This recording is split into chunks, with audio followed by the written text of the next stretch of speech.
しくていい離さないと誓うよ先読みなんてもう終わりにして僕の手を握って少し切ないそれもまた風情な胸味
to the grand final. No! Easily the best in this region throughout this year. They are the best that this region has got to offer.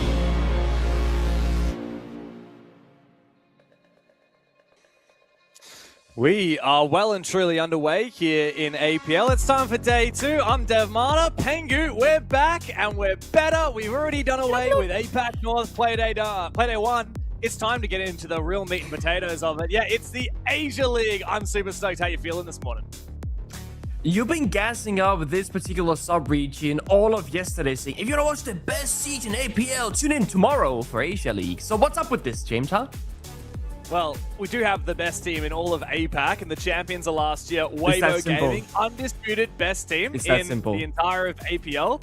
And of course, because they did so well last year, Asia gets 2 spots into the Salt Lake City Major, whereas Oceania and APL North only get 1. So it is not only more exciting because we get to see Weibo, but also there's been some really dramatic roster changes in this season. But let's look back at what happened yesterday in Japan and Korea. Pengu, I know you have a special place in your heart for this region because of your history with that former PSG talent, now the Help Us LFO roster. What did we see yesterday? So honestly, yesterday there are a lot of big surprises. As you mentioned, for Asia, we have had a lot of roster changes, and this does affect every single region, sub-region, EUNA, Brazil, APL, etc. We saw some big surprises, okay? We saw some looking for organization teams like Help Us LFO having great performances, Kino Tro playing incredibly well, Scars having a new look on themselves with Nina and Red getting back together, CIG still being a really solid team, but still getting tested by the others here in Japan. We have not seen D plus K yet, the only import roster in APL play as of yet, but that's also a very exciting match to come. TLDR, it was exciting yesterday, okay? APAC North was a big question mark, and I think day 1 got us a lot of answers, but also still leaving some things yet to be decided. Yeah, very much so. Now, I'm really excited to see what happens in my home region of OCE. That'll be played tomorrow. Let's have a look at the bracket. A couple of storylines. The big one here is that we do have the OS. Oh, sure, that's your big storyline? It's Barbie Boys? Is that what you're telling me? I like the name. I think it's a cool name. I think OS, no one does it better than OS with the name. Like, Shike Academy, Barbie Boys, 6 targets? Come on, dude.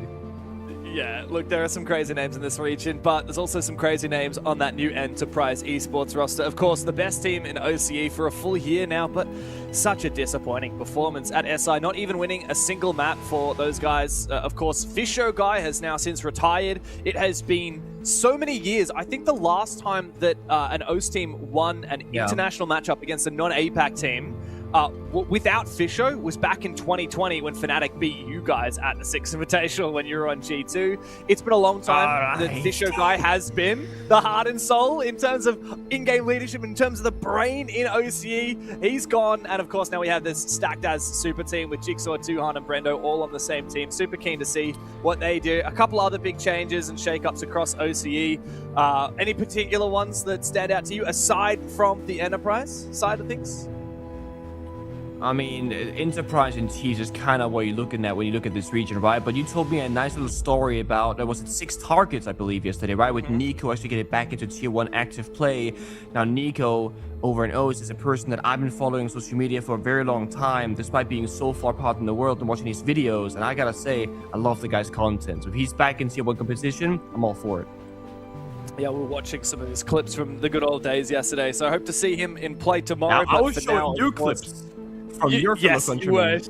You were, yes. In fact, some of my old casting clips of him on Sinister all those years ago. Let's talk about what we're looking at today, though, is the Asia League. This is a very cool, exciting region. We've had quite a few big shakeups. I'm going to start with the former import roster of Elevate. Pengu, these guys had such a devastating showing with their Brazilian roster playing in the APAC League at the 6 Invitational. It was so calamitous, and it led to the whole roster getting dropped.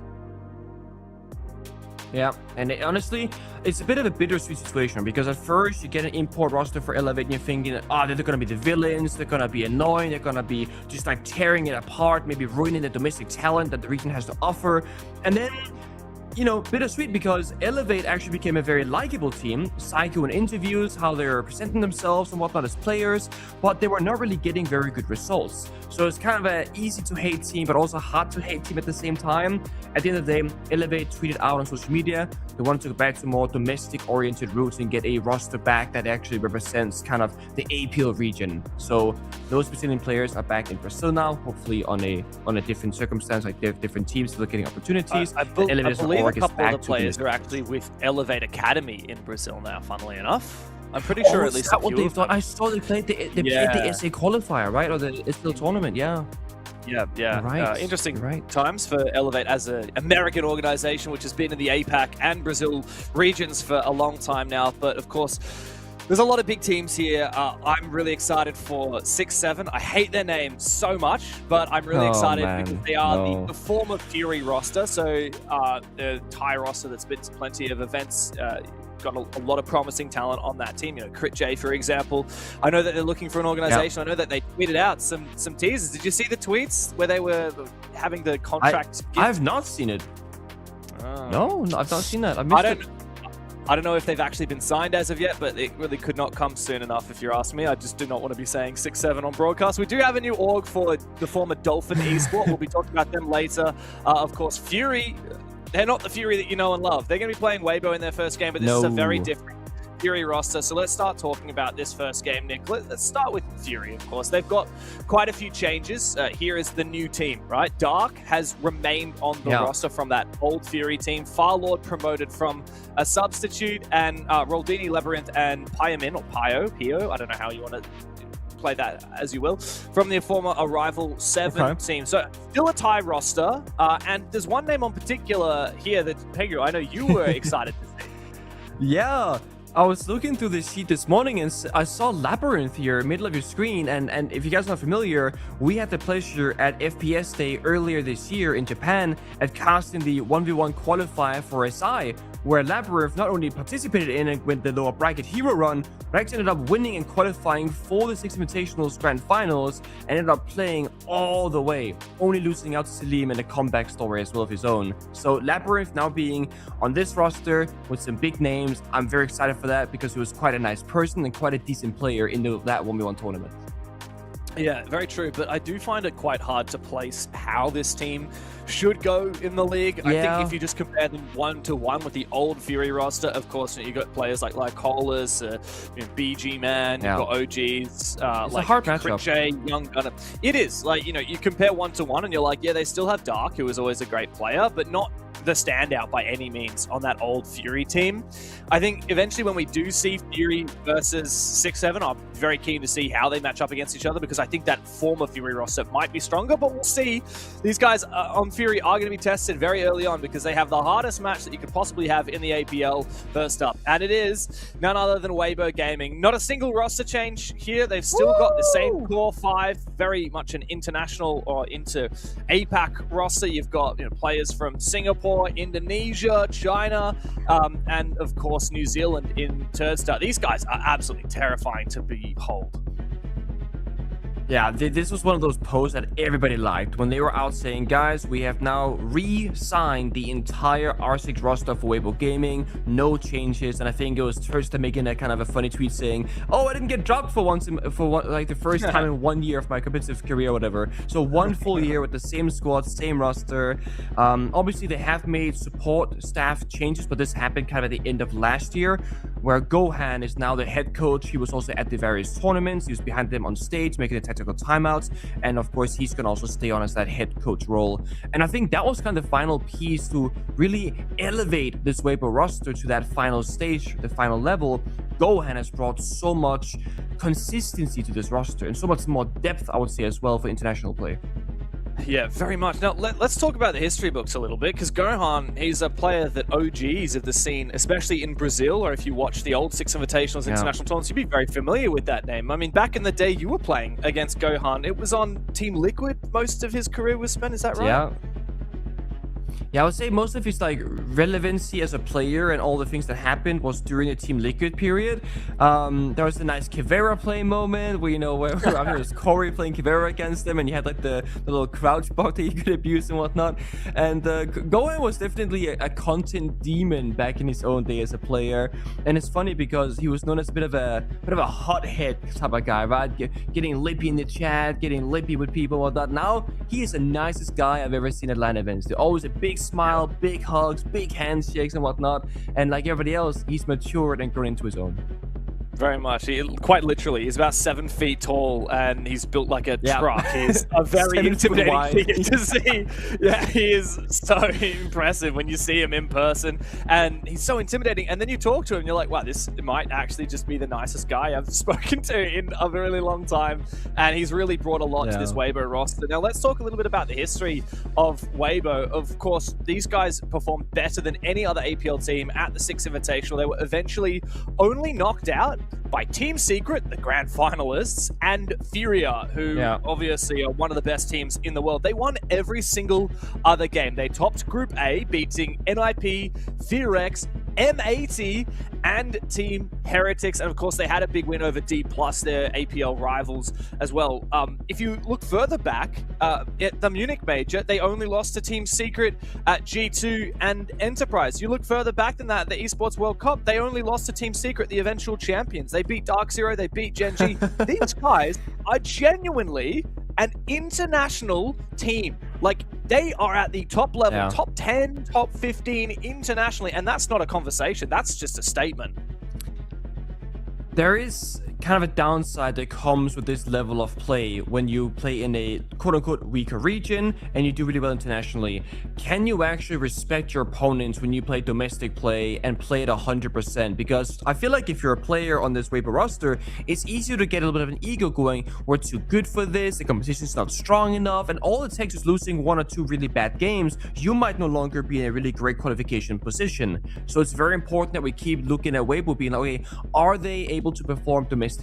Can they respect the competition? Can they stay consistent? Because we need to see them keep qualifying for international play. It's really hard to imagine that they wouldn't qualify, but I feel like it has to be brought up that when things get a little bit too easy, it's hard to take it too serious.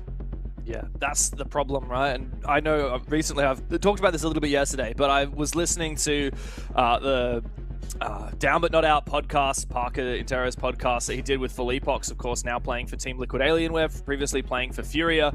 And he spoke at length about how after they won 2 majors and a Six Invitational, the complacency set in. It's really hard to be motivated to stay at your top level when you're winning everything. And I think that Weibo find themselves in that position within APAC. Obviously, internationally, they're still so hungry. They want to do better than just, a top 10, top 8 performance at these SIs and majors. They want to actually raise championships. And they are capable of that at international level, perhaps, but they do have to keep on staying on top of things in APAC, where they have a target on their back. I mean, you want to take them down, right? Every single team is like, you know what? If we can beat Weibo Gaming, that's going to be a big statement towards how good we are and our potential. And you get rid of really good competition if you knock them into the lower bracket. Or if in this crazy world, you knock them out of the lower bracket, if that's even possible.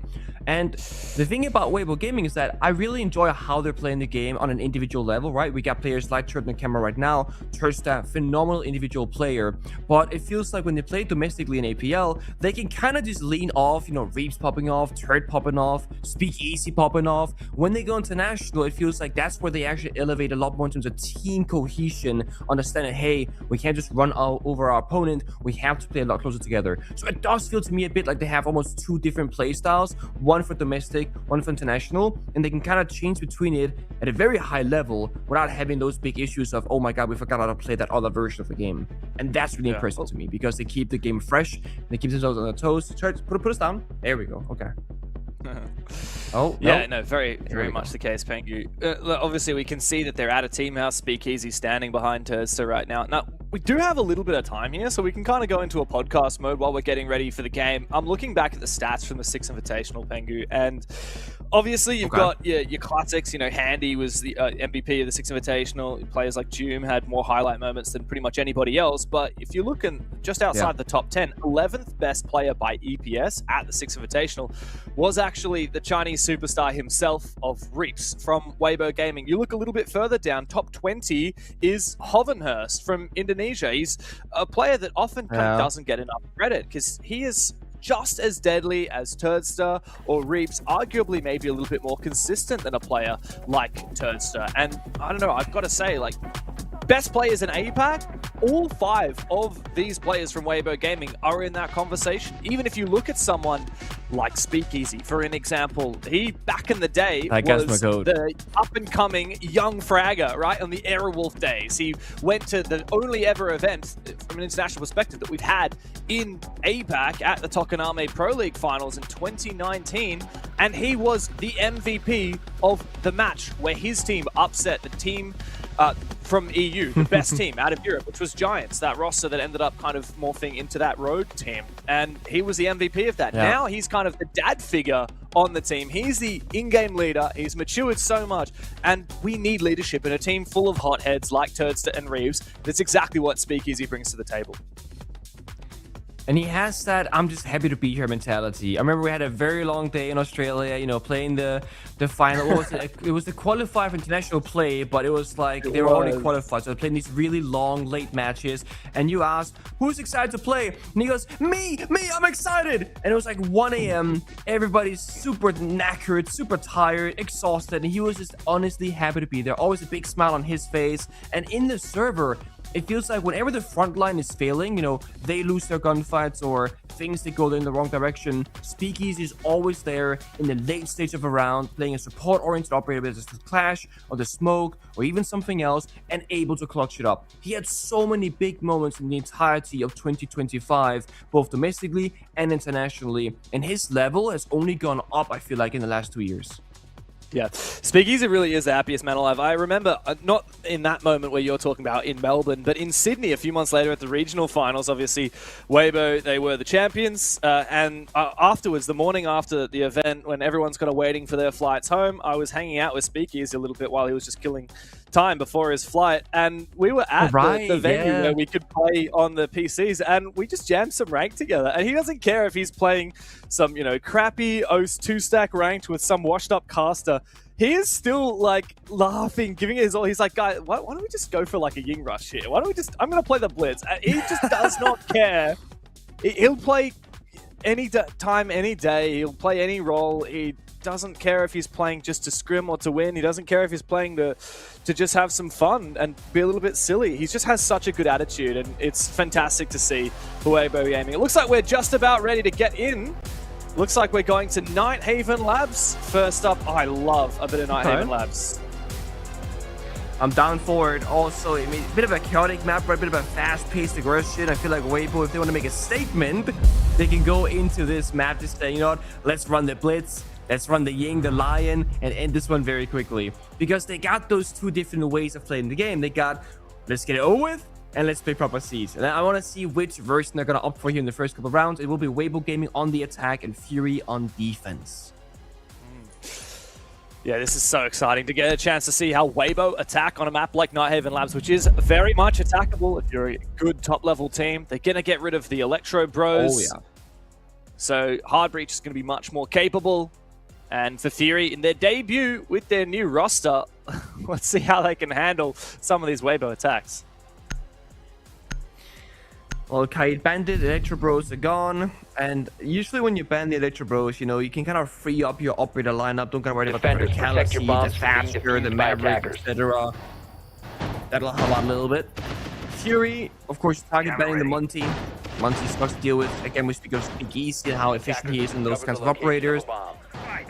And then, of course, the Grim for Execute. This does leave open things like Turdster playing the Deimos, going down below and creating chaos. It also open up things like the Blitz, Lion, Ying that we spoke of earlier as well. Or something that Turdster started playing more and more of at the end of 2025, the Glass. One of those pocket pick operators that gets brought out every now and again for Turdster whenever he's bored of the game. He's like, you know what? It's a Glass round, guys. Give it to me. Play some smokes and just pop off. 5 seconds remaining.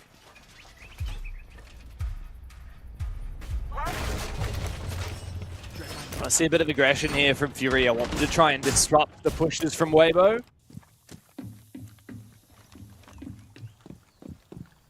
Want to know what Weibo are cooking up? Is it just going to be starting by opening up a lot of the walls and playing slow? Are they going to kind of fish a little bit, or are they going to go hard and fast with a very specific plan in mind? Looks like SpeakEasy is just making his way in very quickly. Yep. He's very vulnerable. Nope, he's just baiting. Reaps finds a kill 29 seconds into the rounds. Who was that swing? Just an aggressive one inside of Electrical. That's the smoke going down from Roldini. It's smart, right? SpeakEasy goes in really aggressive. Oh, the great switch with Labyrinth there in the 1v1. Haha. It's smart because SpeakEasy goes in kind of aggressively, looking just towards the breach and getting out the default cam, and looks like a kind of a bad play on paper. But then we go over and see that Reach is holding the window cross on that connected door. So all of a sudden, that solo play from SpeakEasy is actually a team play. It's two people working together. One person covering an angle, one guy getting the entry. They get the free kill, and then unfortunately for Weibo Gaming, Reeves gets pre-fired off the angle shortly after. Here's the fire, flash, you can take catwalk off his control, air jump off the rotation, making that retake impossible. And this means Weibo Gaming, they have 2 of the 3 areas that they want. IT breach to the outside, they have catwalk off his control, and all they need now is that 3rd area of entry. Either gonna be in meeting, what we saw SpeakEasy earlier, or going aqua later on. Because what you want to do in Nighthaven Labs very often on top floor is attack it from 3 of those areas. Got to keep that pressure on, put them up. That's always the challenge on a map like Nighthaven. It's why numbers advantages mean so much. I like this. Destroying the barbed wire in Electrical Labyrinth so that he just has a little bit more mobility, doesn't give a sound cue if he wants to play close on that window. SpeakEasy now has an opportunity to drone after taking out that mute jammer. Just need to isolate some of these players. Spots Labyrinth. Where are these other players though? We've got 2 towards blue and in sight and 1 playing on the pillar itself, but Weibo don't really have a multi-pronged approach here. No, they don't. And also, like, missing that verticality, right? There's no block downstairs right now, at least not starting with the gadget. He's getting control room currently, so he might start blocking it before now.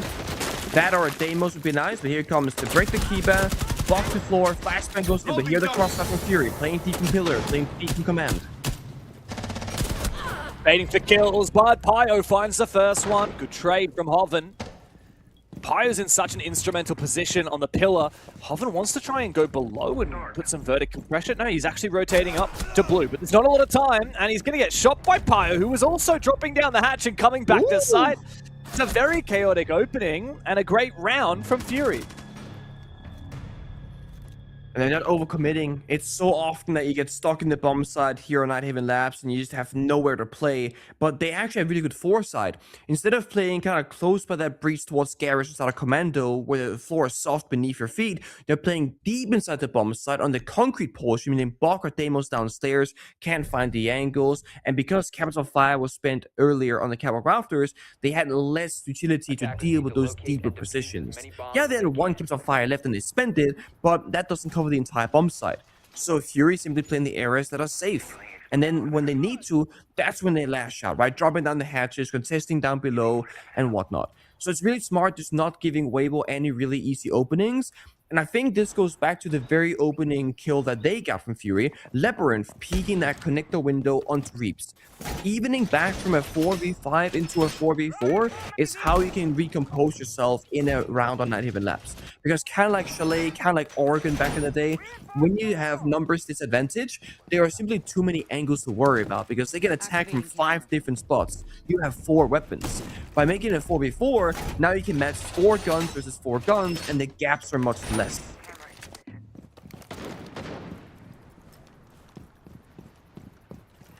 I will admit I'm a little bit surprised that Weibo was so disjointed in that round. Like you said, they did not have adequate solutions to the problems. That Azami created quite a fortress. Let's hope they're a little bit better down on this basement attack. Now, this basement attack requires so much more map control than that top floor. And there's always a question, right? You go for a hard breach-centric push and look to pressure the bomb site directly, or do you try and take some map control, engage the verticality? Well, Fury, they're really roaming quite heavily. Roldini and Farlord not too far from each other. Dark just around the corner, but a pick on the bombs. Was that a pick on the bomb site? No, it was on top floor, sorry. Wow, very heavy roam. Only Pyo on the bomb site. Does leave Weibo with a lot of work to do, but with the numbers advantage, it's going to be much easier to do so. Toast already deep inside of IT before that external wall was opened up. This goes to show you how fast he was inside the building. They caught Labyrinth by surprise. The Deimos here is so hard to deal with, but Rodini, great swing, gets one, holding back onto Farlord. There's Trista once more, just in the building, finding those picks vertically. They're also working the angles. This needs a 4v1 in favor of Weibo. The last minute going for a flank. He's been spotted, and Turdster's going to prone peek him. Nasty stuff from Weibo Gaming. A very succinct roam clear. And as soon as the roamers fell, there was nothing left in the round for Fury. Very good reply, very swift. They're back on their game. Couple of smiles on their dials, and they're back into it. It's funny because it feels like Fury are the ones trying to dictate the pace, right? First round, they're the ones to re-aggress, then play passive, forcing Weibo into pushing them. Then round number 2, 5-man roam game. Nobody died by the bomb site. Nobody even saw the bomb site in that round for the majority of it. It was Fury saying, okay, we're going to live or die by this roam. And the second turns that got that opening kill, that's when everyone else actually turned up their roaming aggression. Because you said in the beginning, it's 4 people roaming, 1 guy by the bomb side. When Tursa gets this first kill, they want to send that last body, that last person protecting the side, up a staircase and then play 4 versus 5. They really want to match Weibo in just gunfighting skill, essentially, and manpower. And sometimes you can win a round because of it, like in the very first one, or you can lose one very quickly in the second. Okay. It's just a technical timeout. A little bit of techie. Yeah. So this is, just to clarify, the players cannot talk to their coach in a technical timeout as opposed to a tactical timeout. Speaking of timeouts, how about that new halftime break timeout? The, what do we call it? Yesterday it had a role swap timeout, I think was the official rulebook name for it. Yeah, role swap timeout, schedule timeout. It has a couple of different versions based on where you look. So basically when you go from, defense to attack, vice versa, when you play those first 6 rounds, there's a 2-minute break, essentially, where the team can talk to each other, the coaching staff, etc. We don't listen in, unfortunately. Maybe one day in the future, we'll see. But it's pretty cool because often when you prepare for a Pro League match, obviously if you're Weibo Gaming in this case, you will be talking about maybe your defense is first, and then you'll talk about your attacks because you want to talk about the more recent thing as the last thing, so it's in the forefront of your brain. So Weibo Gaming spent a lot of time talking about the attacks, but they also have a defensive side. Now, with the new system, you can talk essentially mostly about just your starting side of attack, and then you get 2 minutes to summarize what you want to do in defense in that scheduled timeout after 6 rounds. So it does give you a different way to prepare for matches, and obviously if you go 5-1 in the half or 3-3 in the half, and as a support staff member, as a coach, you can then alter that 2-minute conversation into what you need it to be. So I think it's super cool. Yeah, I like it too. I think we need to come up with a better name for it. I've got a proposition. You want to hear it? Okay. Yeah. Shoot. How about a halftime vibe check? Oh, I like the vibe check actually. That's nice. And then if we get a little listening to the the coach camera in the background, we can really see and feel the vibe too. Is it a good vibe? Is it a bad vibe? Well, it's good vibe to Weibo after that second round. That attack was so dominant. Fury, though, this time a little bit of a roam game happening as we change up the bomb sites again. We go to command center. But Weibo actually have a lot of control. This is really aggressive from Reaps. He's deep up into rafters. The IT breach is open, restricting the mobility of Fury. Big brothers incoming. Flashbang, the nade indicator is okay. Oh, a second there, I thought he was gonna die. AP planting actually, by the way. Does Fury know about this? They have no plant denial. Nope. They don't know. Nobody's home for Fury. Weibo quick into the site. They find their picks. They find the diffuser, and Roldini does not survive. It's a quick reprisal for Weibo Gaming after the first round that Fury found. Weibo dominate for 2 in a row. Oh, they take the IT breach, they jump with Blackbeard in the bomb site window, APL 3-man plants behind him, and the round is completely and utterly over. Only one operator could deny the plant there. That was Smoke, who was in the wrong position, / far away, / just simply not ready because the round is so quick. And that right there is Weibo exposing a team for having a couple of gaps and not enough plant denial. It's often we see teams in that tertiary of stock bomb site playing a C4 in the basement, a smoke by the bomb site, and of course trying to play a little bit upstairs for a bit longer. Denying the breach, impact tricking, whatever you might do. But that's where the thermite is such a smart choice. I think a lot of teams default into Ace whenever it's open because good gun, fast gadget, low risk. When you pop a wall with thermite, there's no really stopping it when you ban Bandit and the Kaid. Yeah, you could 2-bar freeze it and just stall it for like 30 seconds. But with Asia, you can like impact trig it, then you gotta breach again, then they Asami it, then you gotta breach. Like, Thermite is just so much nicer with these kinds of fast takes. And I think Weibo made a great showing of just how effective that can be. I also thought that grenade was gonna blow up Reaps, but it didn't, thankfully. There's a grenade indicator that was red the entire time in IT, and I was like, where is this nade even coming from? But it was good.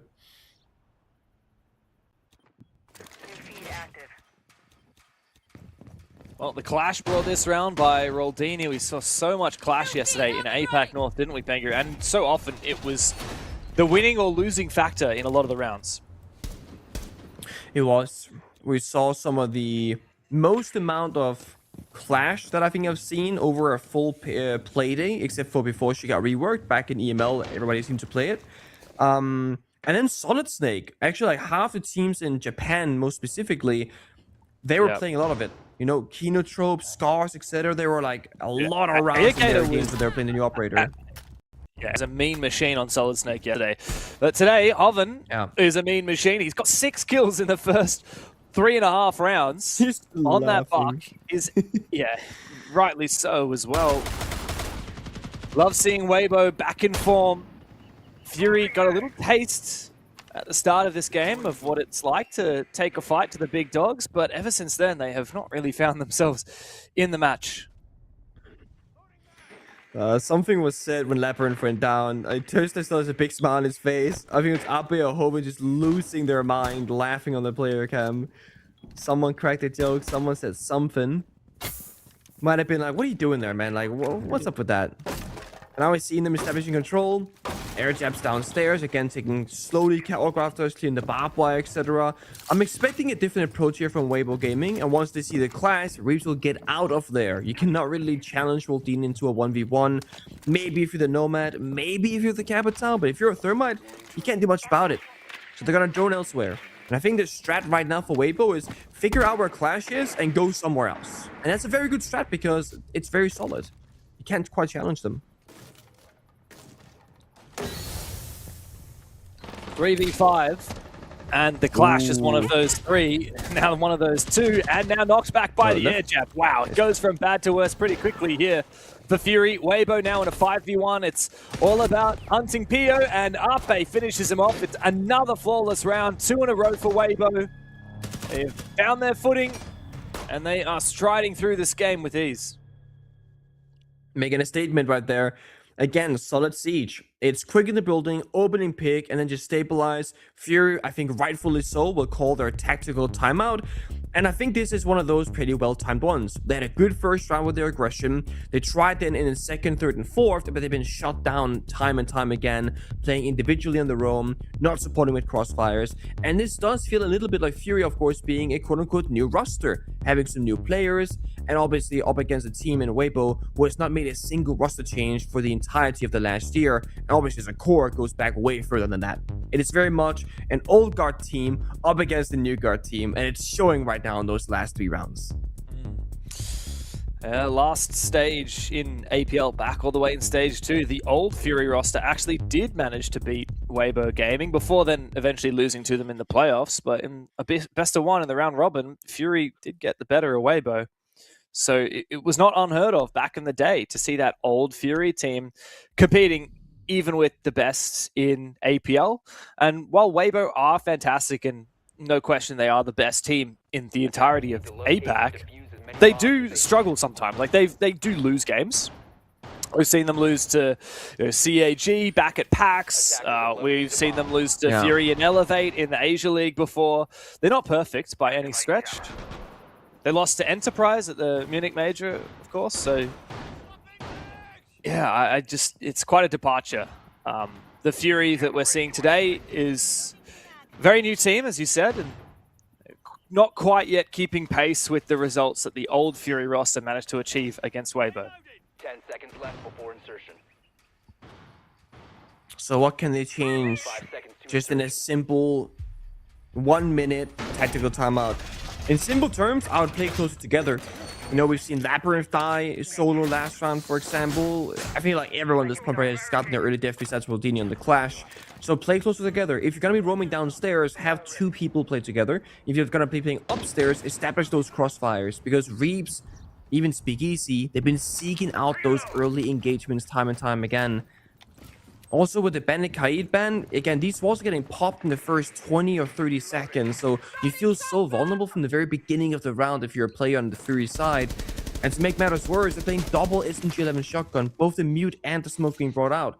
Now, they're excellent operators, don't get me wrong, but the SMG11 is not a phenomenal gun against the ACOGs and long-distance gunfights, which Weibo are trying to force more and more of. Oh now my they God. got a twitch, it makes... You swing, you die. Instantly, just torn to pieces, and that's catwalk control surrendered once again. And they didn't even need to use caps of fire or the air jabs, meaning that not only do they get the 5 versus 4, but they have every single piece of utility still remaining for the rest of the round. Yeah. Like you said, the only 2 marginally good guns on the Fury side are the Yazami and Fenrir SMGs, and your Yazami is dead without really having to be cleared by util. It's just a gunfight. Farlord's yet to find a kill, so I don't have a lot of hope here for Fury. Weibo are not slowing down. In fact, they're ramping it up. Exothermic charge goes off. The air jabs have locked these players in place. No more air jabs left for Ape to try and take down that Clash, but that's okay. There's other ways of doing so. They've got some flashbangs. They've got the fire on the cap tower.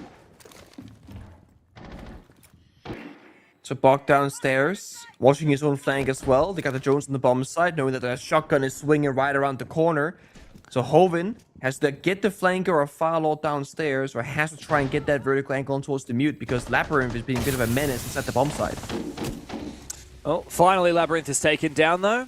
Just took a couple of players, being careful on their gunfights, and they find the kill. Roldini comes to life with the SMG on the Clash. That's the first kill in 3 rounds for Fury. They're still fighting from behind, and they are getting cooked, but a good couple of shots. SpeakEasy and Turds both on the floor. Roldini is on a sliver of HP, and Hoven finally takes down Farlord. The gas has come out from Pyo to try and buy some time. With SpeakEasy picked up and Turd picked up as well, it becomes a 4v2. Very low HP on a lot of these players. It's a full reset. Double revive, just kind of reset the round back, 25 seconds. I think Clash Shield has been destroyed, no more Toxic Babes. This is the issue, right? SMG11 on this particular angle. That last fire takes down Roldini, and with that, they also get the round for Weibo Gaming. This is the problem. When you clear Catwalk without any effort, imagine it didn't have that extra capital fire. Imagine that the Bog downstairs doesn't get free reign of vertical terror for a full 2 minutes. All of a sudden, that round is playable. But you lose main breach, catwalk control so quickly and so effortlessly, the rest of the bomb site has no realistic chance at surviving. So Fury are back to, again, we gotta go for crazy swings, go for crazy kills, otherwise we can't win. And unfortunately, they got a double injure. Had that double injure been a double kill, they might just win the round. But unfortunately, 1 bullet off, they get the revives, and with that, Weibo Gaming 4-1 up, looking very dominant. I think Fury, they're trying quite nice here. They're not really too far off, to be honest. But at the end of the day, no one's gonna look back at this a week from now and go, oh yeah, remember when Fury almost beat Weibo in that round and that round? No. It's a 4-1. That's right. And while some of them are somewhat close, I mean, I still think that the round from start to finish was always kind of favoring Weibo. There was a moment, like you said, It was. 2 players were down, but I don't think it was much of a moment. And Weibo was still favored throughout the whole time.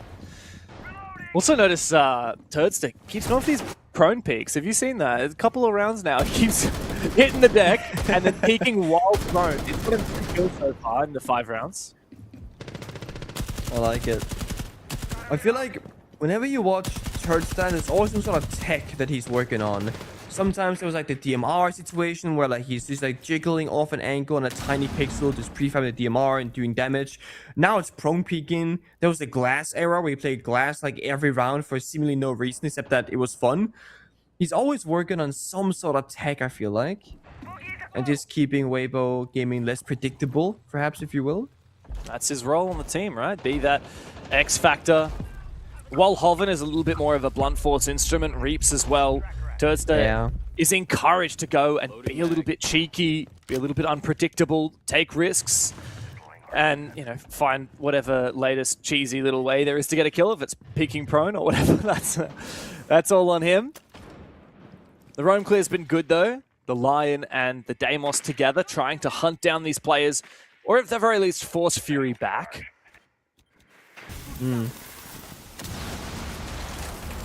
Oh, the drone hole. That could be it. Oh, no, not like that, Roldini. The worst way to die in Rainbow Six Siege. That right there, it will be one of them. Through a drone hole, through a yellow ping, just spray it down. And no flame to speak of. It's locked down by SpeakEasy. Again, Fury kind of let them in the building very quickly, and Weibo make good work of it. And they're working all the angles, top floor, first floor, basement, single breach. They're pressuring so many different areas of the map. But it's AP downstairs that has that diffuser case. It looks like they want to do verticality, deny the angles from the defenders, and then try and go for a plant on that single wall. Oh, here's another big opportunity. Harvin will trade. Dark finally finds his player, but dying for it. It's too expensive, and SpeakEasy's watched Labyrinth, who was trying to go for a peek through the E1D, and Turtster's got it on lock with the Deimos pistol and the track. He has a vendetta, and he is not letting it go. Weibo completely dominate the first half. It's a 5-1, and now they move on to their defense. And we have an opportunity to watch the players during this halftime vibe check. Look at SpeakEasy. Can we do a little halftime vibe check? Yeah. How are the vibes, Pengu? How are your vibes? Vibes are feeling pretty good, man. I'm not gonna lie to you. I feel like that very first round, I was a bit concerned. Weibo feeling a little bit like they had to get back into gear, perhaps, you know, after having an off season. But look at the player cams. I've seen the biggest smile across Turster's face every round on the player cam. They're chilling. They're relaxed. We're just missing Gohan, James. Where's Gohan, huh? Is he back in Brazil? Is he playing from home? I assume he's back in Brazil. I don't know if he works with these guys. I believe they have their, I don't know if it's a team house, if they live there, or if it's just kind of a team office, but their facilities, I believe it's in Bandung, Indonesia, I believe. Not 100% I on believe that. so, yeah. But yes, of course, a lot of these players actually live all over the place. We've got two of them from Indonesia in Hoven and Upe, but SpeakEasy's from Singapore, Reap's obviously from China, and Turtster originally from New Zealand, but he lives in Japan these days. So I believe they're all at the moment living in the facilities Weibo provide to them in Bandung. But this role swap, of course, is just as, if not more important here for Fury. The team trailing 4 rounds behind now, swapping onto the attacking side. Haven't got a single opening pick so far. They've had 2 flawless rounds against them. Actually, I'm looking back, Nick. First round, Fury got 2 kills. Fury got all 5 kills, right? Of the then 5 rounds that Weibo have won, 2 have been flawless. The other 3, Fury have only got 1 kill. Yeah. So the worst result for Weibo has been only losing a single player. Yeah. This is why they also called their early tactical timeout from the side of Fury, because they were like, guys, the plan is not planning. We gotta do something else now. Now, it is an attacker favorite map. If you're gonna, get in the copium a little bit here, Fury getting 1 defense is not amazing, but if they get a lot of attacking rounds, maybe they can get, 2 or 3 rounds on the board and then not lose too hard. Yeah. This was the map pick of Weibo, yeah? If I were to believe the graphic top right. Is that correct? Yes. Yes, that makes sense. Oh, you get to see the drone not hole even kill that. again. Yeah, we just had to show it off, right? Expose that angle. Oh man, this right here. Labyrinth is kind of walking up the soda stairs, as we call them, or vending stairs. It's kind of dying to a DMR. It feels very much like Fury. I don't know. I feel like their plan A in their head is, let's just not give them anything. But then Weibo just take it, and then like, okay, guys, we gave them everything. What do we do now? Like, it feels a little bit like that, where they realize 60 seconds in that the plan is not planning again, and they don't really seem to have like a counter. The counter is, let's walk into their guns and hope that we're better. But that doesn't work against Weibo. That's the one team in this region of Asia that you cannot really do this against. There has to be a bit more strategic fundamentals from the side of Fury. But with this roster being a new team, if you will, it's gonna come with time. And Nighthaven Labs is just not really a map that has bomb site that gives you a lot of different ways to problem solve these things. So when you lose your power positions of Catwalk, for example, the round just gets infinitely harder. So Fury, the area that they're weak in, gets exploited very successfully by Weibo, and that's how we find ourselves here in 5-1. Side swap, Weibo goes defense, and now we gotta watch if Fury can pick apart like Weibo did. Can they take Catwalk rafters? Can they quickly get in the building? Can they force down the plant?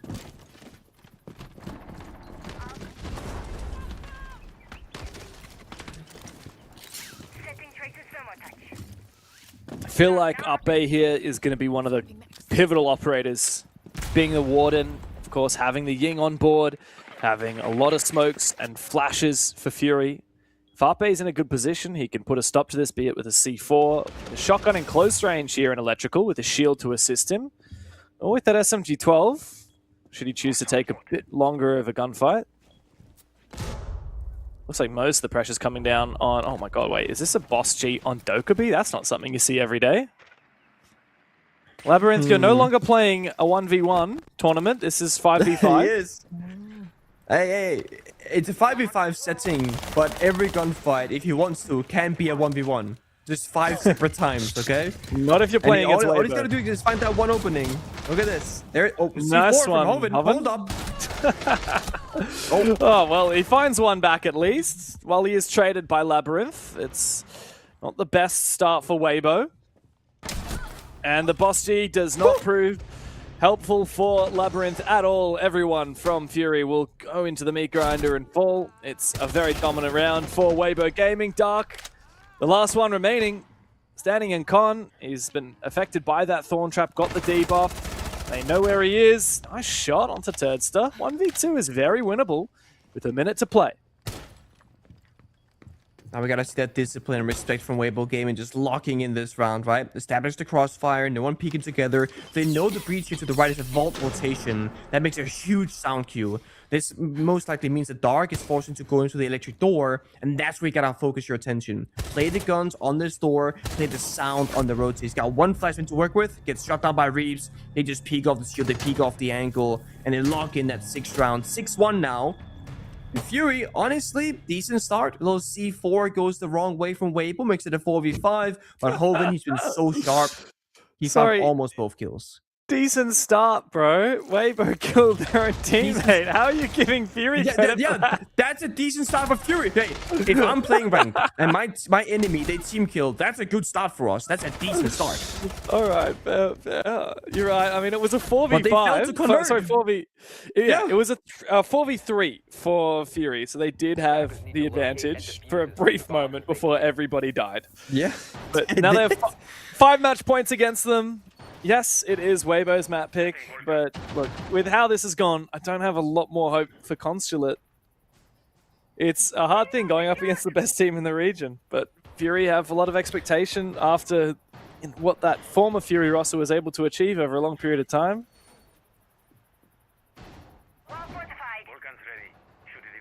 I guess Farlord is a James Bond fan. Bomb located by attackers. Doesn't work with the current KDA system, but yeah, it doesn't work because we do KDA instead of KAD, where we used to be KAD. But yes, 007. That's rough. Wait, I don't know what is the thing. I'm forgetting. I think that was almost. That's right. Was it? I was kind of Get Smart-ish. Did you ever watch Get Smart? I don't know what that is. No. It was like basically a parody of James Bond. It was fantastic. It was a show in, I believe, the 80s, and then they made a movie of it in like the 2010s with the Anne Hathaway and the guy from The Office, Steve Carell. Steve Carell. The guy from The Office. Damn. Thank God The Office is a very big show, because otherwise it sounds like an insult, right? It's the guy from The Office, I guess. No. Yeah, not just a small little thing called The Office that I work in. Yeah, this tiny show, little indie. I'll tell you what, it's another day in the office for Weibo. 6-1 up, and Fury are starting to mount up some pressure. They're cooking in the kitchen, or at least they're trying to. But Turdster is ready and waiting. Sees the Blackbeard. Well, that's a good nade, but it's going to be a freebie for Turd. No. Pio tossed the nade and then looked away. Didn't expect Turdster to swing him aggressively. And Fury are all out of steam. This is how you hold it together, right? They got 3 people working the angles. Tursa's back is being watched by teammate by the Asami. Then they have Smoke or SpeakEasy on the staircase. They swing together. Good timings, good communication, coordination. Fury stuck outside the building. Labyrinth, watch this. 2 cameras of fires in pocket. Where was that fire earlier for Tursta's position? It was a grenade tossed up by the Blackbeard. Tursta's forced to swing. He gets the kill. They weren't even watching Tursta swing. So miscommunication from Fury. They're gonna pay the price, and this round it should be completely and utterly over. Will D&E and Labyrinth try and play together, or actually maybe just go your separate ways? You gotta go fishing for kills. It's a slow burn. A very slow burn. We got a drone at least to work with here for Roldini. Ooh.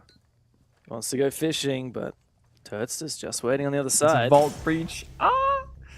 And Roldini will fall all up to Labyrinth now. It's not a 1v1 tournament anymore, it's a 1v5, and he finds nothing. A third flawless round for Weibo Gaming. It's as cut and dried as it could possibly be. 7-1 domination for the Kings of APAC. That tells the whole story. Now it's a best of 3. There are more matches to be played. Hopefully, the future match will go a little bit better. I think Consulate is up next, if I recall correctly. Now, if you go defense or Fury, maybe they can get it done. We'll see. Before we get to Consulate, though, we'll go for a quick break.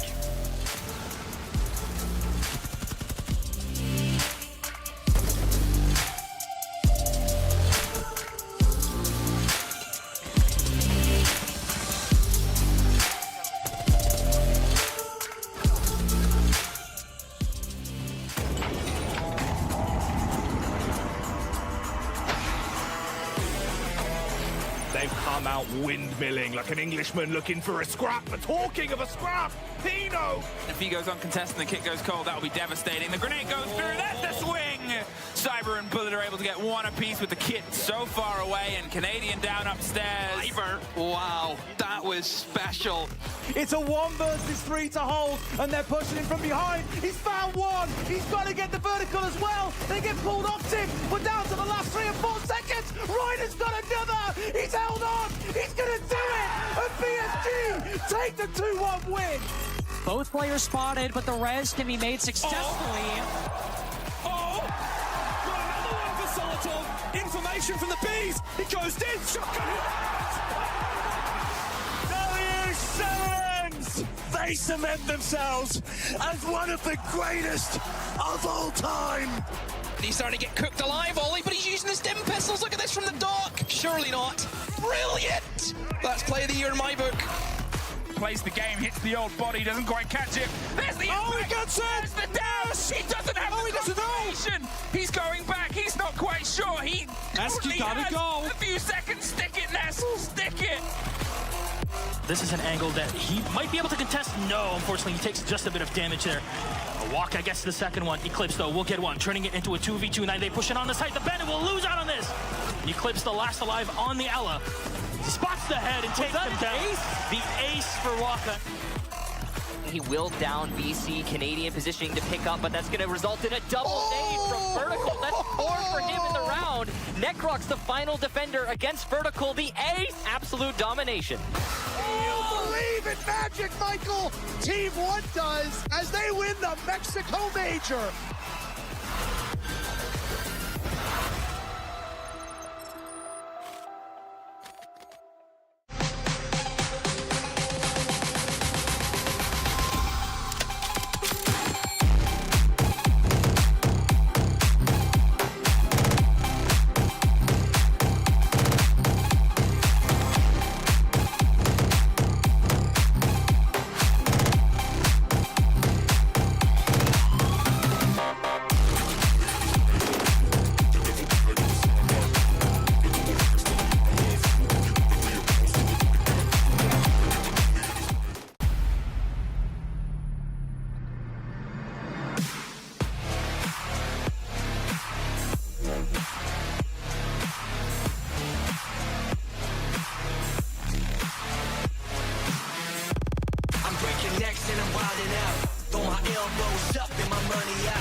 region has got to offer.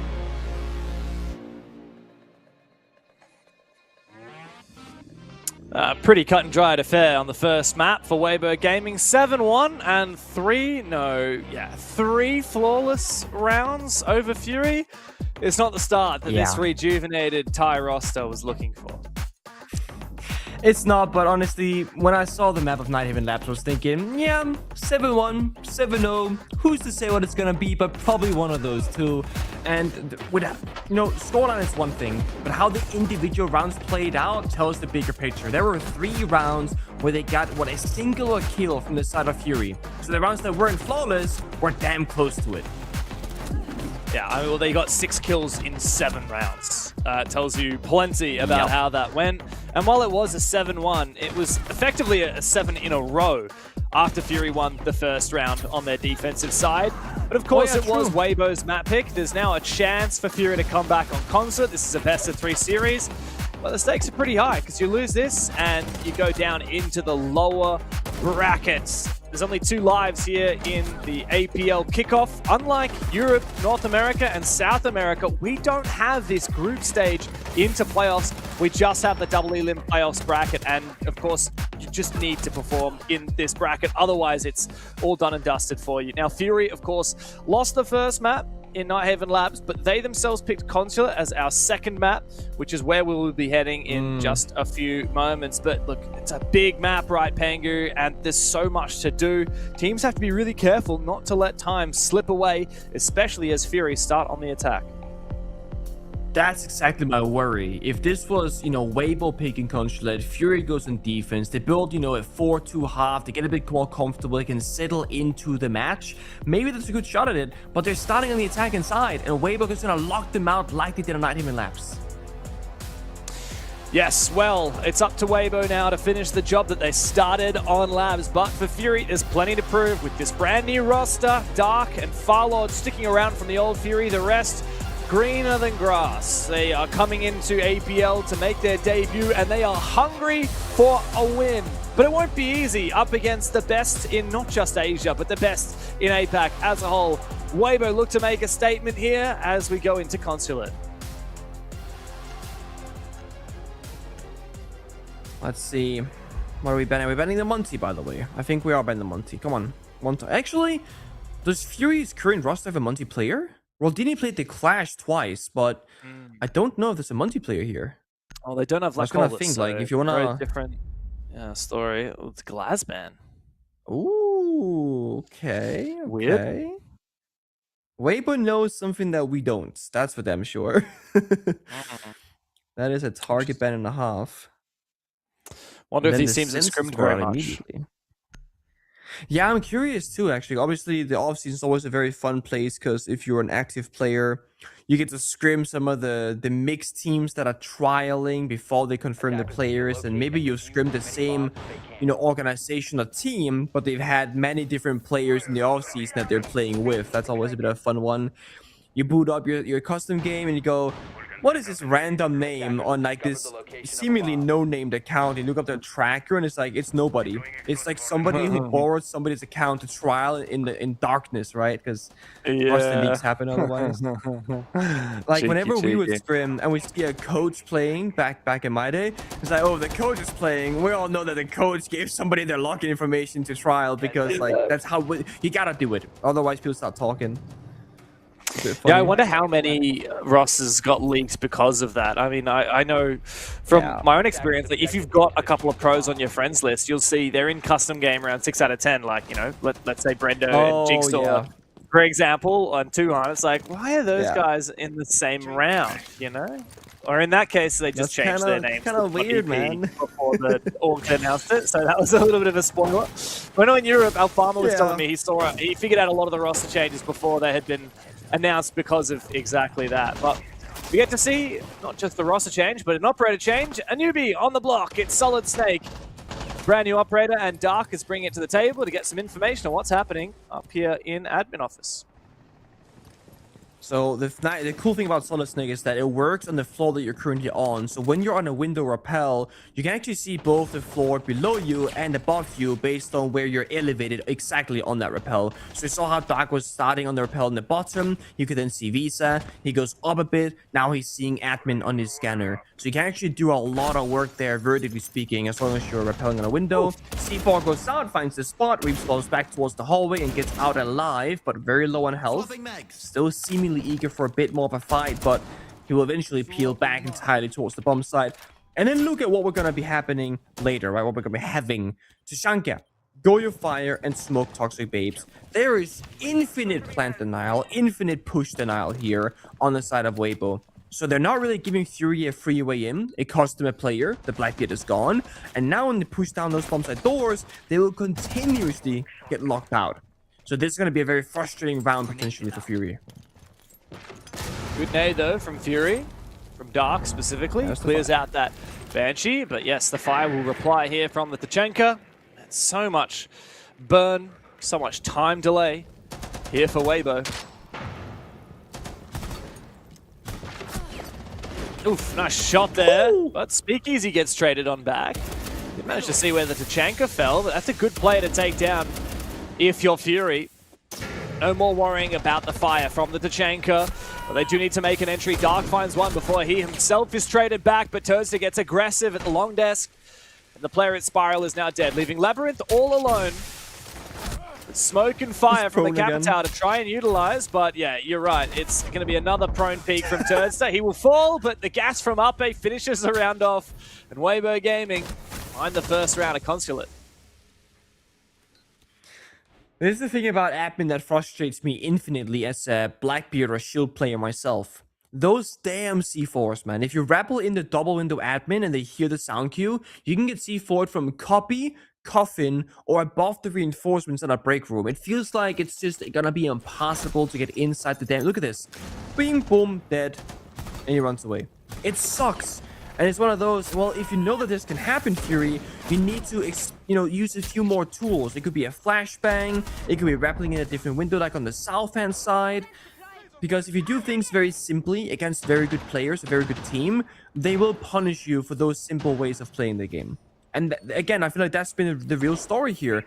The way Fury lost Nighthaven Labs was that they would lose important map control in a very simple way. Fury would swing, he would lose the gunfight, or they would, have a single or flashbang thrown in their direction, and they get peeked while they're blinded, and then they die. So Fury, playing very simple, if you will. They're a new roster, they're expected to play a bit simpler. Weibo Gaming having many more steps and many more layers to both their attacks and their defenses, and it's how they're able to find so many free rounds, essentially, in this matchup. Attackers are moving out to locate a bomb. A free kill here and there can lead to a free round. That's how it happens. Weibo are a great team when it comes to that, just having these cheeky little one-offs here. It's a spawn peak here, it's a pre-placed C4 here, perhaps a well-timed prepared C4, even if it's not pre-placed, like what we saw last round from Reeves. Little things like that add up very quickly for a good team. We'll see how things change as we go to a different bomb site down into the basement, but there's a roam game active here for Weibo, and the instrumental portion of it is Hoven upstairs. Oh, wow, he was caught off guard. No, never mind. Toadster was also upstairs. He's found one. Labyrinth with his own boss G up against the Scorpion. Two can play at that game. The proning peeking does not work out for Labyrinth, though, as Toadster finds him. Double early on, and a triple now found with the Scorpion. God. He's tearing Fury apart on this top floor, and now Roldini and Dark are the last two remaining. Plenty of roamers for Weibo, but also a player on site. SpeakEasy, the lone player on the objective, as Roldini is just waiting for this flank to come from Yellow. Reaps a little bit wary. I hate to be that guy, but honestly, if you had DMR on Labyrinth, Dokkaebi, not the Boss G, I think you win that gunfight against Hurtstand. This round is completely playable, but the Boss G, 2 bullets, shotgun in hand, here he comes. One, doesn't get the second. A good trade by Dark, but again, the round is... hold up. The wall bang in, 300 turret, almost all of a sudden this round is winnable. You have the yellow ping information. No C4 downstairs. If Dark were to play this round perfectly, use those flashbangs, get some self-destruction with those forest drones, there could be a win here. Oh, but it's a tough call for him. When does he make the move? And with the Flores drones, he doesn't just have to use them to clear util, he can also use them to gain information. It's like having 3 spare drones in the pocket, plus the one that he actually has. He's now revealed his position, though. Okay, that's an electric claw SpeakEasy. It's not going to do much. But it just lets Dark know that he's very aware of his position. First flashbang goes out. He's trying to bait out a swing. Oh, that bulletproof camera is going to make things very difficult. So will the Banshee. If he had perhaps used some of his Roteros, he could have cleared both of those pieces of util, but doesn't matter how he played that. It was going to be tough, and Weibo make it look pretty easy. Again, admin offices, disaster. It's funny because we spoke about how Fury can bait out a swing. Look at this. They rappel in the west window, hold them from the south, and they get the first pick. But then Tursta runs in and gets 3 kills. 2 in admin, this here in the hallway. And that kind of just concludes the round on paper. Yeah, they trade, they get the wall bang, and it did look winnable for a second, but again, when the round gets difficult for Weibo, that's when they start trying it 100%. The discipline in the 2v1s, having those crossfires with the bulletproof camera, I mean, they make it unlosable because they play it correctly. But in the 5v5, that's a Weibo where a bit more loose in the zero. We saw SpeakEasy and Tishan get dying on the first round, swinging it a little bit aggressively. We saw Reeves ego challenge with the DMR a few times. So Fury really are better off punishing Weibo early, establishing that manpower advantage, and then playing the rest of the round clean. The issue is, more often than not, it's Fury losing that first player, and they can never get that initial advantage, and therefore they cannot build it into a round victory. 5 seconds left. Now, in the first map, every single round, the opening kill was won by Weibo Gaming. In the second round, it's been 1-for-1 so far. Second map, I should say. It's been 1-for-1. Yeah. There's no question who dominates in the early game. It's Weibo. Tursta is looking really good as well. That 3K was massive last round. He's back on the Ella. He's back playing the same position in admin office, despite the bomb site being changed. I mean, his roam kind of functions more or less the same way.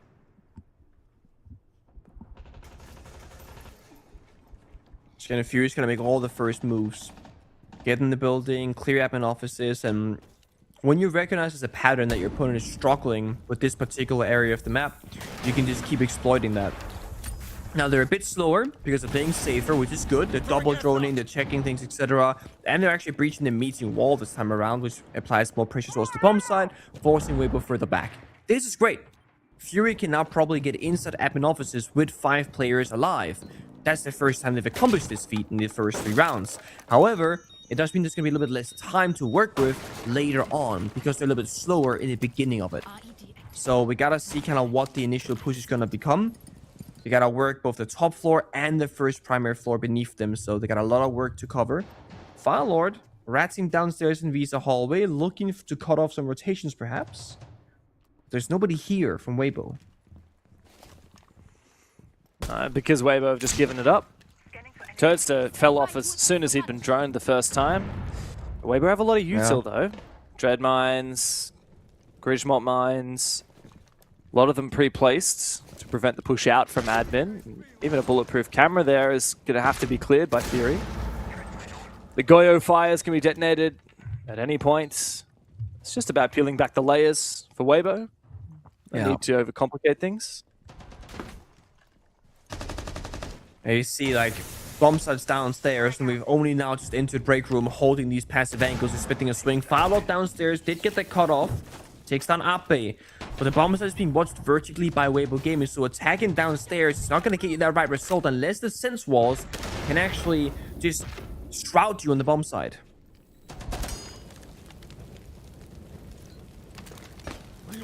SpeakEasy is in such a pivotal position because he's got the vert, and yes, the smoke is down, which puts more pressure on the Tachanka for the area denial. It's very much going to be a late round plant, 20 seconds to go, but the plant denial may be able to come through. The fire needs to deny it, but Labyrinth is seemingly safe. He's found a good plant spot, and Weibo cannot get into position to deny it, so it'll need to be a retake. 3v3 as Fury can retreat, give up the bomb site, and look for post-plant positions. Calling upon Tursta to go big like he did last round, and he'll find the first one with the Scorpion. No. This is not a good look now for Fury. Roldini's the last one remaining. He's found the first of 3 kills required. SpeakEasy low. Weibo know where that diffuser is. It's up to Turd to cover, while SpeakEasy looks to try and get it, and Turd stays once again on the floor. He finds yet another prone kill and enables the disable of the diffuser. Fury got so close, but they just missed their opportunity. And again, the sense was good. It kind of just like shrouded them on the bomb side. They could plant in an unknown location. They were juking the fire from Tashanga. Maybe they could have done, gone up vertically and played the post plant from above. That is technically a possibility. Rodini was below that visa staircase, but either way, he takes the 1v1 by the bomb side. Tursta wins out the gunfight. They get the round from Weibo Gaming 3-0. The best round so far from Fury, definitely. But also, what happened? 5 attackers, they stayed alive, and they got the opening pick, and then they got a second one to smoke by the bomb side. That is really good stuff. If Fury can now figure out, guys, staying alive, play it slow, and try and get that opening kill, that's going to net us a better result than going fast in the building, dying to a C4, or dying to a mid-drone, and then we can't really get back into the round. They've banned out the Tashanga, because they recognize we're gonna get stalled out, we're gonna get plant denied, and it sucks to deal with. It does still leave open the Goyo, but at least those are pre-placed, the Twitch counters it, the grenades, etc. The Tashanga can kind of rotate around the entire building and fire where they want. So I actually quite like this Tashanga ban. It also does open up the possibility of a CEO attack with like an Amaru or a window wrap one in theory, as Tashanga is the #1 counter for that. Smoke only having 3 toxic babes, C4s being, a single piece of util, and the Goyo being pre-placed. So there could be a pocket the only here, of we'll that see. util that can't be countered by a Thatcher as well. Both the smoke and the C4s can be countered by Oh, Thatcher. true, yeah. But, the Goyo can't be, but obviously there's a lot of ways you can clear the Goyos.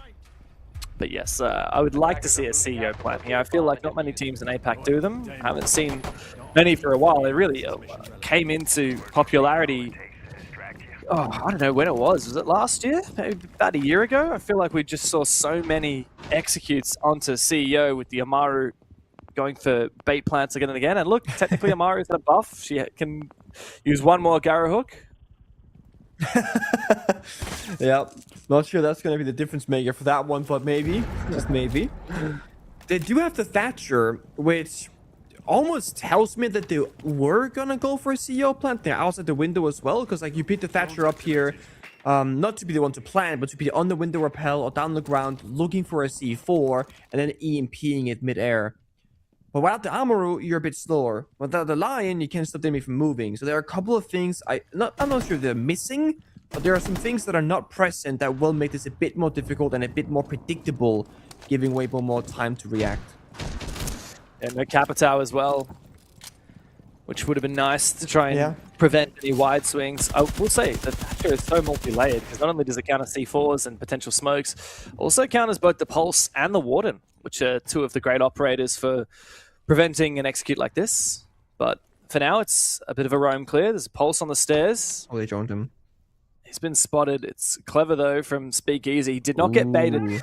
Deliberately, Fury went for a red ping in the hopes that SpeakEasy would move out of the spiral stairs to run away from the drone, but he ran the other direction. This is cheeky. He pre-plays the C4 above the doorway, and can use a Deimos tracker against him to know kind of when to pop it. And also just means that Deimos is going to be a lot more hesitant to go for that play in the 1v1. Tursta instead though finds a kill verdict onto Roldini. That's a block remove from action. And this seemingly CEO rush has been halted. They have piano control, covering the C4 below. Maybe this could still happen. They're rappelling on in. Could be info. The Plantanal needs to come through. Dark from down below is covering the verticality, but the plant has not happened as of yet. Hayo taken down. And now Weibo just have to bide their time. Another player now repels inside. Firelord could go for a plant, but he wants to get a little bit more than that first. He finds the kill onto the Warden. That's a huge one. And Dark from down below is preventing the vertical denial, but SpeakEasy somehow managed to get the angle and take down Firelord. Now Labyrinth forced to repel inside. He's low HP, and SpeakEasy from all the way down below will take him out. It's Dark now in a 1v3 as he desperately goes up to the top floor. SpeakEasy is so far away and can always continue denying the plan vertically. Toaster's on the floor again! Somebody tell this man to get off the ground. Weibo, another round on the board. They are untouchable. It's 11 in a row across the series. Such a smart round as well, right? They're playing all 3 floors. The round started with SpeakEasy being demos tracked and droned in the basement, and the round basically ended with SpeakEasy getting 2 kills, plant denying twice, also from that exact same spot downstairs in car garage. And it's just, again, Weibo understanding win conditions. Okay, we have 3 C4s. We have smoke grenades. If they go for a plant, we got denial. Okay, if they go for a plant, we'll play top floor, first floor, basement. They can't be everywhere all at once. One guy is planting, plus Weibo got the opening kill earlier, with Turso taking down Wolfine in the buck. So the second Weibo get that opening pick, they know off the rip that they got a significant strategical advantage, and there's no reason to panic. And they do it so well. I didn't see exactly what happened with the Thatcher EMP, but they rabbled in the window. I heard an EMP go off, and then they died to a C4. So maybe it was a toxic bait that the EMP'd midair, then a C4 came instead while Thatcher was reloading, and then they just lost the first planter. But that's the issue with these like CEO window repel rushes. If one thing goes wrong, if that one C4 hits its mark and takes down the planter, it's only gonna get harder and harder and harder because you're just losing bodies and gaining nothing.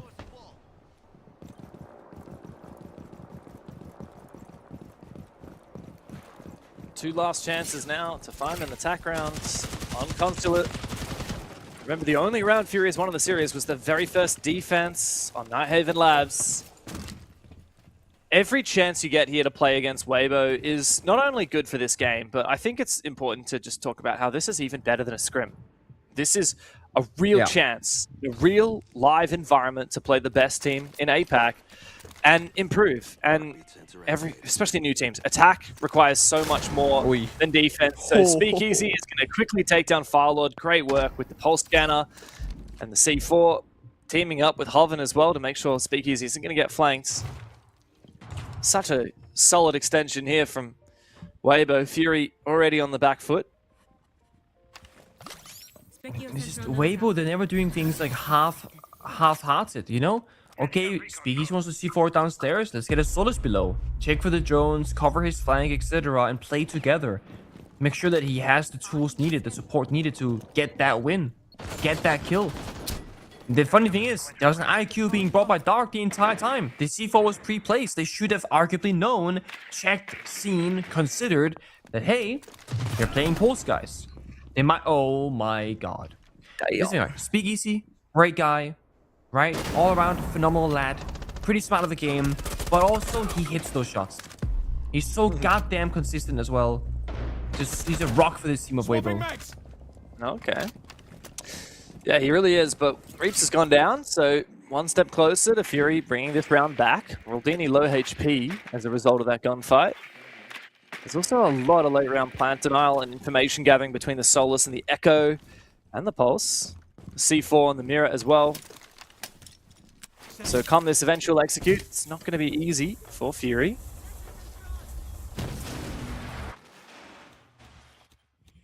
Well, they need it now more than ever. Otherwise, it's going to be another 5-1 split for Weibo, just like it was on the first map, or even worse, a 6-0 for the defense. Comes out of Dark. If he can win this gunfight, there might be a chance. Baits out the shots, baits out the swing, and SpeakEasy goes down. Now we're on 3v3. As Dark makes his way forward, but down on the floor, it's Arpe. Everybody from Weibo is proning and finding kills.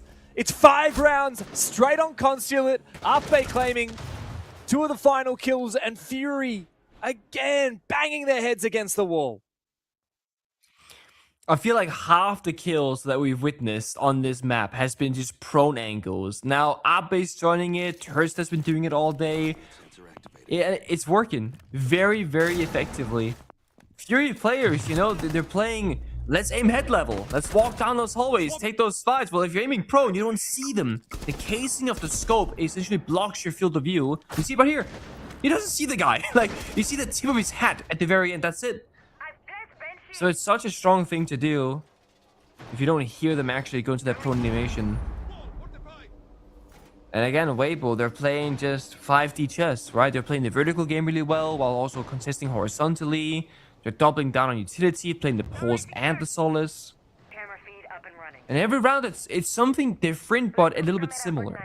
Like, they got the Pulse 2 different rounds. One, he was solo roaming basement. Then he was just fishing for a C4 on the first floor. One round, he was solo. One round, he was supported. So it's like, okay, Weibo go, okay, guys, I'm gonna play the Pulse again, but they hunted me the first time around. Can I get, like, a teammate near me? Again, the foresight and the communication to figure out, like, okay, this is what Fury might be doing to clear me. And now we're seeing back-to-back IQ rounds from Fury, because they have to respect the Valkyrie, the Pulse, the C4, the Echo. But we didn't really see IQ get any value in that previous round, because the rest of Fury are too quick in the building. Again, when you go too early on step number 1, you get spawn peeked, you die, you get run out on. A good trade though from Roldini. But you're once again 4v4, still stuck outside these windows, still stuck outside of those rappels.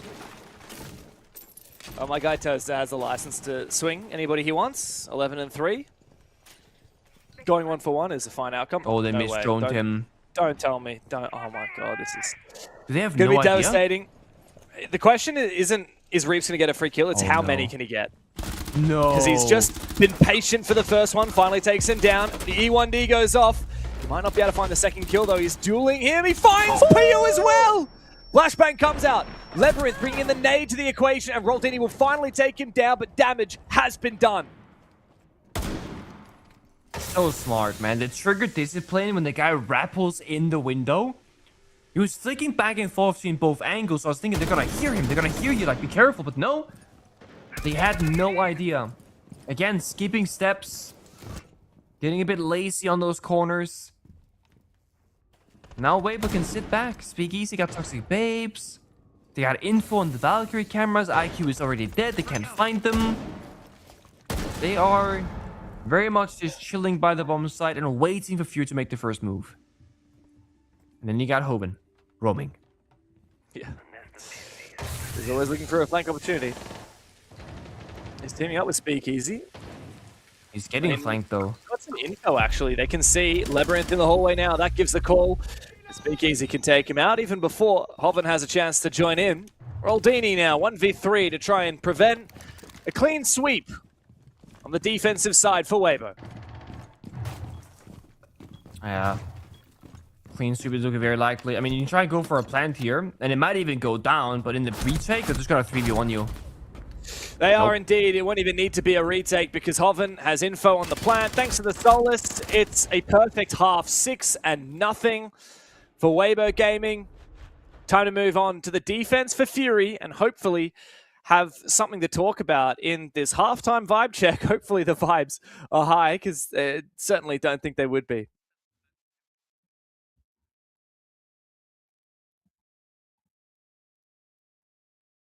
Yeah. Feeling pretty high. Vibes are high for SpeakEasy. Look at that.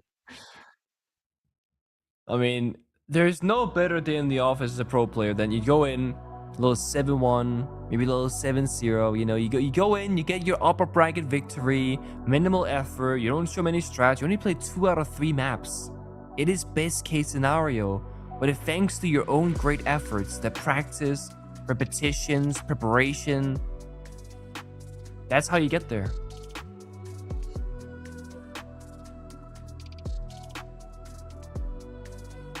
Now, if you're Fury, James, yeah, well, you're not going to be chill. Disappointed? Are you neutral? Like, I'm curious what Fury's expectations were going into this game.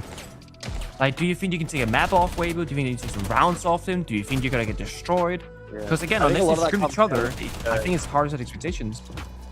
Yeah, very true. I wonder how Fury's scrims in general have been going. Hopefully they've been scrimming more than just, 1 or 2 teams. Hopefully they've been scrimming not just Thai teams, for example. Hopefully maybe some teams from Japan and Korea as well. But, Asia, they play quite differently to Japan and Korea. Japan tends to be very aggressive, very execute heavy.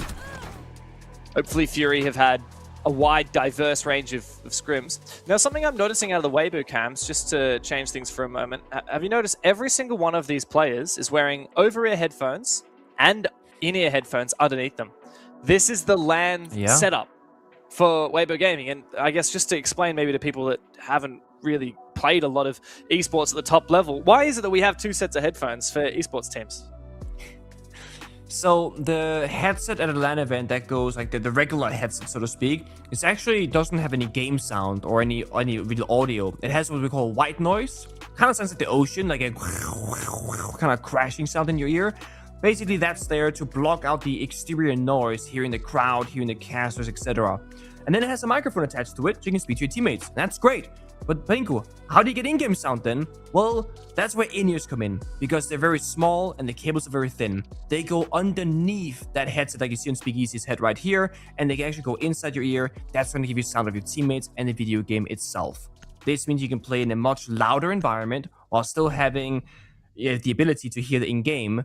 Also, when you're playing in a gamer house like or office or whatever, like Weibo Gaming they are, you can hear your teammates talking both in the microphone next to you, but also in real life. By playing with the in-ear headset combination next to your teammates, you get that LAN environment where you block the exterior noise and you don't hear people echoing twice, which is super convenient to hear the game.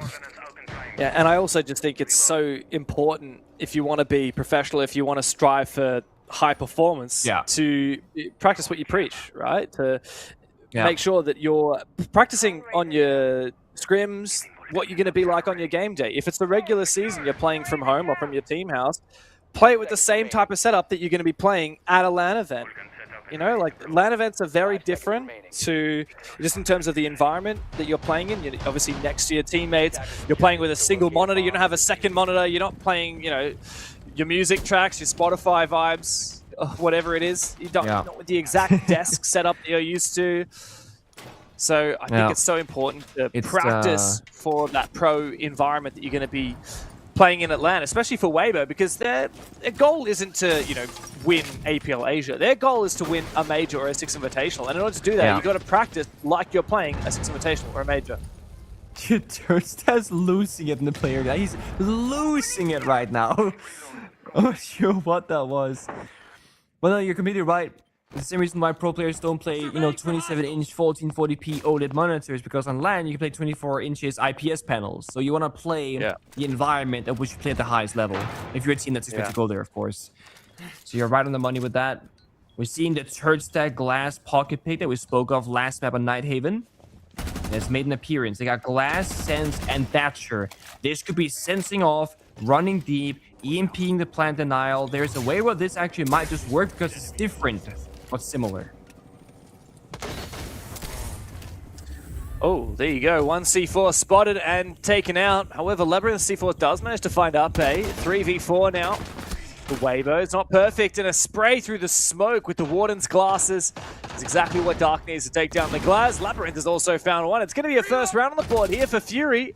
Unless Hoven pulls off the impossible, he's got 4 to find.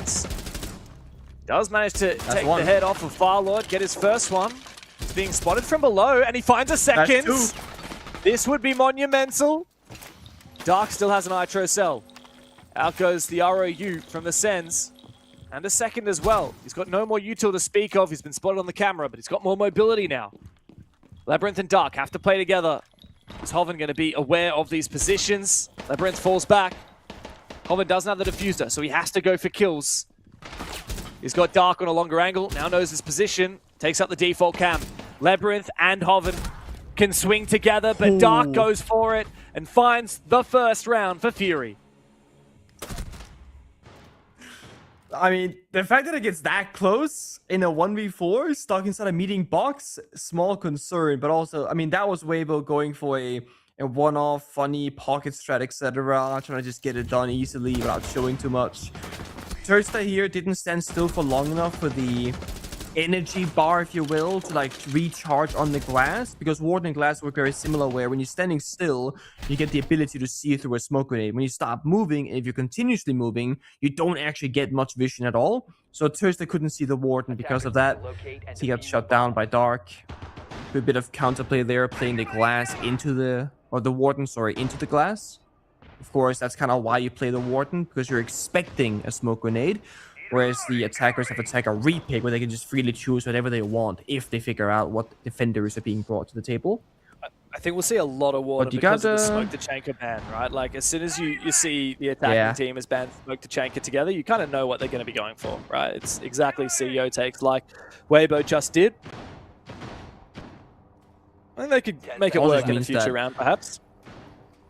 They don't get stopped by anything except for like pre-played Goyo canisters, right? Like nothing's gonna stop you from pushing, from rushing, even if you're not planting, just like going in through the bomb site, going in through an area. Because if you look back at how Weibo were defending, they're using Tachanka Fire and even Toxic Babes pretty sparingly early in the round, just be annoying to do a little bit of damage, to stall them from pushing, etc. This is Weibo saying, we want free control of going wherever we want, whatever we want to. And first round, that's a Sense Glass kind of rush. This round, it's SpeakEasy and Monty. What is realistically going to kill SpeakEasy this round? Well, maybe one of the 3 C4s in the pocket of Fury, but if you're a really good multiplayer, which SpeakEasy is, you can actually escape and survive most of those with ease. Oh, this is good. 2 electric claws going down on the wall. And I believe only 1 was droned. So SpeakEasy doesn't know that there's backup electrification. He's going to pick it up. Maybe look to go elsewhere. Okay. Dokkaebi call rings out. Is there map control being taken here? Reaps is in the building, top floor spiral stairs, while the rest of the team for Weibo, all 4 of them, are still outside, looking to focus up on hard breach. Ape's taking a hell of a lot of damage. That was the first Nitro cell. In this case from Labyrinth. Did the wall get breached? I think it did. I didn't sure if there's hear any- the boom, but again, we're kind of far away. Was that denial? I'm not sure. Surely it did. I mean, SpeakEasy's Yeah, it outside, did. so it must be open. Yeah, there it is. Yeah. Now, you can find these players. Can you kill them? Well, Hoban says, yes, I'll take care of one. That's Kite removed from action.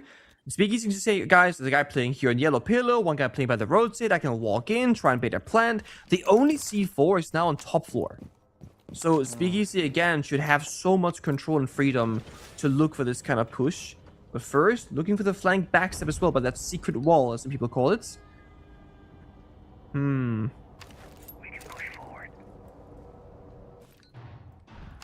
Just realized Turds is 12-4. Guy has been popping off. It is match point for Weibo now. Fury need to win 5 in a row on their defense. They're fighting from behind, 4v5. In goes the Montaigne. Ape finds the first kill of the execute. Turds is right behind this Montaigne. They're waiting for an opportunity to look for a plant. There's a player at yellow stairs and somebody above as well, so plant might not be possible. SpeakEasy looks for a chance, and Labyrinth does find one, taken very low, but Reaps will finally trade him on. Back the plant to be confirmed by SpeakEasy, and Reaps has the retake on lock. Ape with the early GG call. Roldini has fortified, and they know where he is because he's just taken out that drone. Hoven with the long angle with the DMR, and it's all said and done for Weibo Gaming. Fury do not flourish in their debut. It's a devastating start. 7-1 and 7-1 for the Kings of APAC. It's so fitting, right? Off-season, question marks, how good are they gonna be? Are they ready? Are they prepared? Can they take this match serious? Yeah, they can. They can. Absolutely. This is gonna be about the discipline. I think, again, having Gohan as your coach behind these very exceptional individual players furthers that kind of level of game. Guys, I know we're playing back in APL. I know this is gonna be easy for us, but we have to respect our opponent and play it 100% and show how good we are. They really did. So many highlight moments here for Weibo. From the get-go, every players round. like Turds were popping off. Reaps was feeling good about it. Hoban had a much louder Nighthaven Labs than he did here on Consulate, but for Turds time, I mean, he finished 12-4, I believe, at the end of the game, maybe even better. Fury did not have a lot of great moments. Not a lot of these rounds, I hate to say it, a lot of them looked close, and a lot of them were... There were points... Yeah, there were not many points where I was like, yeah, Fury is going to take this round, you know? Sadly, No, I hate there to say weren't. it, I mean, but Weibo were very much in control. It's a case of Weibo obviously being a phenomenal team, like we keep saying, and then Fury maybe being a little little bit behind the curve. You know, again, having new players, having to restructure, having to figure things out. There is going to be a couple of weeks or maybe even months sometimes before a team gets back up to speed. And I feel like this kind of showed that they had a lot of gaps in their gameplay. And I feel like even if you played a slightly weaker opponent than Weibo, I still think they would struggle a bit. So they got to look at the long-term future and how they can improve rather than how good we are right now. It's true, but of course on the flip side of that, we've got to talk to the team that just went 7-1, 7-1, and SpeakEasy is on the line. Really tough game for you guys. I'm sure that you're really, you know, sweating. You're probably feeling like, oh, that was a long series. How on earth are you going to recover from that? I mean, we just play our game, and yeah, that's it. You know, we have a plan beforehand, and we just execute it in the game. That's all. Okay, something that obviously you guys are phenomenal. You guys are, you know, domestic. You're the kings, right? You're always winning, getting first place, etc. Is there any fear of complacency of you guys thinking that, oh, it's too easy, we're gonna have to, you know, we get bored, etc.? Or is that something that you guys talk about a lot, that we gotta play serious and try 100%? That topic too comes up, but we always sort of reinforce our mindset with that. You know, we have to go through each game round by round.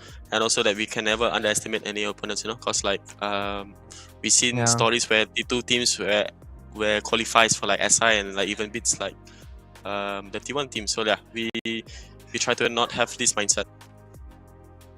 SpeakEasy. How nice is it playing best of threes, by the way? Wait, hold up. Sorry. One at a time. You know, you play like 20. You're so famous, but you just want to ask you questions, right? Like paparazzi. Like, you play 20 best of ones normally, you know, every week, all the time. How is it playing BO3s off the rip and not starting in best of ones? Does that make a difference to you? I think it does, because the way we handle like stage 1 and stage 2 in 2025 is like sort of a practice where we can just try stuff, because it's end of the day it's the playoff that matters. And I think right now going straight into the playoff, like we can show everything that we prac, you know, everything that we learn, everything that we try to do something new, all goes into here. So I think, for my personal opinion, I think this is like a better way to just get into like the really competitive match. Can I talk now, Daddy Pengu? Can I talk to my friend? Is that okay? You may speak, just my son. APAC to APAC. Thank you. SpeakEasy, look, big story for all of the world in Rainbow Six at the moment is how pretty much every team is making big roster changes. If they're not making changes to their roster, like CAG, for example, they're bringing on new support staff. Now, you guys are one of the only teams in the world in Tier 1 that hasn't changed any players, hasn't changed your organization, and you haven't changed your support staff. You're still working with Gohan. I believe he's in Brazil right now. We haven't seen him on the cameras. Maybe you can just speak a little bit to what it's like working together as a unit and why you chose not to make any changes. Okay, first of all, I think the team right now we have is that we have to be realistic as well, and also be like, if we were to replace anyone, he has to be someone better in that role, you know. But we don't see it as a need or a fit, and I think everyone else, in terms of like friendship wise and what we bring to the team, is like the best as it can be right now. So we don't really feel a need to change, and of course that helps with being how do you say, like we are motivating each other and also like rallying each other, you know, like we are not I guess you can say that we're not putting off our foot on the brakes or whatever, like we're just yeah. Very fair, very fair. Now, obviously, APL is one thing, but international events is really where you guys are looking to lock in and raise some trophies, hopefully, eventually. Yeah. Looking back at your previous results, obviously, SI was very challenging. You topped your group, lost to Furia and Secret. Looking a bit further back, you lost to Secret as well in Munich. You also lost to Secret at EWC. Obviously, they were eventual champions there. It's been really rough for you guys. You've had some tough draws. You play so well, and then you end up playing like one of the tournament favorites and going down. How do you think that's going to change moving forward? Salt Lake City is coming up, because I think at this point, you know, you're going to be playing the best teams in the world. You're going to be playing your Team Liquid Alienwares, your FaZe Clans, your Team Secrets, your Falcons, and you need to start beating them. So what do you think is going to change for you guys to actually unlock and take that next step on the international stage? I think what we can improve, or what lessons we took from all the previous international, was our mindset and how we deal with the pressure. And of course, like, you know, if you wanna win, if you wanna be the best, you got to beat the best, you know. So we expect the same challenges against like Team Secret with the new roster change or anyone else that we come across. But it's just about how we deal with the pressure and fix our just micro strategies when we face like different kind of opponents. Well, congrats again on such a dominant win today, SpeakEasy, and we'll see you after your next game should you win it. Thank you. See you guys. Bye. And that's Should you all win for it? our Come on, first. Well, you know, I don't want to get too ahead of ourselves. Didn't you ask a question about complacency? Come on, you got to give some credit where credit is due to the rest of the teams getting a in the little bit league. of the vibe check, right? I'm just asking because, you know, I like SpeakEasy. I want to see him succeed. I want to be sure that they're not getting complacent too early. That's it. Yeah. Well, it's time for a vibe check on Soulsheart and Daystar. They're playing up next, so stick around. We've got more Asia League coming right up.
They've come out windmilling like an Englishman looking for a scrap. But talking of a scrap, Pino! If he goes uncontested and the kick goes cold, that'll be devastating. The grenade goes through, that's the swing! Cyber and Bullet are able to get one apiece with the kit so far away, and Canadian down upstairs. Cyber, wow, that was special. It's a 1 versus 3 to hold, and they're pushing him from behind. He's found one. He's got to get the vertical as well. They get pulled off Tim. We're down to the last 3 or 4 seconds. Ryder's got another. He's held on. He's going to do it. And PSG take the 2-1 win. Both players spotted, but the res can be made successfully. Another one for Solitov. Information from the bees. It goes in. W7s! They cement themselves as one of the greatest of all time. He's starting to get cooked alive, Ollie, but he's using the stim pistols. Look at this from the dock. Surely not. Brilliant! That's play of the year in my book. Plays the game, hits the old body, doesn't quite catch it. There's the impact. He gets it! There's the dash! He doesn't have the confirmation. He's going back, he's not quite sure. He Nesk, you only gotta has go. a few seconds. Stick it, Nesk, stick it. This is an angle that he might be able to contest. No, unfortunately, he takes just a bit of damage there. A walk, I guess, to the second one. Eclipse, though, will get one, turning it into a 2v2. Now they push it on the side. The Bandit will lose out on this. Eclipse, the last alive on the Ella. He spots the head and takes him down. The ace for Waka. He will down VC. Canadian positioning to pick up, but that's going to result in a double nade from Vertical. That's 4 for him in the round. Necrox, the final defender against Vertical. The ace. Absolute domination. You believe in magic, Michael! Team 1 does as they win the Mexico Major.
they've come out windmilling like an Englishman looking for a scrap. But talking of a scrap, Pino! If he goes uncontested and the kick goes cold, that will be devastating. The grenade goes through, that's the swing! Cyber and Bullet are able to get one apiece with the kit so far away, and Canadian down upstairs. Cyber, wow, that was special. It's a 1 versus 3 to hold, and they're pushing him from behind. He's found one. He's got to get the vertical as well. They get pulled off him. We're down to the last 3 or 4 seconds. Ryder's got another. He's held on. He's going to do it. And PSG take the 2-1 win. Both players spotted, but the res can be made successfully. Oh! Got another one for Solitov. Information from the bees. He goes in. W7s! They cement themselves as one of the greatest of all time. He's starting to get cooked alive, Ollie, but he's using the stim pistols. Look at this from the dock. Surely not. Brilliant! That's play of the year in my book. Plays the game, hits the old body, doesn't quite catch it. There's the impact. He gets it! There's the dash! He doesn't have the confirmation! He's going back, he's not quite sure. He Nesk, you gotta has go. a few seconds. Stick it, Nesk, stick it! This is an angle that he might be able to contest. No, unfortunately, he takes just a bit of damage there. A walk, I guess, to the second one. Eclipse, though, will get one, turning it into a 2v2. Now they push it on the site. The Bandit will lose out on this. Eclipse, the last alive on the Ella. He spots the head and takes him down. The ace for Waka. He will down VC, Canadian positioning to pick up, but that's going to result in a double nade from Vertical. That's 4 for him in the round. Necrox, the final defender against Vertical. The ace, absolute domination. You believe in magic, Michael. Team 1 does as they win the Mexico Major. He gets him just in time. They are the best that this region has got to offer.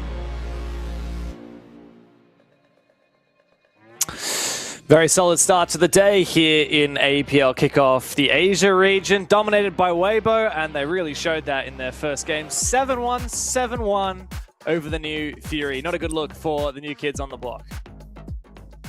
No, but with that being said, when you're a new team on the block versus an established team, can you really expect a really solid result? Probably not. So it's only gonna get more fair, right? Because you're gonna have a plus team, minus team in Soul's Heart because they had the roster, dropped the roster, picked it back up again, up against Daystar. So I feel like this is gonna be more of an even matchup, if you will. Very much the case. Of course, Daystar, the team that won the last chance qualifier for APAC for the 6th Invitational, they're going to be taking on Solzard Esports. A bit of an old classic team in APAC. For a long time, they represented the Elevate organization. Of course, the team that Onigiri used to be on, the team that I9 is on, Sapper, all of those good guys, team hailing from Thailand. So that's the matchup that's going to be happening up next. Soul's Heart versus Daystar. Let's really start breaking this one apart. Soul's Heart are a team that... The sad note that I have for them is they're the undisputed best at raising trophies, but not the right trophies. So they were the champions of the APAC Cup in Thailand, in Japan. They were the champions of the Thailand Game Show at the Elite SEA Community Series, which is a Tier 2 circuit. But every time it's something that really matters, like the APL that qualifies to a major or the 6th Invitational Last Chance qualifier, they fumbled. Most recently in that SI LCQ, they fumbled to All Gamers, the Chinese team that kind of came out of nowhere and stole the show only to eventually lose to Daystar. So these guys, look, they're capable of so much, but we need to see a little bit more from them if they are to make a return to the international stage.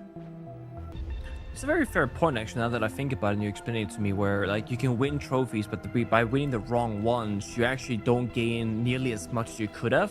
Because we keep saying this in the previous matchup with Weibo, right? Yeah, it's great to do good domestically, but what you really want to do is qualify internationally and then do good internationally. So it's a bit of a shame that Soul's Heart haven't quite had that same success.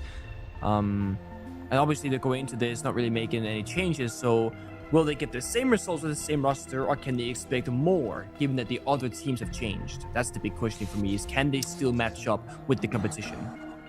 Yeah, well, of course, they haven't made any roster changes since last year. A team that's only made one roster change since the Six Invitational is Daystar. So let's have a look at this. Champions of the Six Invitational Last Chance qualifier. New player Bin Bin will be replacing Joe Gore, of course. At the Six Invitational, they performed in their first match very well against Elevate. They took down the fellow APAC team, or the Brazilian APAC team, 2-0, but then unfortunately really struggled. It was a hard group. Of course, it was a group with Wildcard, Furia, Falcons, and D+. They lost to all of those teams. They did get a map off of Furia. Yeah, I feel like Fury's a funny team because I feel like there's a couple teams that like, oh, they took a map off Furia, right? But it's like, was that Furia being in a weaker position? Was it, a team like Daystar playing really well? It's really hard to say rather, but I do think Daystar actually has been a pretty good team in recent history. I am quite sad at Joe Gore leaving, honestly, and going back to Elevate, whatever, but I really enjoyed him on this roster in particular, so I'm keeping my eyes here sharply on Bin Bin, seeing what's the replacement looking like, because when you do lose a valuable player, the replacement has to be equally good to keep that same magic. Yeah, Jogor was a real highlight player, so all eyes on Bin Bin to see what he can bring to the table here. Now, if we look at a comparison between Soul's Heart and Daystar, these guys have played each other many, many times throughout 2025, a total of 6 times, in fact, across the APL and the Elite Community Series, which is the Tier 2 tournament in Southeast Asia. And the only time that Daystar won was in APL Stage 2 back in September last year in the BO1. Soul's Heart later beat them in the BO3. So despite Daystar ending up going to the Six Invitational, it's Soul's Heart who are no doubts the head-to-head record holder between these two teams. Let's have a look at what maps we'll be playing today, keeping in mind the map that Daystar managed to take off of Furia at the Six Invitational was Bank, and it looks like it's actually survived the first round of the veto, so it could be played as Decider. Interesting. Decider would be a shame, but I guess depends on the end. I was going to say Decider could be a shame because what if you get a 2-0 and then it's like, oh, we don't get to do like a really good meta we beat Furia on. No, Lair into Consulate into Chalet. It's a bit of a toss-up here. Some maps that are good, some maps that are weaker for defense and attack. Yeah. Lair to kick things off, always a favorite of mine. Consulate will be next up, picked by Daystar. But Lair to kick things off, it's a chance for Soul's Heart to kick off their 2026 with a bang. APAC Cup last year was a great moment for this Thai roster to flex their muscles and to show what they're worth, but they're going to need to do the same today against the one-time Six Invitational attendee in Daystar. It kicks off right now on Lair.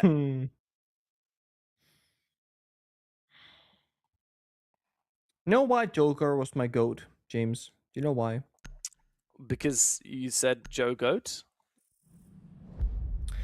Thermite Shotgun on Clubhouse. Oh, he played it. Did he run Thermite Shotgun? He would That's attack. pretty edgy. Yeah, so he would do gym attack. He would do Thermite Shotgun, pop the jacuzzi wall, and flashbang, sprint into bathroom, avoid the rotate with the shotgun, just go bang, bang, bang, and then go for a plant. He did things differently. He did things in a fashionable sense, And I feel like losing that kind of player and losing your wild card in a way, that can have a negative effect. Because one of two things will either happen.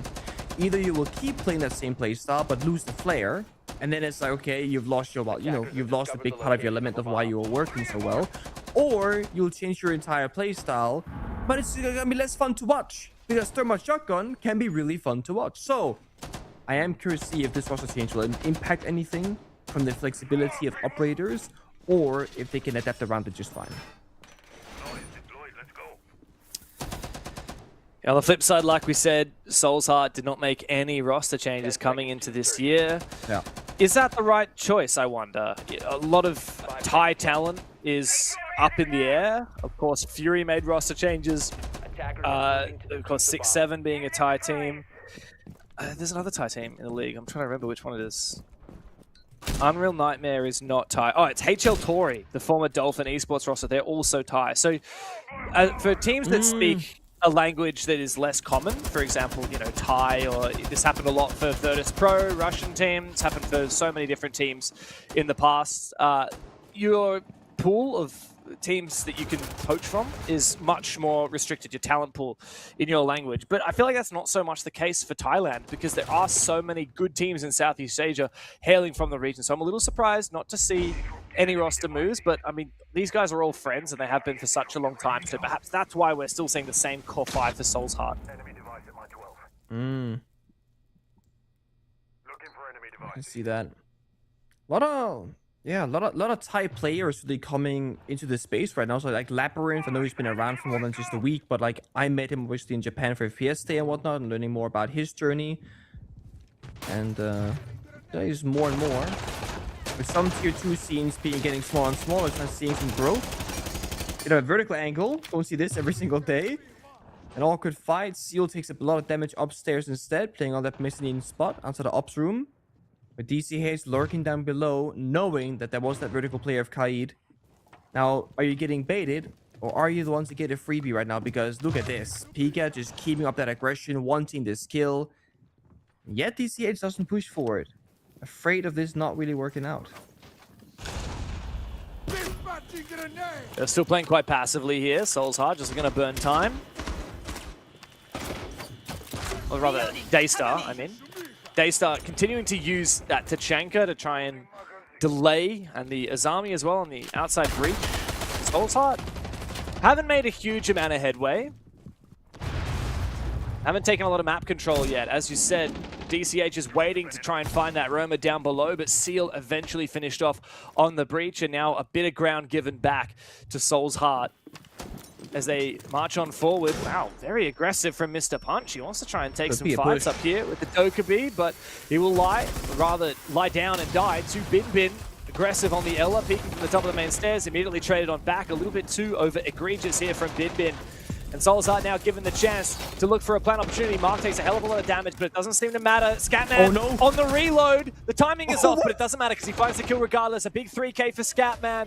Azuki, with a big task ahead of him, finds I9. Three more to find. Soul's Heart in the post plant should surely lock this in. It's a cheeky prone peek here for Scatman as he finds the 4K and finds Soul's Heart, their first round of the game.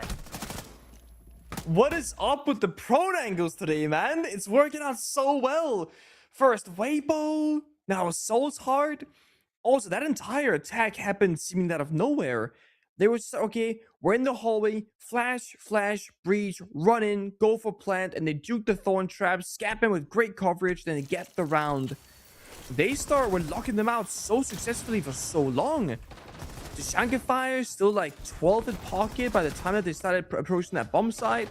The flank could have been good from the Kaid, but missed the opportunity because they didn't see the player proning. Small things costing Daystar that round.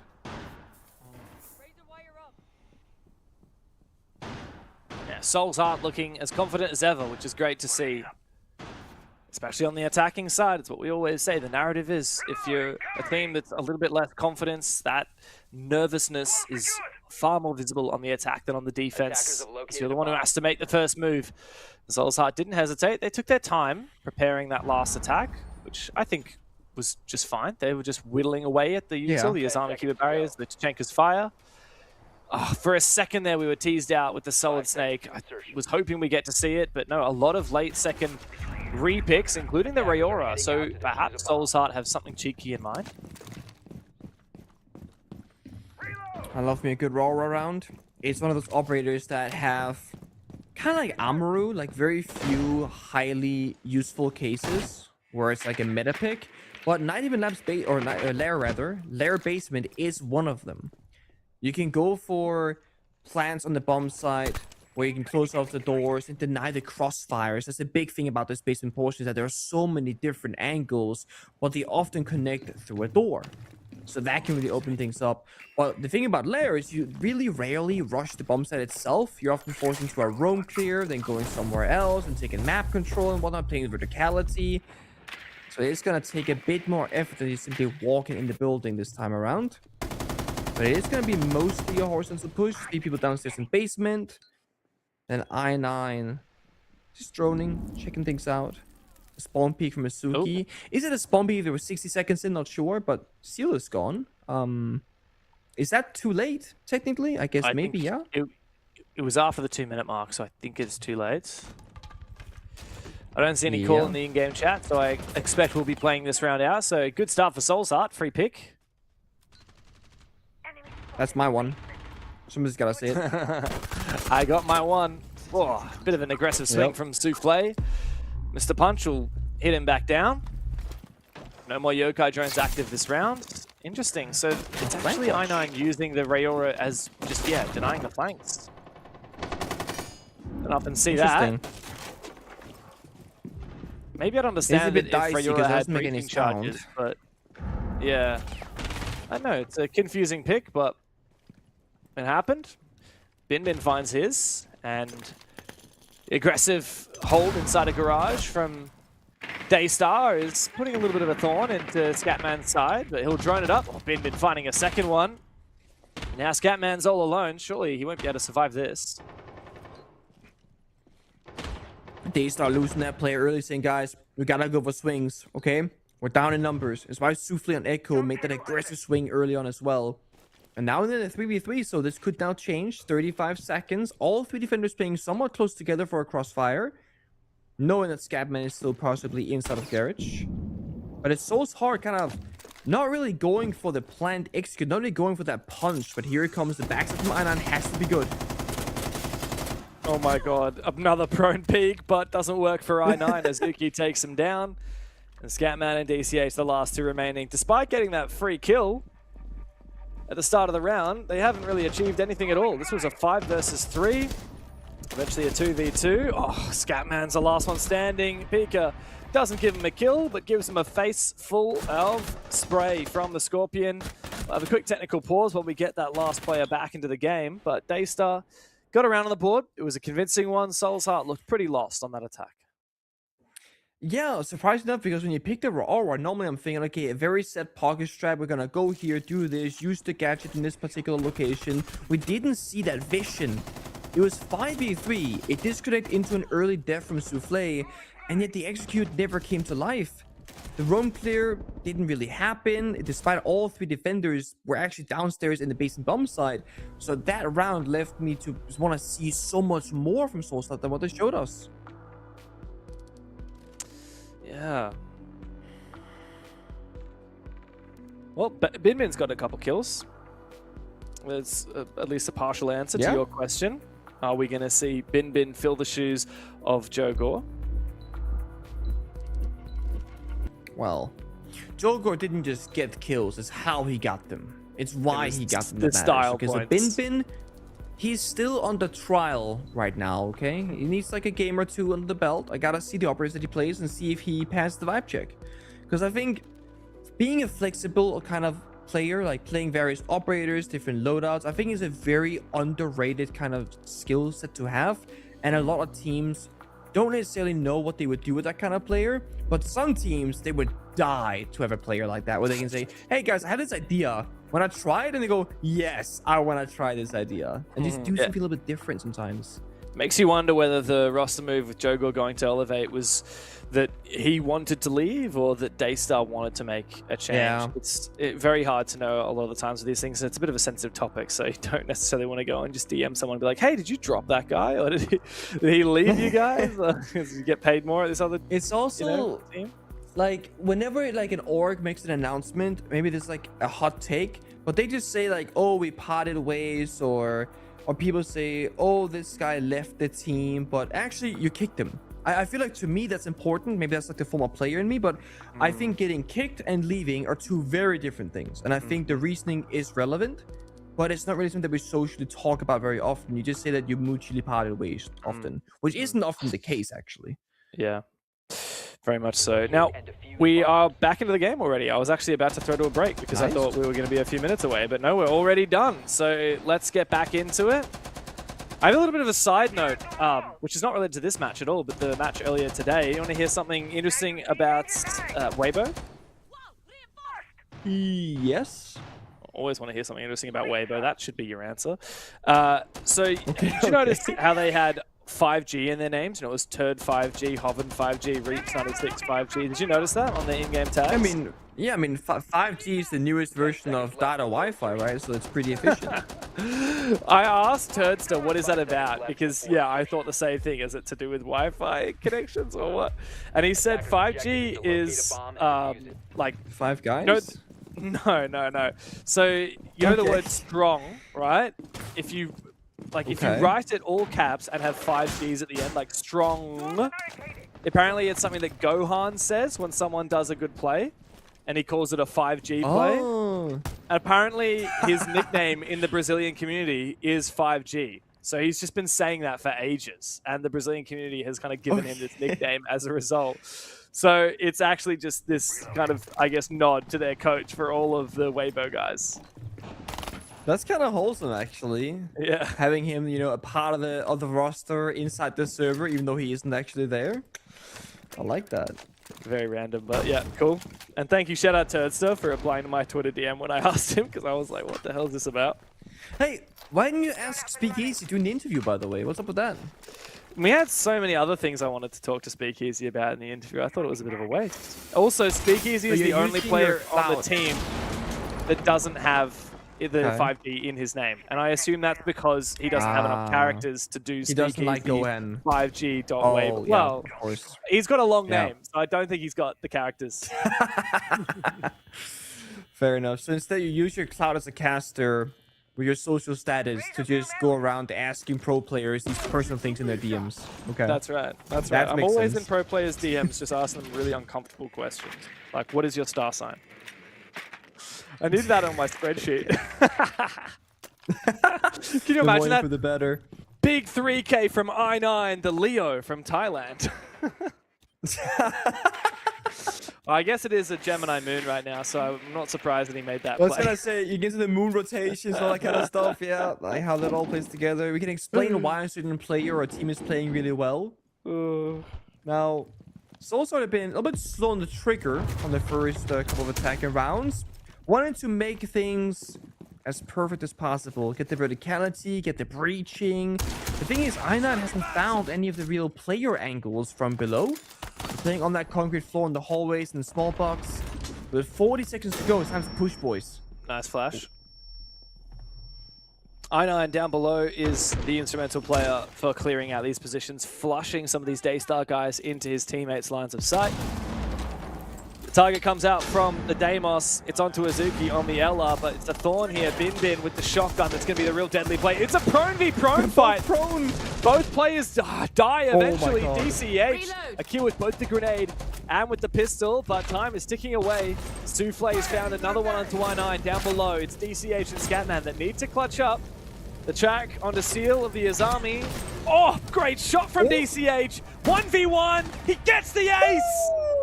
Out comes the shotgun, and it's a left-right good night to Daystar. What on earth just happened? The double triple prone in the hallway, the grenade kill, the shot. Like, DCH did everything that round except the verticality that I9 was riding from below with the buck. Entry, mid kill, last kill. And honestly, for a small second at the very end there in the 2v1, it looked like DCH was going to the left-hand side after getting that Tashanka kill, or the first guy rather, to go for a plant. Then realize, oh, I don't have the fuser, I had to get the shotgun out and then kill Tashanka and get that final kill. He was literally a one-man army and unstoppable when it came to the push.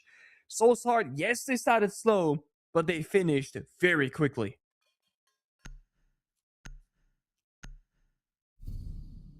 DCH is gaming. Enough said. He's man gaming. To take matters into his own hands. He said, all right, man, if you're not going to do it and he's not going to do it, then I guess I'm going to get it done. And I love seeing a bit of shotgun play on the attack. Very rarely do we see it on the attacking side. Obviously, defense, you need shotguns for making rotations and kill holes, much more so than you need it on attack. So any operator that has a secondary SMG, you're probably going to be bringing it. We're literally seeing it right now with both Bin and Seal, right? They could be bringing primary weapons that are fully automatic, but because they've got secondary automatic weapons, and I think Pika actually as well is in that case. I believe he might be running shotgun and the C75. I think so, yeah. But very rarely do we see that happen on the attacking side. You know, Sledge for a time had the SMG-11, and we would see that sometimes from him. But you know, Deimos obviously doesn't have an automatic secondary, but he does have a very powerful secondary. So you can afford to use the shotgun. If that wasn't a shotgun, I don't know if DCH would have found all those kills.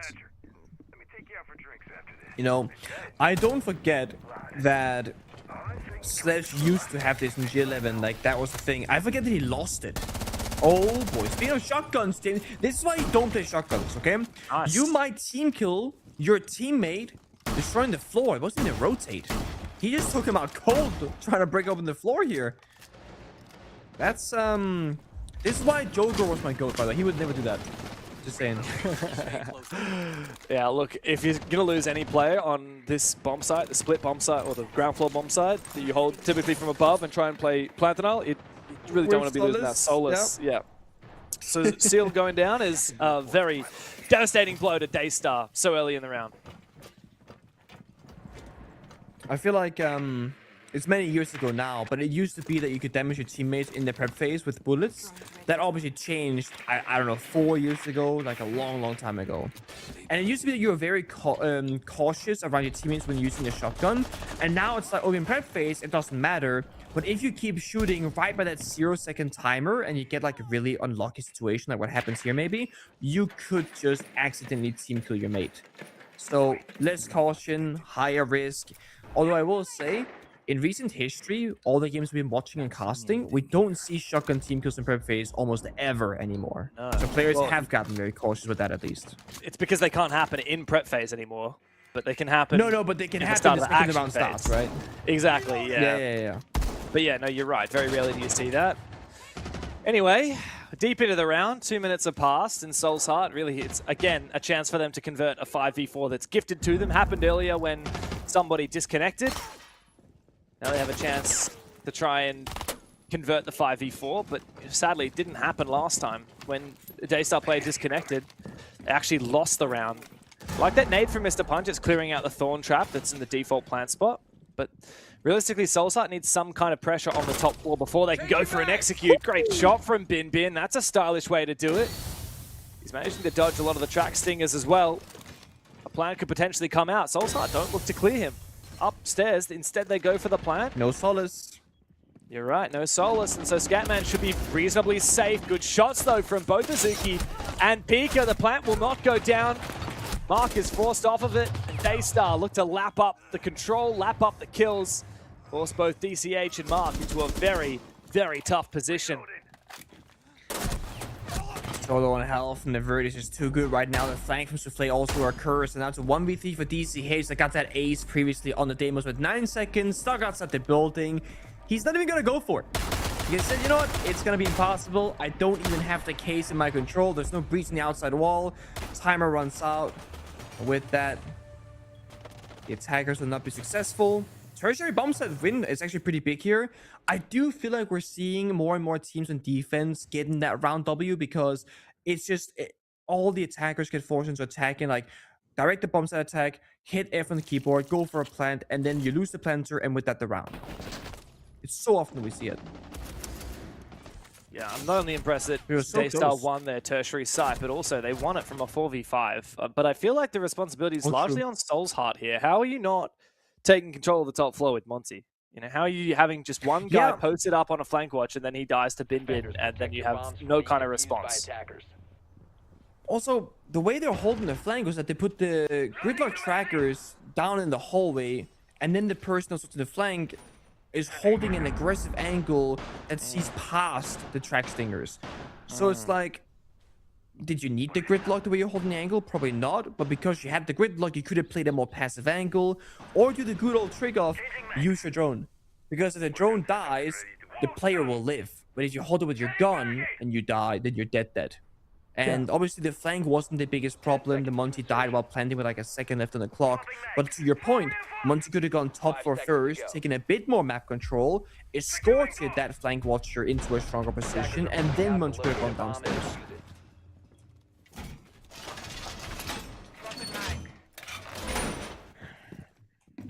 A lot of little details that make or break rounds.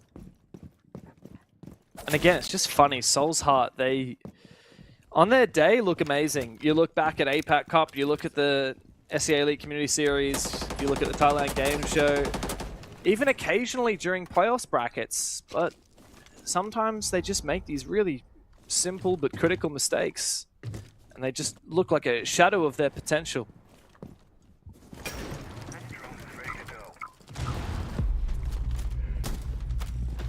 Oh. Starts off well for DCH once more, upstairs. Cutting crosses. The Echo, though, could be a problem for I9. Or, sorry, for Scapman this time around, rather. I9 is actually in Solid Snake. Scapman's turn on Blackbeard. Inside a garage. So he needs to be careful. Ideally, have a teammate behind him, honestly, to trade any sort of gunfight that might occur. We fire popped early. This is great for Soul's Heart. And this is the fastest round so far, honestly. Making good progress. Opening kill. 2 bit of droning. Or I9 rather using the Solid Snake as a flank watching operator, it seems like. Just occasionally putting out the gadget. If it goes a red circle, he knows they're getting flanked. If not, it's clear. Pretty smart. Nothing to report at my location. Tango spotted. Basement. The time has been burned by Daystar using the Tuberau to try and prevent that breach from going off so quickly, but he still has 2 more in pocket, so he hasn't delayed it that well. Good nade. Oh my god, Pika, was he on a camera or something? He didn't realize the grenade landed right at his feet. He didn't have time. That's unfortunate. Great nade. Big advantage now for Soulsars. They find their 3rd kill. DCH doubling down. Azuki is an awkward spot. Doesn't have a nitro cell. Needs Seal to rotate over and use his. Instead, the DMR comes to life. Azuki is looking the wrong way. Sees the Blackbeard for a brief moment, but it's now a 1v3. Knows where one of the players is taking him from, but Mark doesn't have to swing. He will anyway. He could have just planted. Decides to go aggressive, take the gunfight, and the round for Soul's Heart. I kind of like this push from Soul's Heart, where they were in a plant position for quite some time there, but they were like, okay, a C4 kills like 1 or 2 players because we're very like stuck together. So instead, let's fan out, look for 1 more kill, maybe just play for kills in general, because they have been losing rounds here, just trying to force down a plant. So I like this little switch up. DCH's ace, that was an aggressive swing. Now this round, aggressive teamwork together.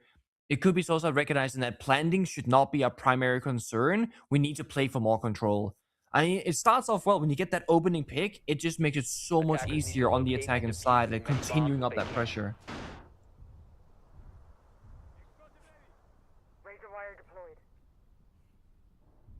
Interesting that they're going straight back down to the exact same bomb site and more or less playing the same-ish operators as well. I mean, the Yokais make their return with Echo being picked again. Despite last time, I think it was Pika playing it, getting naded out so easily, so quickly. I don't know if we're going to have more of a roam game. Right. A lot of these operators could play a roam, but I feel like you can't afford to just forfeit map control like they did last round. Yeah, that's the issue, is the bomb site with the setup looks kind of weak. I mean, if you have like really strong crossfires and hit some good shots, I mean, anything is possible, but you're right. The roam looks kind of hard. The site looks kind of hard. It feels like almost Daystar's expecting like a bomb site rush to play like the Thorn, the Ally, the Echo and whatnot, right? But it's supposed to take it nice and slow and do the verticality, they do the hard breaching. Not much can really stop them, except for hitting good shots for Daystar. So it does feel like to me, if Soulstar can strategically pick apart this round, they should be in a really strong position for that 4th round victory.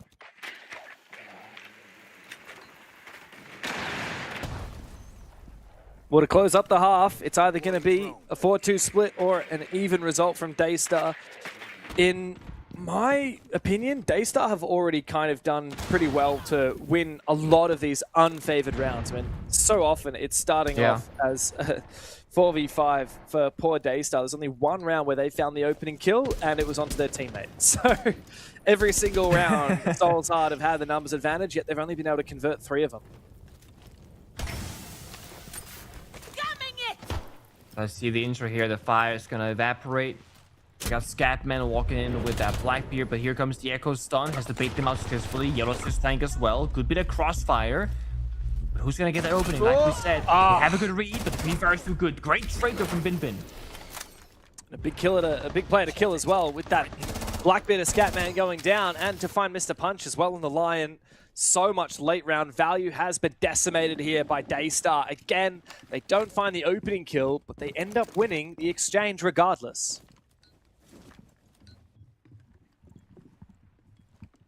I mean, they still have a boogie drone from DCH on the Ram. They could go and try and fish for one more kill. What they've lost is the plant potential here for Soul's Heart. They've lost the shield player. They don't have any easy ways in throughout the building anymore. And with that, they might flip the attack. They got I9 scanner here on Solid Snake, but knowing where the enemy is not going to be the problem. It's how do we deal with them in these particular locations. DCH dies in the Ram above as well, so now it's just down to a 2v4. Time to go for broke, swing the door, go for kills, good go shot. fishing. Yeah, I9's fishing very well, though. The Solid Snake's the perfect operator for it. He can ping some positions. He knows where all three of the last players are. He can see all of their positions. He can isolate these fights. A good nade as well. He can call it out to Mark. This is perfect. Great second shot from I9. It's a 3K on the rounds. Souffle still has the Yokais up, though.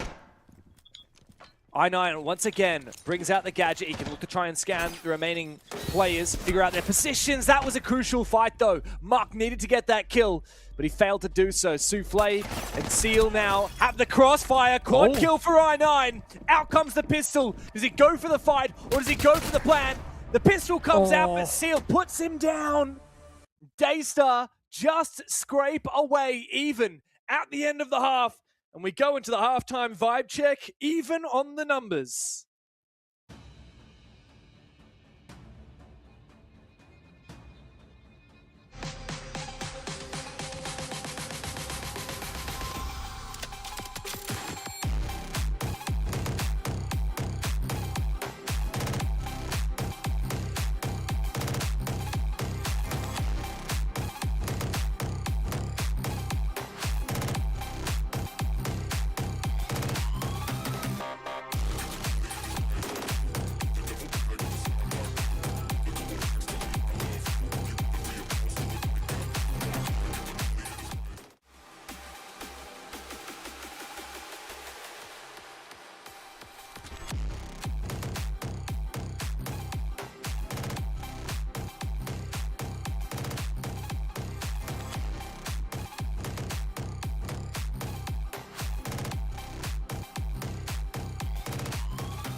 Back into it.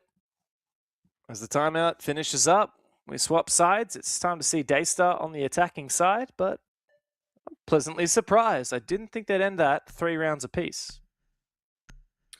No, this certainly was a surprise, and I think, honestly, it's a bit more of Soul's Heart falling short.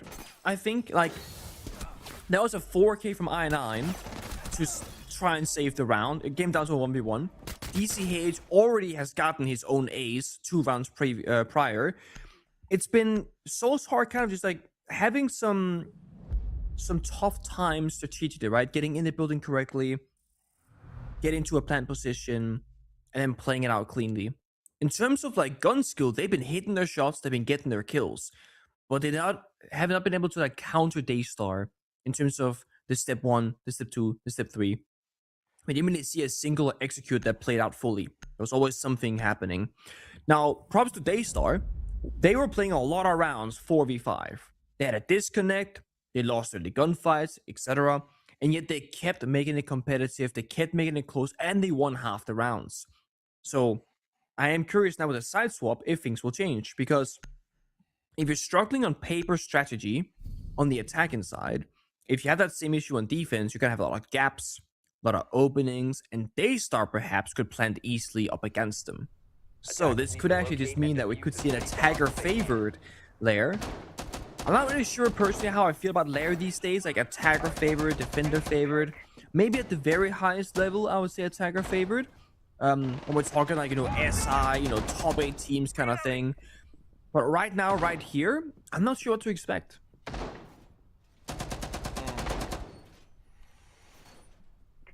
Yeah, I'm feeling the same. I think Asia's going to be hard to predict until we've seen a couple of matches to really get a vibe and a feel of all of the teams. Obviously, Weibo is going to be right at the top. Soul's Heart, just a team that they're impossible to predict because we know what these players are capable of. It's basically this roster exactly that went deep at Six Invitational 2022, that has been deep at other tournaments since. You know, all of these 5 players are capable, but very rarely do they actually realize that potential, especially in games that matter the most. We've seen that time again. And Daystar we actually didn't rate very highly. Yet last year they were kind of regarded as one of the mid-pack teams in the region, maybe lower pack even, but they made a real resurgence at the LCQs and at the end of last year with the big upset win over Elevate, Brazilian Elevate roster. So yeah, Asia just remains pretty unpredictable outside of Weibo.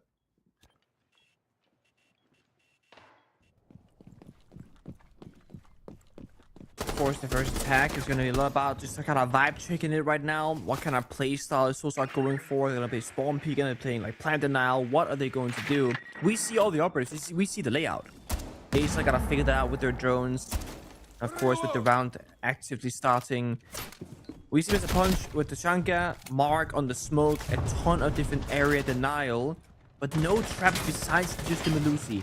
So 4 Banshees on the map, giving plenty of space here for operators like Blackbeard on Bin Bin to walk up a staircase, go down a hallway, and take map control.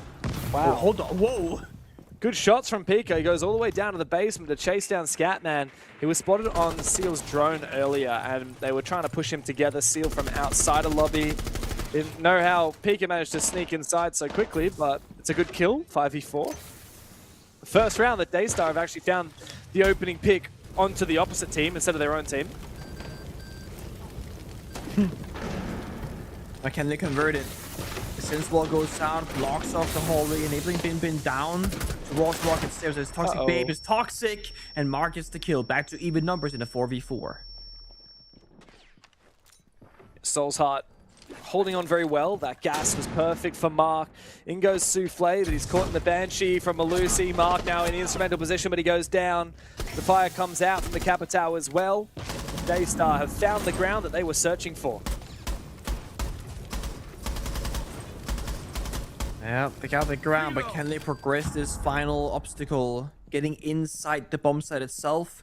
Again, they've lost the Blackbeard. That's that easy entry operator, but the Sense Wall is still good, and they have gotten that hard breach on the wall. Default plan could work, but that's, that's the last fire. Oh my god, DCH! With the smoke bang! That's so smart from DCH. He sneaks deep into the plant spot and just pre-fires through the wall. Now Souffle is left all alone, and should know exactly where he is. A bit of damage through the wall. He has pretty much no hope now. He's going to have to break open this barricade. Into the side he goes. Not a lot of ammo in this AR-33. Mr. Punch, quite the opposite in his LMG. He'll spray him down, and Soul's Heart looks solid at the start of the half. Again, another good clutch there saying, guys, we have to go for a counter play, get out those guns, get out those toxic babes, get out that chunk of fire, and stop them before they get into a executable position. This early kill, though, from Pika is so great. Chasing down the striker of Scatman into the basement. Bin Bin, honestly, could have probably had a little bit more support there on the lobby hallway. Yes, there was a Sense Wall to deny any of the crossfires, but how do you beat a smoke 1v1 when he's gassing you out? That's going to be a difficult task. The team got the job done in the end, though, so it's not for nothing. Soul's Heart will go downstairs to the basement, and they are bringing a couple of different key operators. Of course, you got the Scopos. You can go for a deep roam, teleport back. That's excellent. Scopos got a small buff recently. It now has the same punching mechanic as a Rooney, so this really elevates the roaming capabilities. You can open up hatches, make rotations almost silently, and it gives you a lot more variety in your gameplay than just simply teleporting back and forth, because you can now use different avenues besides using impact grenades, of course. I mean, And you got Scope trap was operators for the bomb always going to side. be a roamer, by the way, right? Like, that's just kind of built into the premise of the operator. So I think the punch to open up hatches and make rotates and kill holes, it's just perfect. It pairs perfectly with her kit. Yeah, but even later on, say you TP back towards the bomb side, right? You want to like hold a certain angle. Instead of spraying it open and giving you bullet tracers, you can just like punch it as well. Your teammate forgot to make a shotgun rotation, or often what happens in a, let's say you're roaming like 4 people, you don't have a lot of shotguns. I mean, look at this defensive setup. The only shotgun on this lineup is going to be Scatman with a TCSG slot shotgun. So the slot isn't going to get that many rotations done necessarily. Now TCH can actually help him. So you get more flexibility to pick up the scopos. It's the same way when you play the kite, right? You don't really often play the DMR or the AR, because like the slot shot is just necessary for rotates. Yeah. Well, the vert's starting here as Daystar begin this roam clear. Bin on the blitz. Always ambitious on these big maps with 3 floors when you want to clear the entire map step by step. The kill means so much, but I9 aggressively swings out onto Pika. He is traded back, so the ground is given up to Daystar. But it's a big play to take down the sledge. That's a big restriction on the vertical capability. We still have the ram in play though, so it's not the end of the world.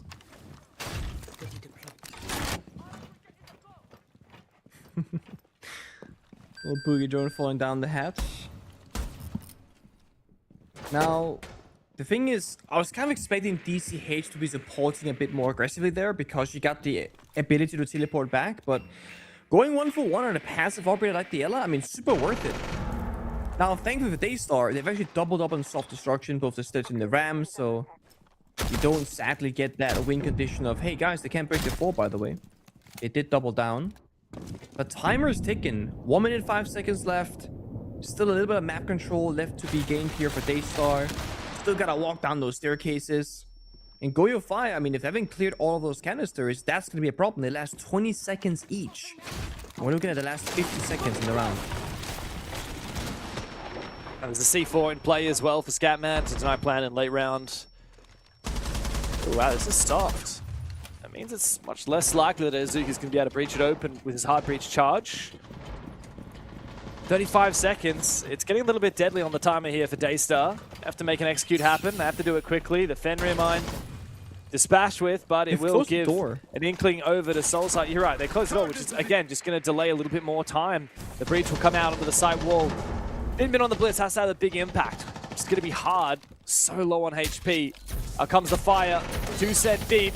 And the blitz has to take some ground. The Fenrir mine blind sealed for a brief moment, but he does get through eventually. So much HP damage done. Azuki has to go big now, looking for a plan. It's up to Souffle to cover with 2 players looking for the retake, but Mark finds nothing. It's Mr. Punch who saves the day, sprinting through the fire and denying the plant for Soul's Heart. Honestly, barricading that door towards locker is low-key genius. And one of the big reasons for this is the attackers didn't know what's going to be on the other side. Because normally the blitz will walk into locker, maybe see a player, see utility, and can then convey that to his teammates. We saw in the final kill cam there was a bulletproof camera the entire time to the right-hand side of the door that was barricaded. When they walked in to go for a plant, when they walked in to push, the dead player can just sit on the camera and go, guys, planting here, holding left, right side there's a gap, and convey exactly what the weakness is going to be. And it's why Soulsard pushed so aggressively in that 2v2. One guy pushed the right-hand side, one guy pushed the left-hand side. They knew exactly where the planter was and exactly where the cover was. So they get a guaranteed round win, essentially, because you're fighting 2 people against 2 people, but the attackers are planting. Only one guy has his gun up. You can win both of those gunfights if you time it correctly. So well done, good problem solving, good utility, good time waste from Soul's Heart. It's another round victory in the books, 5-3. 5 seconds remaining. attackers are heading out to We the change bomb sites again.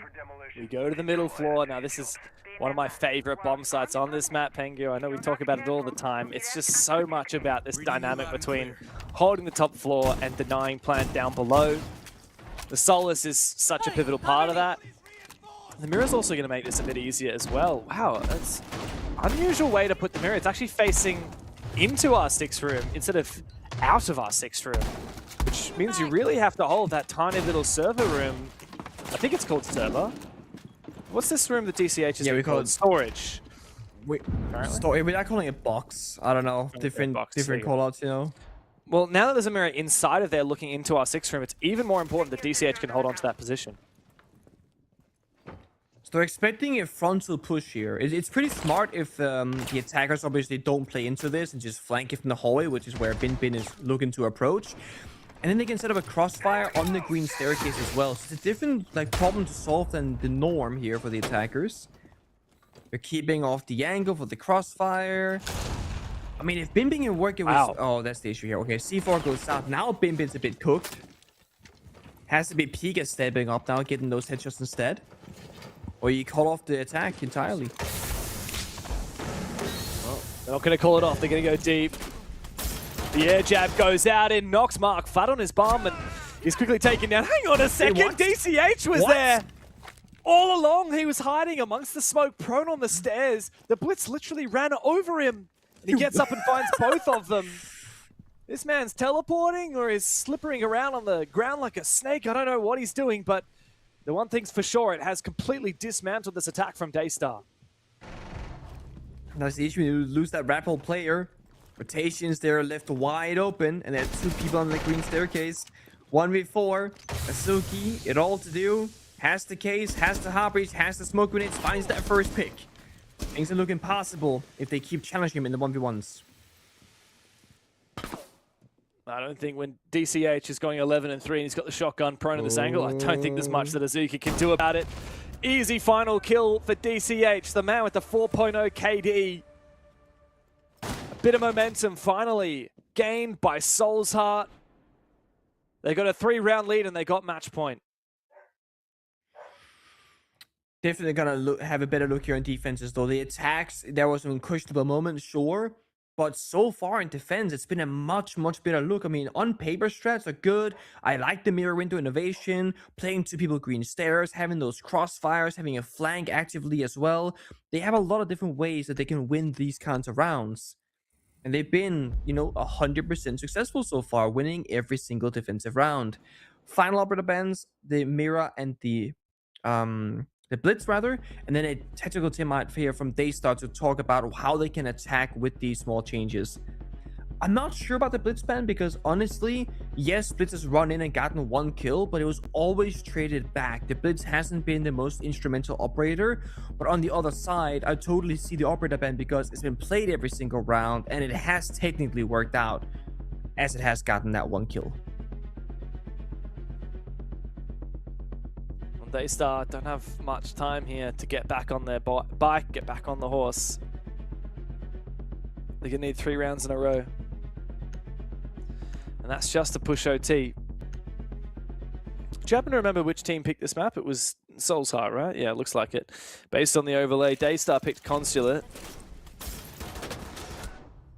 And this has been... You asked me a question just to say the answer. Well, the overlay came up on the screen immediately after I asked the question. So,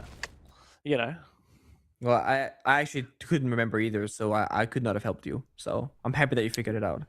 Oh, well, I'm happy that you're happy that I figured it out. Wait, so Soul's Heart picked the map, and they also got a tech starting side. I guess the map isn't a tech. Wait, do you have the stats open from SI by any chance? I do somewhere. I was curious on the win rate for SI for Lair, because I don't think we worked Lair almost at all during SI. I'm on guard. Attackers have discovered the location of a bomb. Statistics. Lair. Yeah, it was 51.9% defense. So yeah, not bad. Not bad for the attack.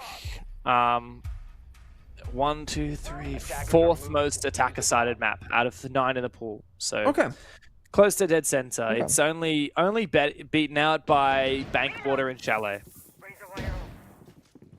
Okay, like the attacker maps. Fair. Yeah, exactly. Okay. So the map definitely feels like a toss-up as well. Yeah, I wouldn't personally put like, oh my god, defender favorite, start defense is crazy, like Consulate or old Skyscraper or whichever, so... Fair enough. Meanwhile, Consulate was picked by Daystar. Let's guess where Souls Heart will choose to start, right? It's gonna be defense every single time, for example. Yeah. That's just how the cookie crumbles. Yeah. Oh, good control now from Bin. Nade gives him a bit of space. Salma comes out as well. This is pretty classic stuff on a top floor attack on Lair. Ops room dominated. It's time to move on to the next step. My question is, how are you going to keep the pressure on in the late round to the potential plant denial, not just from the smoke, not just from the Tachanka, but from the Thorn as well? Scatman has 2 of the Thorn traps in pocket. He can actually toss those quite far as a gas bait. Yeah. And so you can actually use them to deny the plant in the late round. You totally can. And I feel like it's only a matter of time before you see more and more Thorn tech being revealed. There are certain Thorn traps when you're jumping down a skylight or rappelling in a window that can actually guaranteed get a kill or an injure, because you simply don't have time to shoot them as you're stuck in those animations. When that start getting used more and more, we'll start seeing a Thorn ban. Maybe we'll see Marcus official seal. Like in Bathroom. Bin has to make this work. Bin does open up a rotate. He's now in a close range gunfight. Bit of pressure. Wow. Marcus just dancing around him, toying with him, but Pika finally finishes him off. Coming up the main stairs. Daystar are working together, but those Thorn traps are keeping them honest. 4v4, good control from Daystar, but it's still a little bit iffy. Oh, here we go. I didn't realize they actually have breached the mezzanine now. Into the bomb site. Destroying that Kiba barrier. Scatman finally found as well. DCH in such an important position, hiding behind his Kiba barriers in sight. He's also right around the corner from Bin, who will go down. DCH finishes him off with the Deagle. Daystar still in advantage. One player. Souffle trying to make his way forward. It's I9 and DCH. The top fraggers for Soul's Heart that have to clutch up, and DCH is in the instrumental position. He's about to get droned out by the Flores. Shot by Pika. 1v3 now for I9 as Daystar finally breathe a little bit of life into this attacking half. It took them 4 tries, but staring down match point, they finally get an attack on the board. It's really crazy how Blackbeard not fully breaking that wall in the bathroom towards the rocket stairs might have just saved Bin and maybe even saved the round, because they were trying to run towards the Blackbeard and go for a melee, then try and get that shield kill. They couldn't because the beam was left open in the wall. And secondly, Daystar actually holding on to that final Dokkaebi call for such a long time. Right before Suki got the kill onto Souffle, playing from that mezzanine hallway, we saw Dokkaebi kind of being, okay, I'm gonna go for the call, and then stopped. Saved the call for about 30 seconds, and in the final moment, at 3v2, perfect time for Dokkaebi call to go out. They get full information, they feel very comfortable holding aggressive angles, they know the flank is not going to happen as well, and they were actually playing for a plant, getting 2 people covering, and that final player on the ace just to simply walk in, hold F on the keyboard, and get a very high chance of a round win.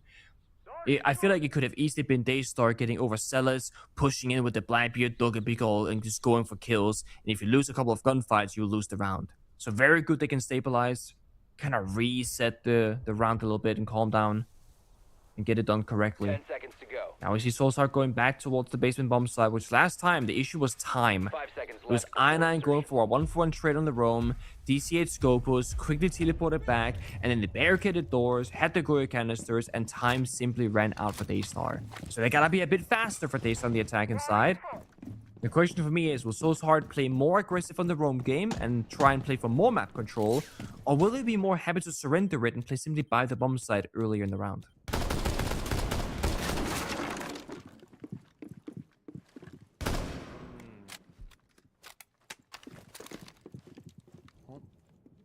Soul's Heart don't have to stress too much. They've still got 2 more match points. And of course, the more rounds go by, the more they're going to be able to unlock different bomb sites. Now basement and top floor, they have a choice between in 1 round's time. They'll also be able to go back to the ground floor bunks briefing if they want to, but we might not even get there. If I9 continues running amok, the Blackbeard goes down to that cheeky roaming Ella. Don't know how he managed to get the drop on him, but the Roamer's now under the pressure. Put under the pump by the Dockerby, and I9 will get traded back eventually by the Capital. Oh, there's going to be a freebie onto Mark, almost. Tiga doesn't land enough shots with SMG-12, but damage is there.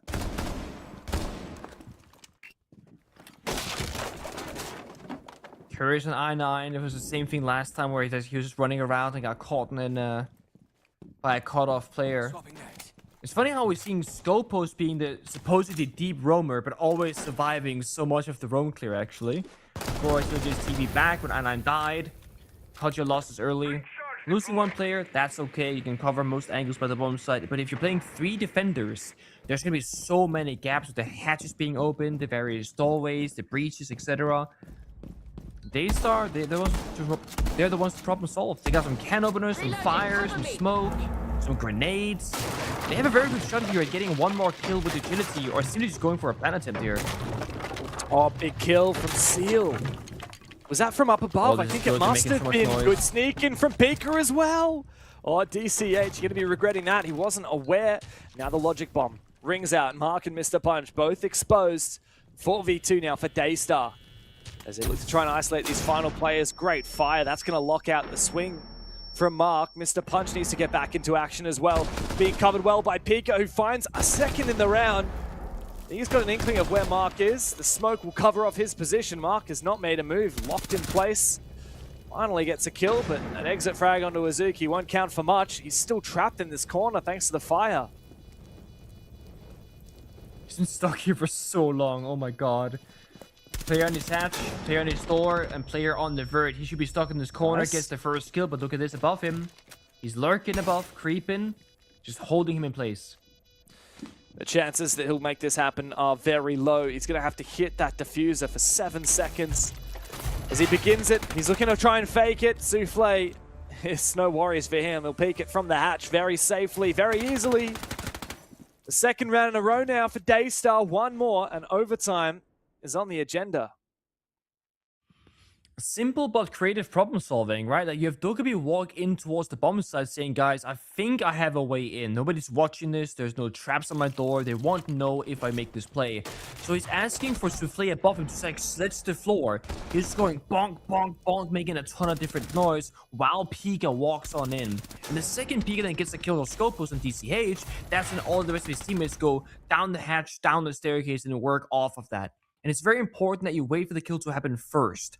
If everyone else starts making a bunch of noise and showing that they're pushing that bomb side, the lurk play might not work for Pika. They have to really sell that they're not ready to go for an execute, that they need to do more verticality, and then when they get the kill, they switch. So very good communication there from Daystar. And they're inching closer and closer to overtime. 1 more round to take us the distance. We're going back to this top floor portion, and Mr. Punch is hiding the clash. An operator that we all know from the last couple of games, especially yesterday in APAC North, can be very tricky to deal with. Especially because Daystar are once again looking to lean into that Blackbeard. Now they've got the Capital, so there is some form of a counter to the clash.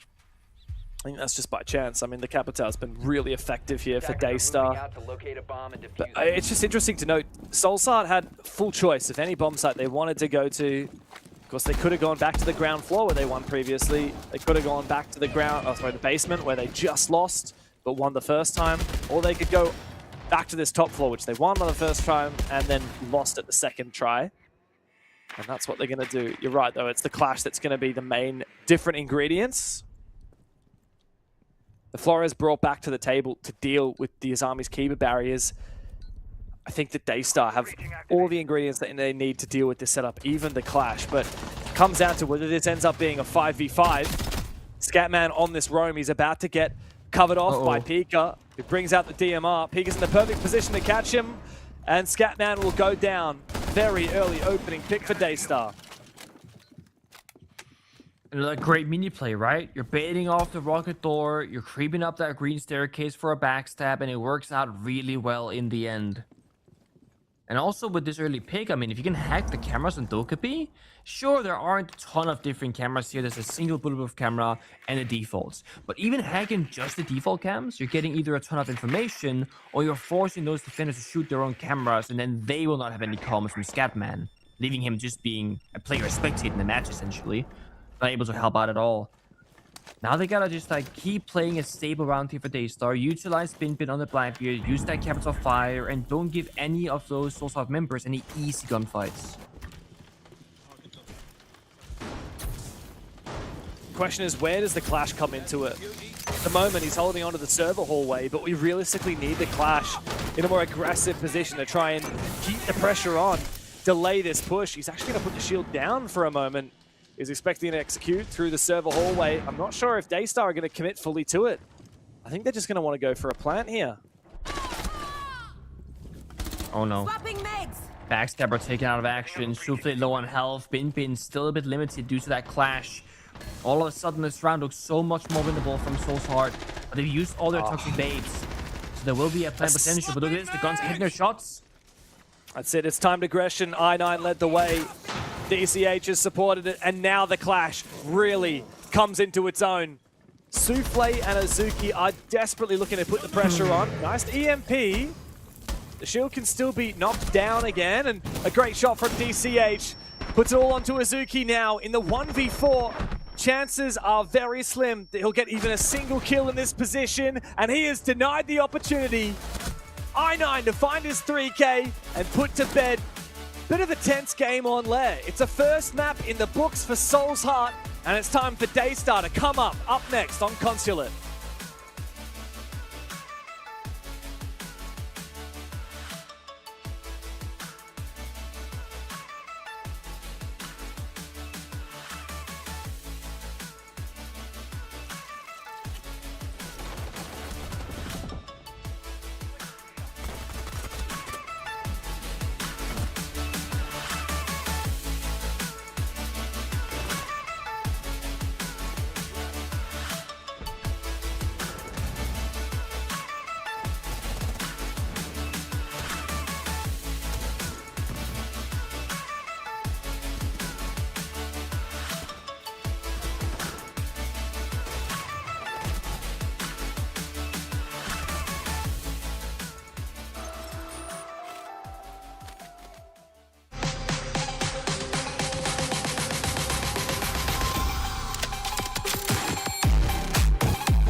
come out windmilling like an Englishman looking for a scrap. But talking of a scrap, Pino! If he goes uncontested and the kit goes cold, that will be devastating. The grenade goes through, there's the swing!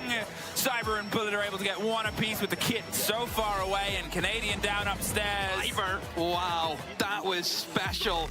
It's a 1 versus 3 to hold, and they're pushing him from behind. He's found one. He's got to get the vertical as well. They get pulled off him. We're down to the last 3 or 4 seconds. Ryder's got another. He gets him just in time.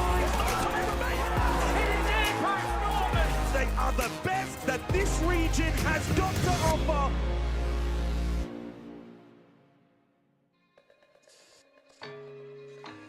Close 12-round game, but the first map is in the books for Soul's Heart. Gotta say though, Daystar, although they were a little bit quiet at the start of their attacks, they found some pretty solid responses to the Soul's Heart setups, and just maybe they'll have a little bit more luck in the second map, which of course they chose on Consulate.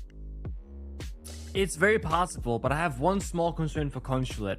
The main reason why the attacks were working out for Daystar, the 2 rounds that they did get on the board, is that the lurk plays were very good. But the main push, where you see the diffuser, where the execute is happening, I didn't really see that full plan from either Daystar, to be honest, or Soul's Heart on this map of Lair. When you speak about Consulate, it's a much closer map, much more compact. Lurk plays, it's not like your main way of playing usually, so we gotta see both teams on the attacking side have a bit more proficiency when it comes to their plan A rather, step 1, step 2, step 3, and the main push itself. Yeah, no, very much so.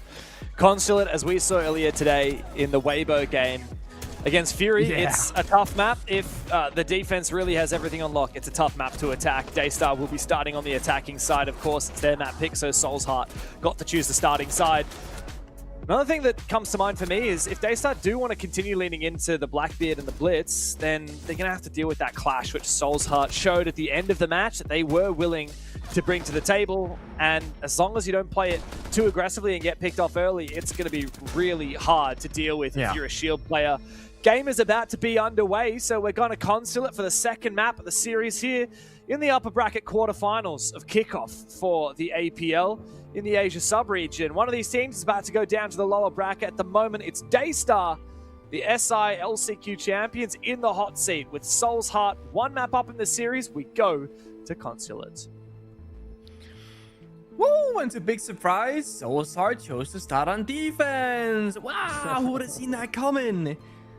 You know, thoughts on this, James? You know, we have had this system for a while now where you play 1st to 7 and you will play a 6-round half.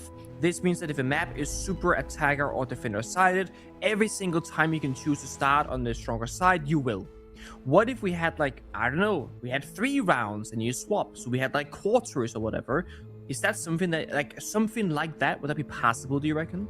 Could change that? No, it's a conversation that's been around for quite some time. I believe it's not possible. Is it possible to do that in the game settings, in the custom game settings? I'm not actually sure it is possible to play like that. I think it is. I know you can change it in different ways. I don't know if that specific case is possible, but I think yes.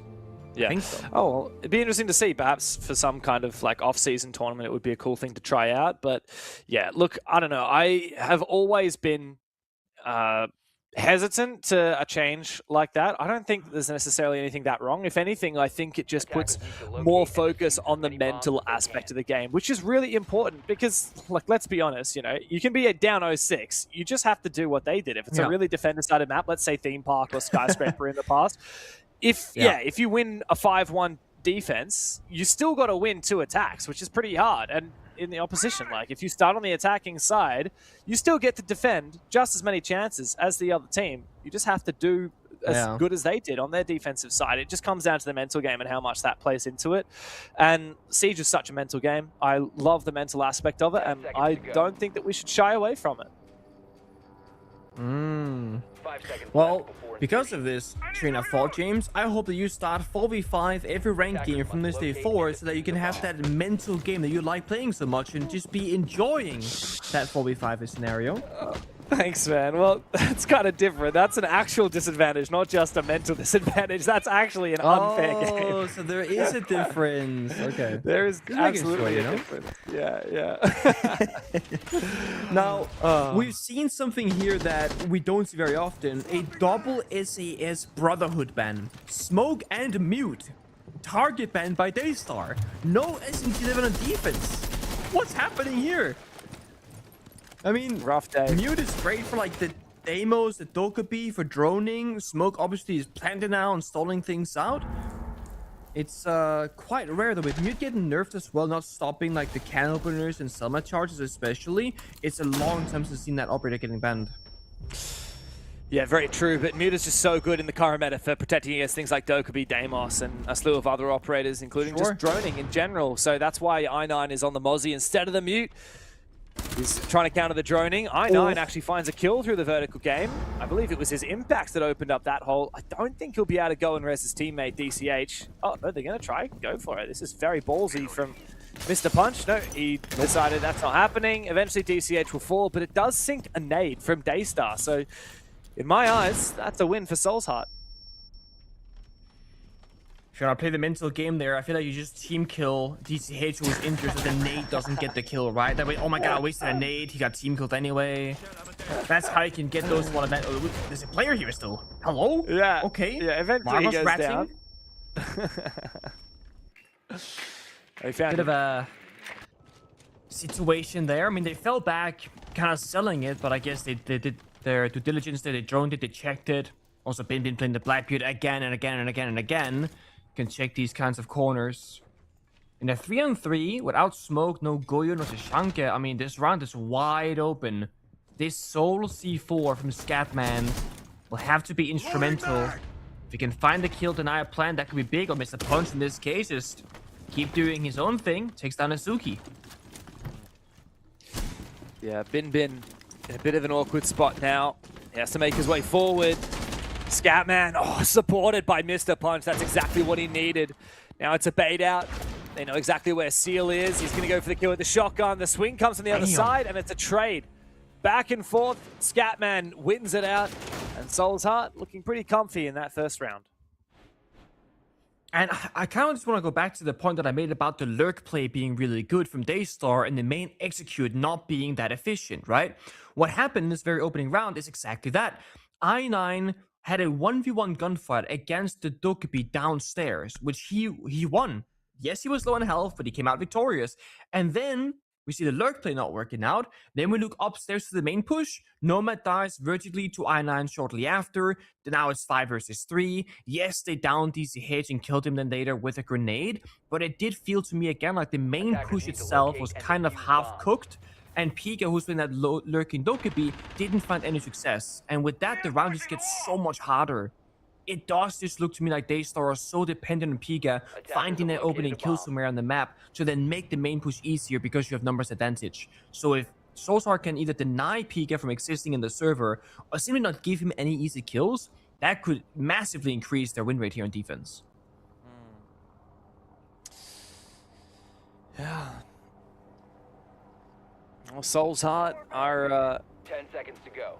Definitely the favored team, I think, after map 1, especially starting on defense. But I'm just thinking back to the last time that both of these teams played within the APAC region. For Soul's Heart, it was when they sadly lost in the SI qualifiers. For Daystar, it was when they won in the SI qualifiers. Funnily enough, the team that knocked out Soul's Heart, which was All Gamers, AG, the Chinese roster, ended up actually losing to Daystar in the grand final. And it's just got me thinking about the China League, which is really exciting. That's starting in a couple of weeks. Isn't it crazy that for all of the APL, you have 4 teams qualify to Salt Lake City? For the China League, you also have 4 teams qualifying. So Daystar, Soul's Heart, Weibo, Elevate, all of these teams, they're going to be competing just for 2 spots that the Asia sub-region gets, whereas China League gets 4 on its own. So it's such a exciting chance for that region to show what it's made of, and I think they already did so in the SI quals because they knocked out Soul's Heart. Soul's Heart are looking to redeem themselves after that, and Daystar are looking to prove that the qualification for SI was not just a fluke.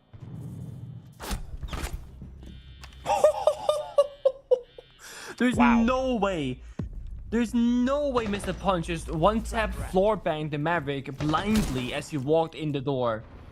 First shot, headshot. Like, when you're shooting a guy from below, you're hitting shoulders, knees, and toes, right? Very often.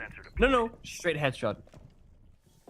That is a kill. And then Binby got injured earlier as well. That's a cooked round. Yeah. It's not a good start. It's not over. I mean, you get your Deimos, Jackal, Dokkaebi. So if you've got 3... Oh, never mind. Well, you don't have your Deimos anymore. I was going to say, you got 3 roam clearing operators. You should not struggle to clear the roam. Yep. And, well, they did. They did very much struggle. And now Soulsheart are all back on the bomb site.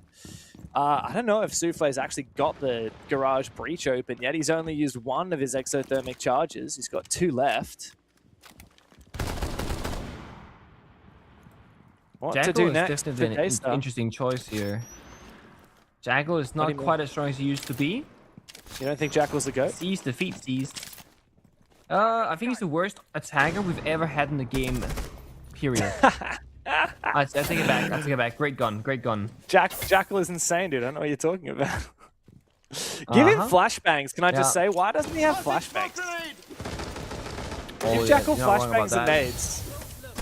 Here we go. Might find a second kill now. Now he loses the fight. Pika goes deep. Souffle finds the kill. Pika finds one as well. Maybe Daystar do have a way back into it. Mr. Punch, though, on the pulse, comes to and finds one. Souffle affected by the Denari's tripwire laser. It's time for DCH to get in there and finish the job with a Scorpion. He needs Mr. Punch to help, and Mr. Punch will do just that.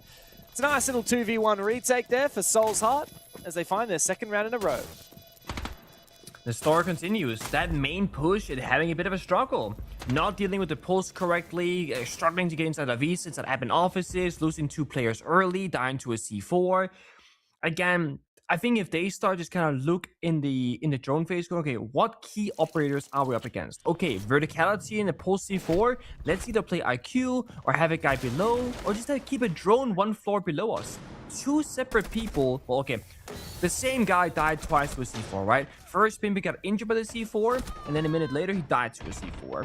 But it's to do 2 different operators in 2 different locations. They never really have thought about what's beneath them, and Azuki died to a vertical angle from a pulse too. So I just want to see Daystar making sure that whenever they're going somewhere, that they have coverage. That they have thought about where they are vulnerable from, whether it's going to be beneath them, in front of them, etc. Because they picked this map. They wanted to go to Consulate, which means they know they're going to go on the attacking side first. And they gotta get, like we said before, it's a mental game. You can go down 1-5, have insane defenses, and now if you match your opponent, you go into overtime when anything is possible, sure. But the way these rounds are playing out, they need 1, if not 2 rounds minimum to probably have a shot at this. And it's better to get that round earlier than later. I want to pivot the conversation a little bit, because I was having a lot of fun talking about Jackal. If you could buff Jackal, and I'm not just saying, like, buff the gadget. I know what I would buff do. any part of gadget. Okay, tell me, what would you do? I would, so I feel like this could also be applied to Dokkaebi, but I know that she's getting a rework already. Essentially, give Jackal, let's say, I don't know, 7 or like 8 Jackal tracker charges, right?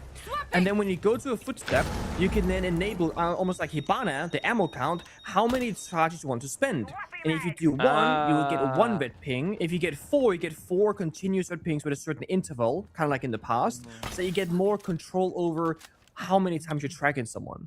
Because getting a single red ping but having 4 of them is completely redundant. Right. That's what I would do. I don't mind that. I don't mind that. I would kind of like to know, like, I also think it would be cool even if Jackal... What if it just, like, told you the name of the room that they're in, but doesn't necessarily, like, keep pinging it? So they could be in any corner of that room, but it'll tell you the room they're in, or maybe the floor that they're on. So, for example, on Consulate, if you're clearing the top floor, you track someone, and it'll just give you this live little message of what floor they're on, so you can see if they jump down the stairs. That could be kind of cool. Interesting. Like, much more like a tracking operator than anything else. Yeah, exactly. What they wanted with the Jackal change... Yeah. Like, what they wanted with the Jackal change that in its current state, they kind of want you to have the fantasy of you're chasing the footsteps, not scanning the footsteps. That's why the scan is so weak. That doesn't quite work. Whee! Oh. Bin, good entry from him. Good reply as well, but Pika now finding the SMG-12 kill makes things very awkward for Mr. Punch and DCH as they have to peel back the layers further and further. Daystar have pretty much dominated this top floor control, but Soulsheart can't realistically afford to give it up. There's a whole minute left to play. And with that drone work as well, DCH is feeling extra exposed on the bomb site. Mr. Punch takes out another drone. It's time for Daystar to move in and take some gunfights, finish him off. Oh, a bit of damage, but no kill. Sees the player again, but Bin strikes true with the ARX. It's a 3K on the round, sealed to close it, and Daystar finally on the scoreboard. It's gotta be a Dokkaebi ban coming out right now. I can feel it. This Dokkaebi is a problem. Not only is Dokkaebi and Pika themselves finding good entry engagements, but it's just, you know, empowering his entire team with good sound cues to go for these aggressive entries. They knew exactly where every single defender was in a top floor push, and it sucked to deal with. That plus the mute ban makes it even stronger. And there it goes. Dokkaebi's banned. Valkyrie response. I think that's pretty good from both teams. It was probably going to be a Clash, a Pulse, or a Valkyrie. From the side of Daystar, to be honest with you. So, pretty good stuff. But yeah, I like the Jackal change that you mentioned. I think there's a lot of operators that could benefit from a small rework, similar to maps, actually. I'm not sure if you've been following around the map change that happened, that then has been reverted. But Villa, when Operation Silent Hunt first came out a few weeks ago, by the bar, on the office bomb side, or AVG planes, etc., there was that bar that has vertical angles you can make in towards lobby to hold main stairs. They actually put a bunch of concrete on it. Yeah. And it's gone. They reverted it back to normal. So now it's back to how it was before. There's no more concrete. There's no more bricks on there. Oh, really? And I feel like making small... Yeah, that happened 2 days ago. Oh, so well, it was a mistake. It was not supposed to go live. It was like an internal beta test, if you will. That got missed. But I actually think that was a phenomenal change, because nobody ever does direct office attacks on VLAN rank, because it's impossible when the verticality is being made, which every good rank player should probably make. I feel like making small changes to maps that will kind of dictate the meta a little bit, saying, okay, everyone attacks in this way. Let's make it a little bit harder on this area, or a little bit easier in the other area, to give you an incentive to change it up a little bit. I think that and small operator tweaks could make the game feel very refreshing. Yeah. Speaking of operator tweaks, why is it that Ace has the best gun in the game and flashbangs and the best hard breach? Like, just take the flashbangs away, man. Why is it that Jackal has the two worst secondary gadgets, Claymore and Smoke? He's meant to be a roam clearer. Give him flashes, give him frags, even give him breaching charges so he can be a vertical operator. I don't know. I feel like there's a lot of things you could do to Jackal to maybe micro buff him back into some form of relevancy. But as you said, the Dokkaebi ban going down, that might tempt a team to bring an operator like a Jackal or perhaps a Deimos to expedite the roam clear. But the Deimos is the first one to go down. Good bit of roam game from I9 on the Goyo. Finally the kill with the slug shotty. I feel like we saw the issue there, the Dokkaebi missing. Pika's walking about without any sort of support, no droning, no Dokkaebi calls anymore, of course. What if you play Solid Snake instead of the Deimos? You can track like the whole bottom floor, like half of it at least for yourself. This could be where Solid Snake could be a substitute operator to these kinds of operator bans of Dokkaebi. For now, Pika will watch the flank cam in Visa and just be a drone for his teammates. Meanwhile, the main push upstairs will continue. Honestly, right now, looking at it, right? Because they're playing the Thatcher, there is a world where the Blackbeard can walk on in. And if they clear the close right side of meeting with the Blackbeard grenades or caps of fire, they could maybe go for a plant and try and just deny the C4 with the Thatcher. There is a world where they can kind of skip some steps here in this round. And they might have to, given the fact they're playing 4v5. This is a very nice Spider-Man repel, but the Azami's keeper barrier is protecting Mark. Oh, sees his foot for a brief moment. Break the keeper, surely. Oh, wow. He actually found an angle underneath. It almost dies to a player coming up the spiral stairs. That was I9 contesting the repel. Wow, I'm surprised he managed to land that shot underneath the keeper barrier.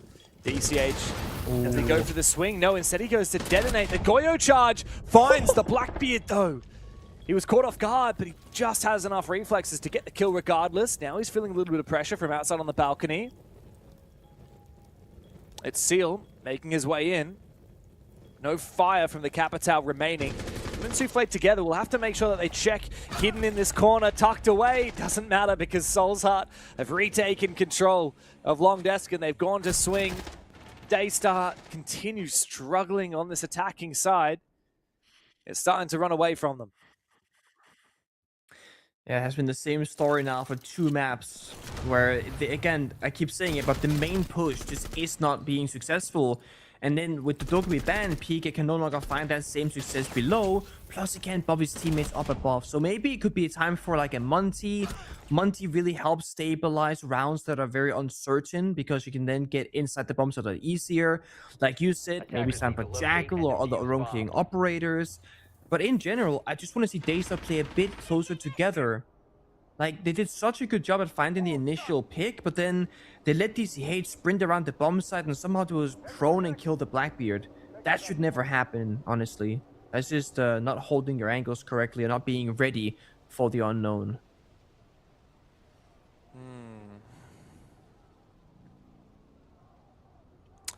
Hey, do you see what I see on the attacking side?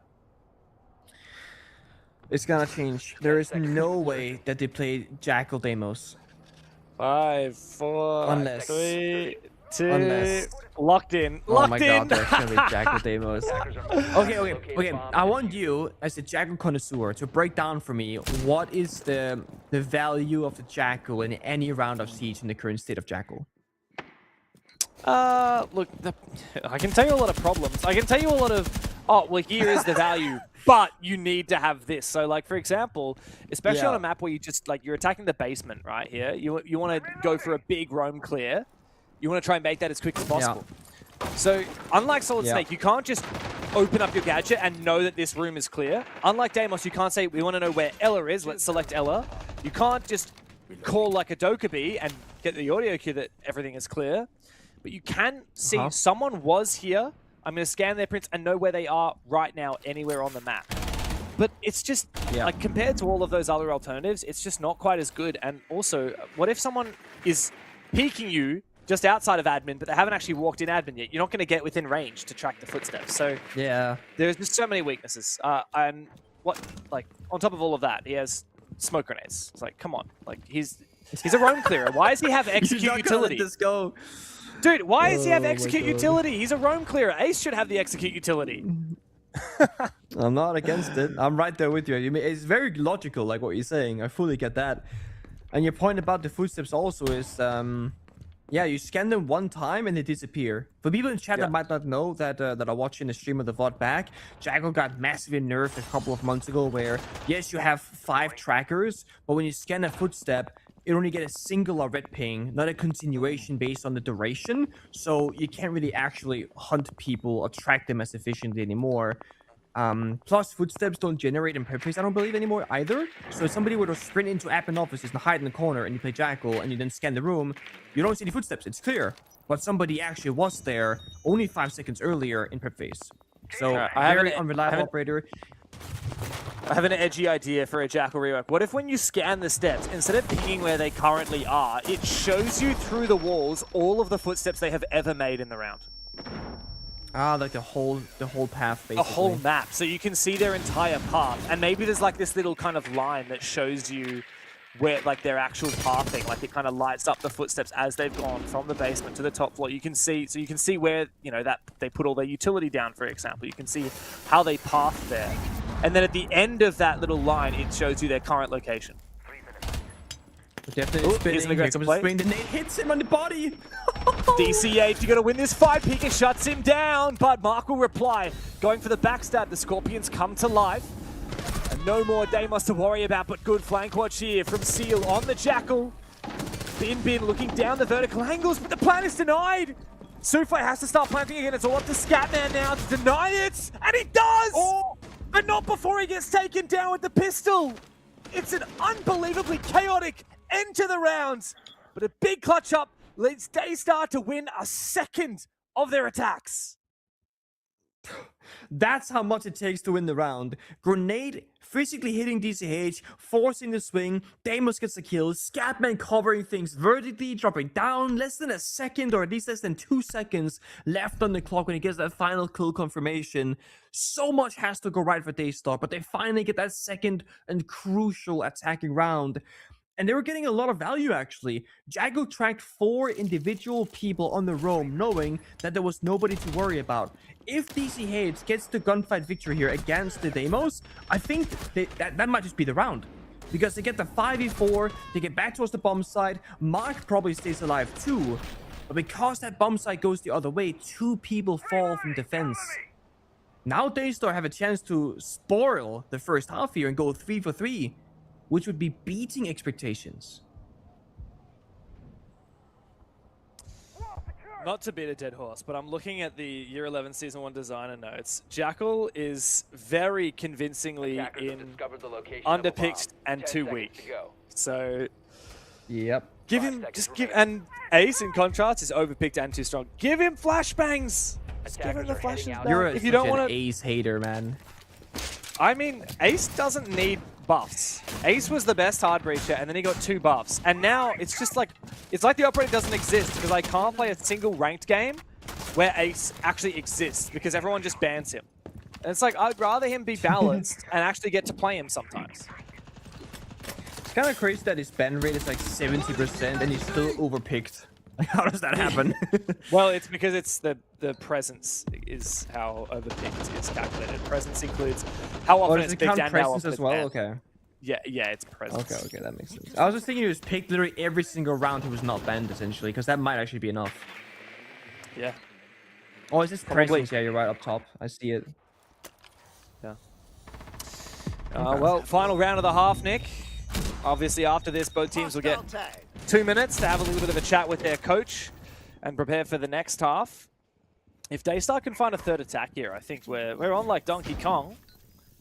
This could certainly be a trade of maps and moving to Chalet for the decider. Daystar just need a third round of attack to get themselves in the driver's seat for that to happen. Cam deployed. Very important early kill here, just looking forward.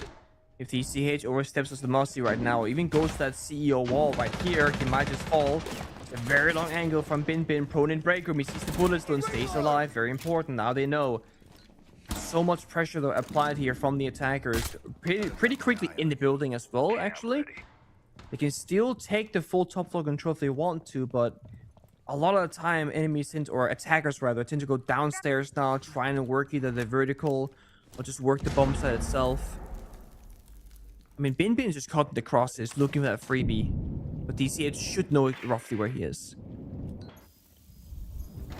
Ooh, what's going on here from Pika? He's been hunted down. In the basement. Yeah, Mr. Punch very hyper aware of that roaming Deimos lurking down below. Time's ticking away. Daystar really haven't made the progress that they need. Still looking to push the top floor. Here's a good entry from Bin Bin. He's been fragging like crazy here for Daystar, the new pickup on the roster.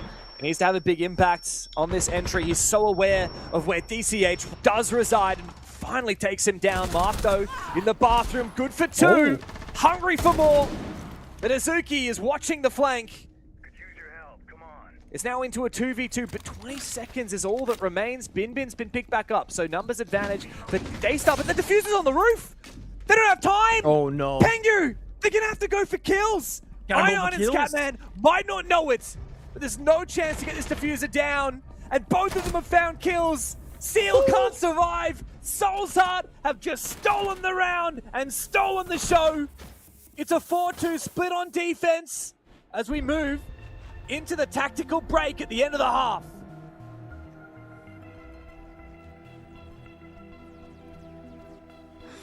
Man, it's so good that you caught it. I was not sure what the case was. I thought it was just, when Bin Bin got injured on bathroom door, maybe then it got dropped with him. It was literally on the roof. I9 doesn't look like a guy who just had a good time, but he had a pretty good time. Had a pretty good first half. Never mind, he's back. He's so back. There's the smile. I love watching I9 in the face cams. Man, it's so bloody cool. I love the tiles. Is he playing in a bathroom? I was gonna say, it looks like he's been in the bathroom. I love the hand hot as tat. well, The Thailand. yeah, humid, right? Yeah. No, you're right. Those tattoos game is insane. I'd say it's some of the best tattoos in all of Rainbow Six. We got a lot of tattoos. Temperature in Thailand, 34 degrees Celsius right now, 93 Fahrenheit. Yeah, that's pretty warm. Oh my god, that's hot, especially Pretty considering the warm. humidity will be very high. Yeah, that's it. Oh, I've never been to Thailand actually. Maybe one day. Maybe I've one been day. to the Bangkok airport, if that counts. That does not. No.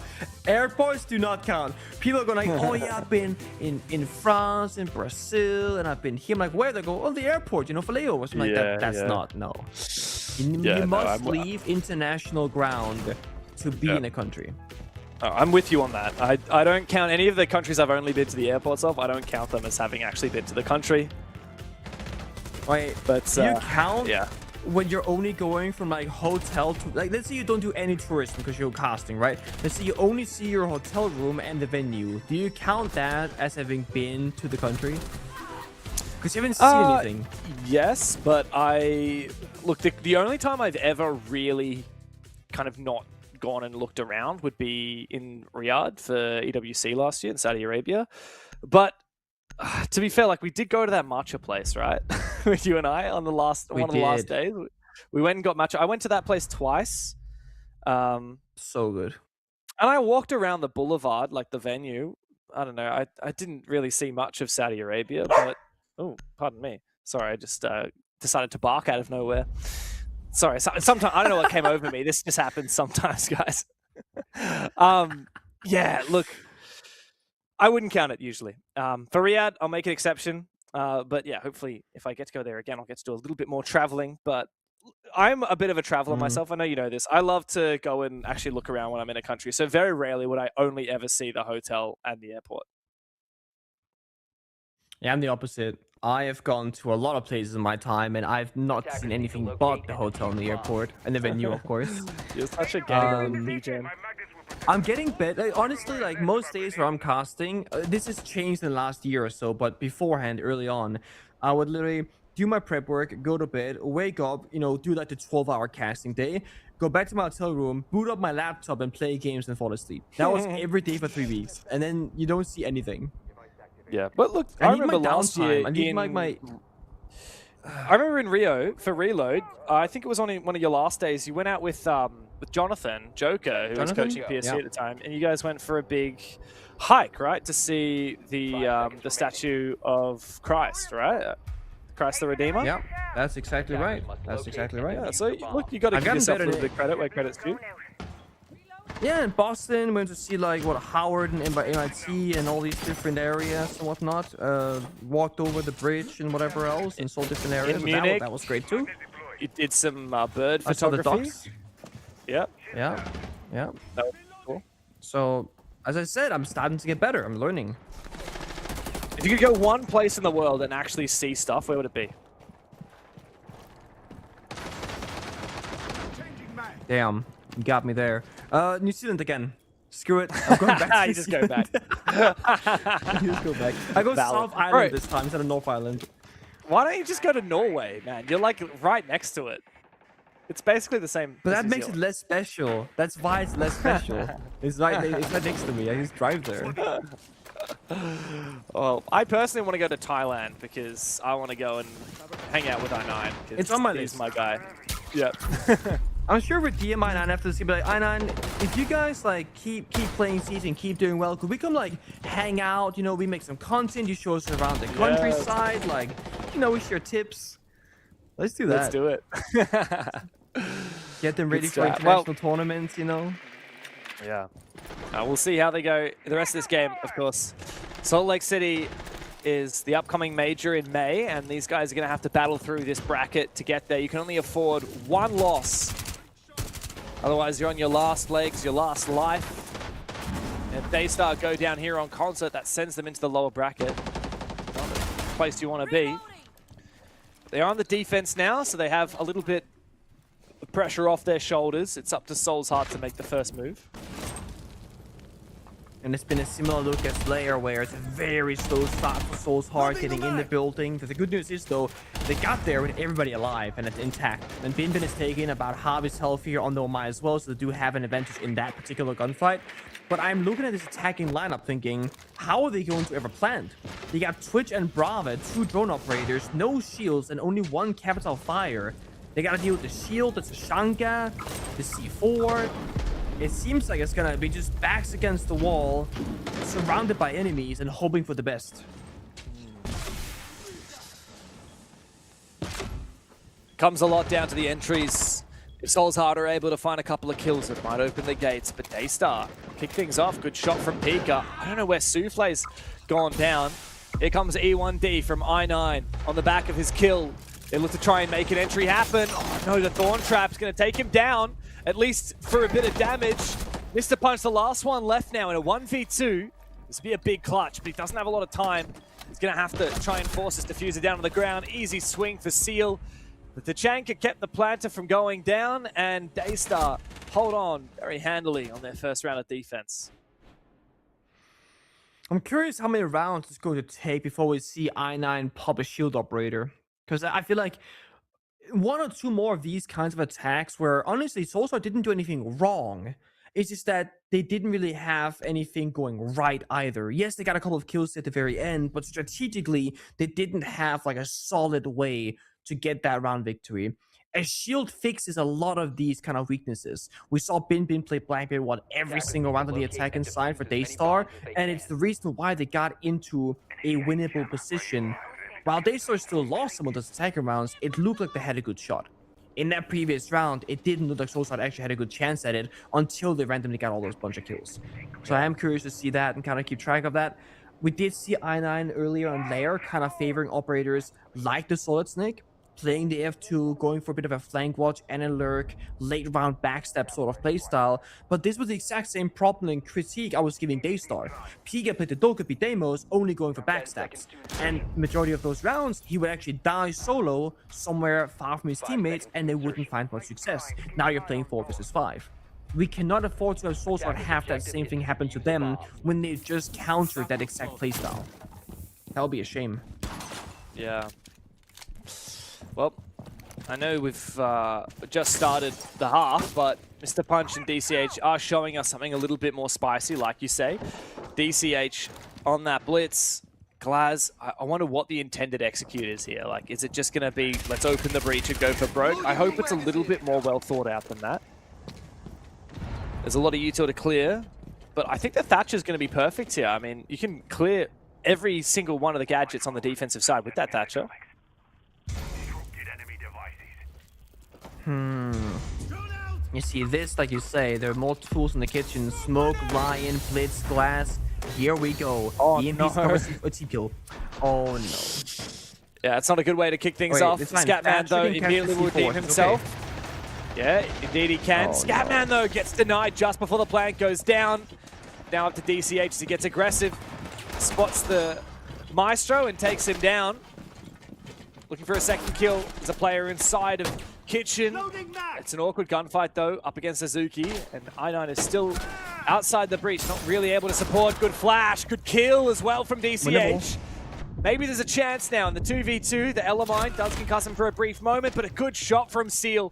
DCH now having to find all 4 kills in the 1v2. So close for DCH, but big clutch up from Seal. And Daystar are well and truly back into the game. It's such a blunder, right? I genuinely think if the Thermite doesn't get team killed, the plant actually would have gone down because it stalled things out for a good 2 or 3 seconds. Different people covering different angles, and the Thatcher couldn't stay on the EMPs any longer. Right before the team kill, Thatcher was just like having the EMP launcher in his hand, looking for a C4, looking for those evil eyes.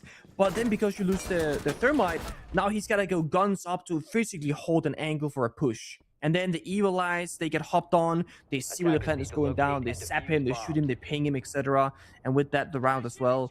Really good try on the blitz, and I think we just got to see exactly how good shields can be on Consulate.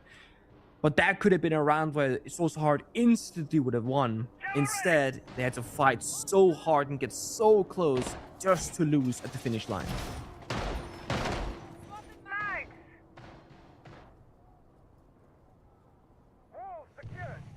4-4.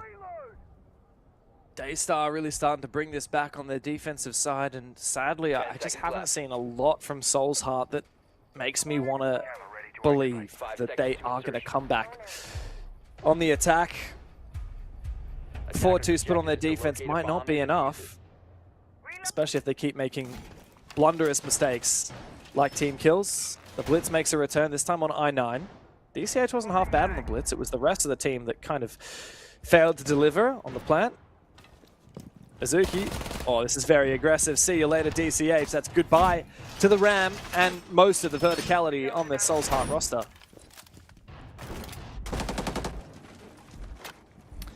Yep. Well, if we talked about mentals earlier and how this is a mental game, this is one of those rounds. You sent it, barbed wire, thorn trap, enter, rush denied. Oh no. Oh, this is so good. I9 finally gets one kill. It's going to have to be a Blitz ace. Not likely. Mr. Punch upstairs. What are you doing, Pika? That's a free kill for I9. Is he going to be able to try and revive Mr. Punch? I think he's just leaving him to die. Maybe there's Honestly, a chance. Probably not. I feel like this is... He's in bathroom. They know he's injured. It's winnable. I don't know if you revive your teammate here. Maybe they don't know, actually. Well, he's got info on the first player. He's going to have to take this 1v1. They are in bathroom. Yeah, so Mr. Punch is downed in the corner. Yeah. He's giving a ping out onto Bin Bin. If I9 is able to get into that position, he might be able to find the shot onto Bin Bin. But he's being covered by Seal and by Azuki. He's only got information for a brief moment longer. There's another free kill. I have no idea what Soul's Heart are doing, but the bleed out for Mr. Punch, it was going to happen eventually. That's okay. 1v5 becomes a 1v2 and winnable. You gotta see Daystar holding his crossfire at all times. There are no more smoke grenades in the pocket of I9, so you cannot kind of stop them from helping each other. Maybe flash one, fight the other guy. That could be the way to win. Oh my God. He's trying to bait out the info. They know where one of the players is, but I don't think he's aware of Azuki tucked away in the corner. He's got to isolate the fight, 1v1. No, he doesn't know, and he exposes his back. Now he sees both of them. Can he take the fight? No, Seal gets the better of him. Daystar finally take the lead on Consulate. Again, a 1v5 instantaneous round loss where they get so close once again to actually winning out the round. I'm not sure if Soulshard, they probably rushed that entire thing and sped up the round because they lost DCH so early, dying in the first like 20 seconds. So I don't blame them. But you're jumping into a Thorn with barbed wire and whatnot. It is so hard to play against. And again, Consulate, very small map. It means that almost wherever you go near the bomb site, there's going to be a player or a bunch of utility. It's so rare that there's any gaps to be found. There's always going to be the Fenrir, the Ella, the Thorn, the Goyu, etc. I think the Thorn ban here is actually quite nice. It does open up more shield play, more aggression. But we saw how the round started. You run out that meeting breach, you get the first kill. And that was literally where the round began and ended.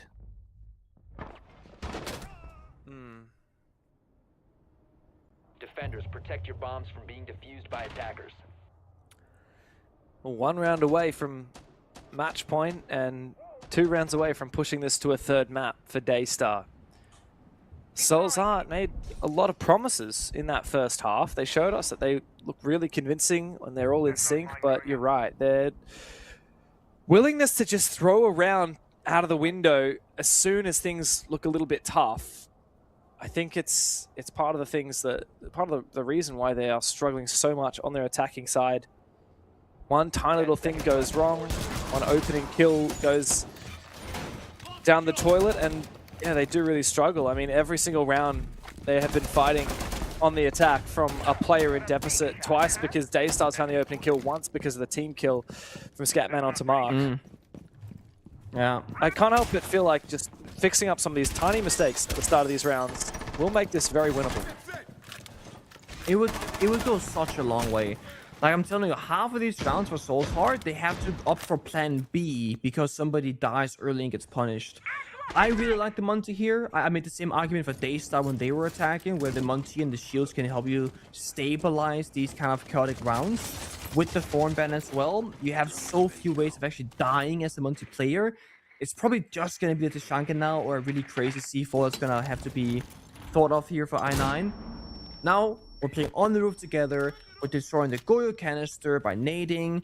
And then we're going to play like CEO Window, drop Yellow Skylight, watch the flank. This could be a 5-man working together on one small area of the map. And I think that's excellent, because less things can go wrong. And you have more people in this close proximity to help each other achieve success. DCH is blocked downstairs, worrying about the verticality. The only downside is Daystar is going to understand very quickly what the attack is trying to achieve. This is very telegraphed, very obvious kind of attack. Doesn't mean it's bad though. I don't love the util placement though. 2 nades and 1 Capital Fire wasted, and they haven't actually gained anything as a result of it. Ainan's got to walk in with confidence. Yeah, he does. He has to really assert himself. Good down onto Pika from Scatman. Tachanka's fire has started to march on through as well and really put some pressure onto that Montaigne. But the fight is still coming from Seal, who's gotten aggressive. Now he's fallen back a little bit again. They might be able to try and push into the B-bomb side here, but the Tachanka is really going to be the big problem for Soul's Heart. Ainan's burning away, but only 6 more fires. So left remaining 7 now, actually, instead. Ooh. Oh, Scatman down to a single point of health. What they're missing right now is actually connect the rappel outside. It cuts the bomb site in half, but they're all playing downstairs or inside the building. So nobody's cutting the crosses. I9 can walk in with the case, sure, but no one can follow him. No one can really play behind the Monty. And Azuki recognizes that he has to save those last Molotovs on Tashanka. He can't waste them. Flashbang goes out. Azuki gets blinded for a brief moment. Yeah, I9 did die. I don't know how he exposed himself to that angle. Mark's in a good position, but Azuki will cut him down with the LMG. It's up to DCH now, the last man standing. He's made his way up the yellow stairs, but 1v3 just ain't gonna happen. You can say it right now. I don't see him landing this one. Walks straight into the Dread Mine from the Fenrir. Azuki, big 3K on the round with the Tachanka. And with that, they start just 1 round away from sending us to Chalet. Such a small thing missing again. Like this time, everyone stayed live. The initial push was good. They got the opening pick. Nobody was on that connector window rappel. It sees the Tachanka location. It sees the guy here on the LS. It sees the guy in bathroom right here. It sees so many of those crucial player positions. And the window's right there where Tachanka was playing from, where he got all 3 kills. Very small mistake, massive consequence, and this is a mental tilter from Soul's Heart. Right now, what you gotta be saying is, guys, it's their map. Don't worry too much about it. We go Chalet, worst case, but let's try and fight it out. They can still go to overtime. They can still win this map, sure, but it really has been a struggle ever since the side swap. But it goes to show, James, like you said, if you can get 1 or 2 attacking rounds, all you gotta do is be as good as your enemy on the defense. Daystar have done this. They didn't have the most amazing attacks themselves, but they were doing pretty alright. But they have been phenomenal on defense at locking out Soul's Heart and stopping them every single round. Yeah.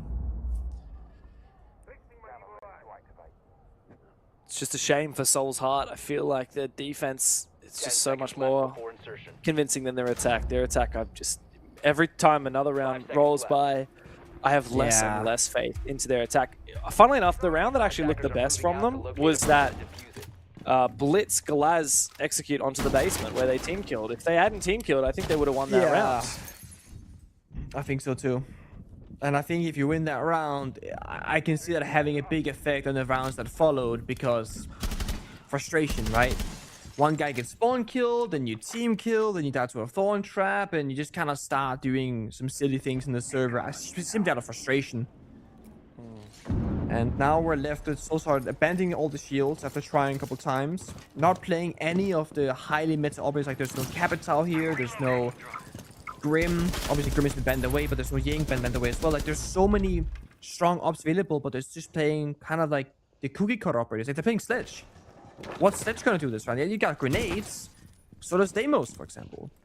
But they're doubling down with soft utility. They got the Ram and Sledge to do the Vert. That's gonna be their only win condition. Do the Vert, find some kills, work the map. But for that, you need roam control. That's where we gotta see I9 help them, but he's in Visa. He gets a kill though. Oof. He's gonna be shut down. Pika still roaming. He's gonna be able to get out of the... No, he's not gonna be able to get out alive. Should have teleported with the Scopos, but Mr. Punch cuts him.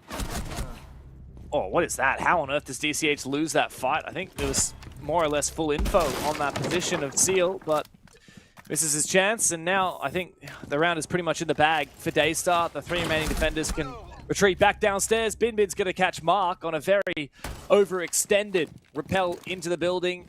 Mr. Punch in a 1v3. How is it that we keep seeing Soul's Hearts in these 1v3s with over a minute left to play? Yeah, it's again, the second the first player dies with Soul's Heart, they start speeding up almost instead of speeding down and kind of solidifying the position, and things they slip very quickly. Here's a shotgun, close quarter, it's ready for it. One tap, it's easy. Binbin, new player, gets the final kill. Not the Consulate that they wanted, not the one they decided, but there is still one more map, James.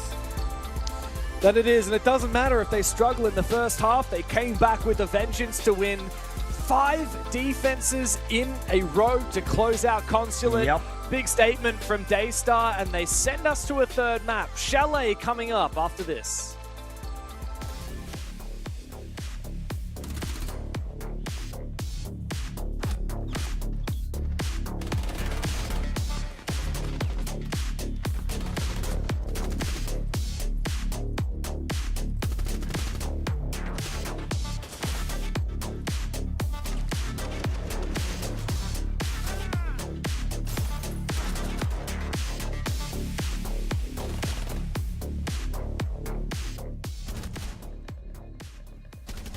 He's held on! He's gonna do it! And PSG take the 2-1 win!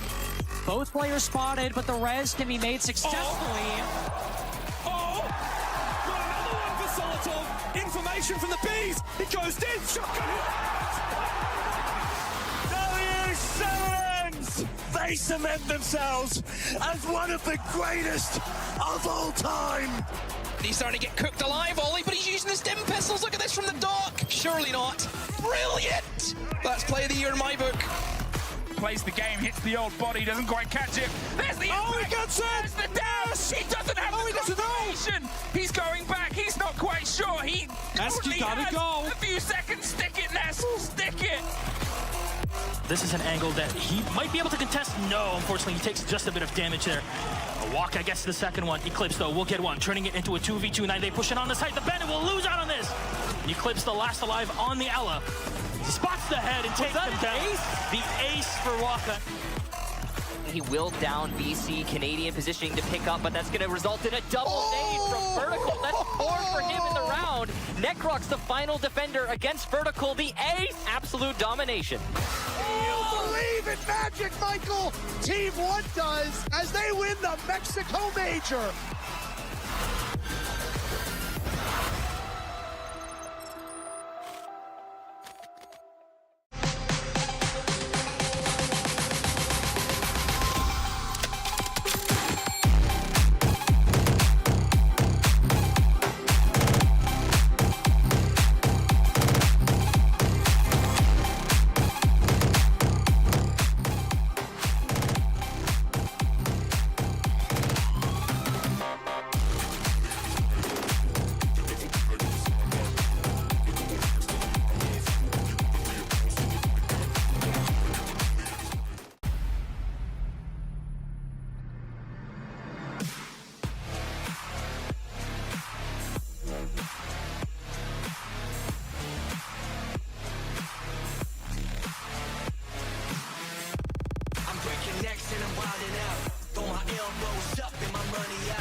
this region has got to offer.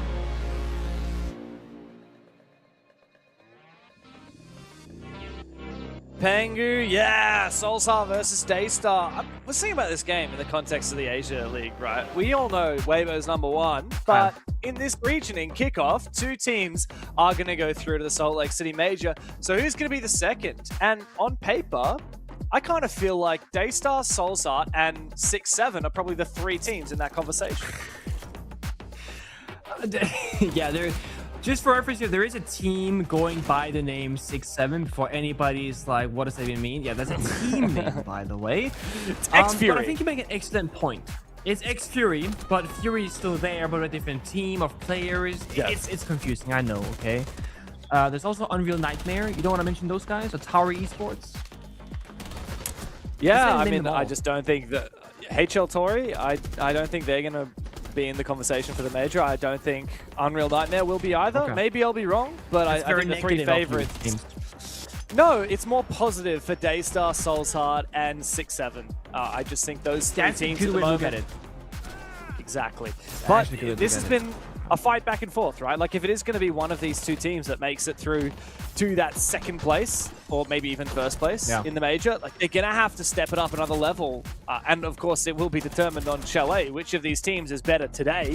Of course, that could change later if they have a rematch in the lower bracket, but you know, the 2 games that matter the most in this bracket, the upper bracket final and the lower bracket final, because those are the 2 games that qualify you for the Salt Lake City Major. And staying in the upper bracket by winning today here on Chalet would be massive for either Daystar or Soulsart. It would be, and it's funny because Soulsart and Daystar, they actually had very similar issues in both Lair and the Consulate, and it's actually an attacker-oriented problem. They're both quite good on the defenses. Chalet's an attacker-favorite map, very historically speaking, and it's a very different map than both Lair and Consulate, so I'm very curious what's going to happen now.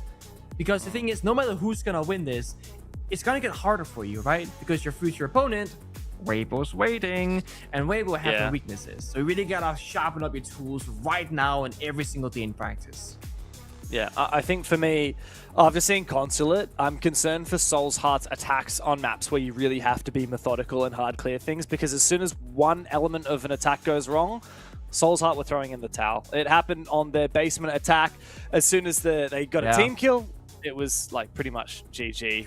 And the same thing happened on so many of those other like roam clear and map control centric attacks as well. Daystar, like even if they struggled on attack, they still won 2, right? Out of 6 tries. Soulsart won 0 out of 5. On Chalet though, it does enable more aggressive play. If you want to, you know, sneak in, rat in a little bit, like Soulsart are pretty want to do, then you might have a bit more success on Chalet. So I do think that my heart overall for this particular map coming up of Chalet does go to Soulsart, but I think that on pretty much any more strategic and methodical map, I think Daystar actually has the edge.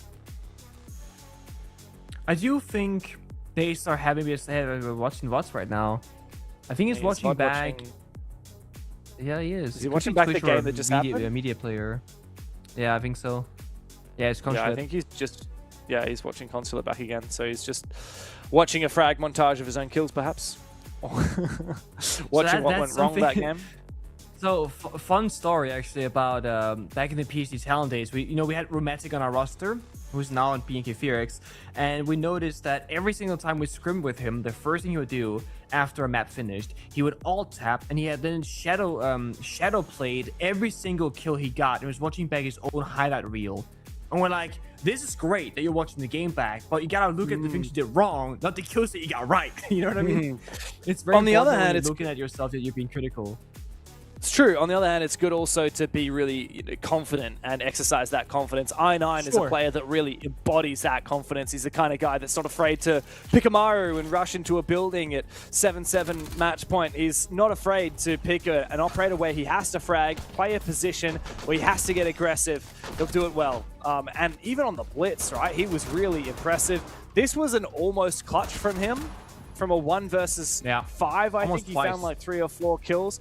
I9 has been one of the most coveted players in Thailand for such a long time. He's bounced around a few different teams, of course, played for the old Elevate roster that now is Soul's Heart. Had a stint on Fury, now he's back with his best friend Scatman and ready to try and make it deeper into this upper bracket. We're here in the APL Asia kickoff, and Daystar has pushed us the distance to Chalet, but Soul's Heart stand in their way. Who takes it? Well, we're about to find out on this third map.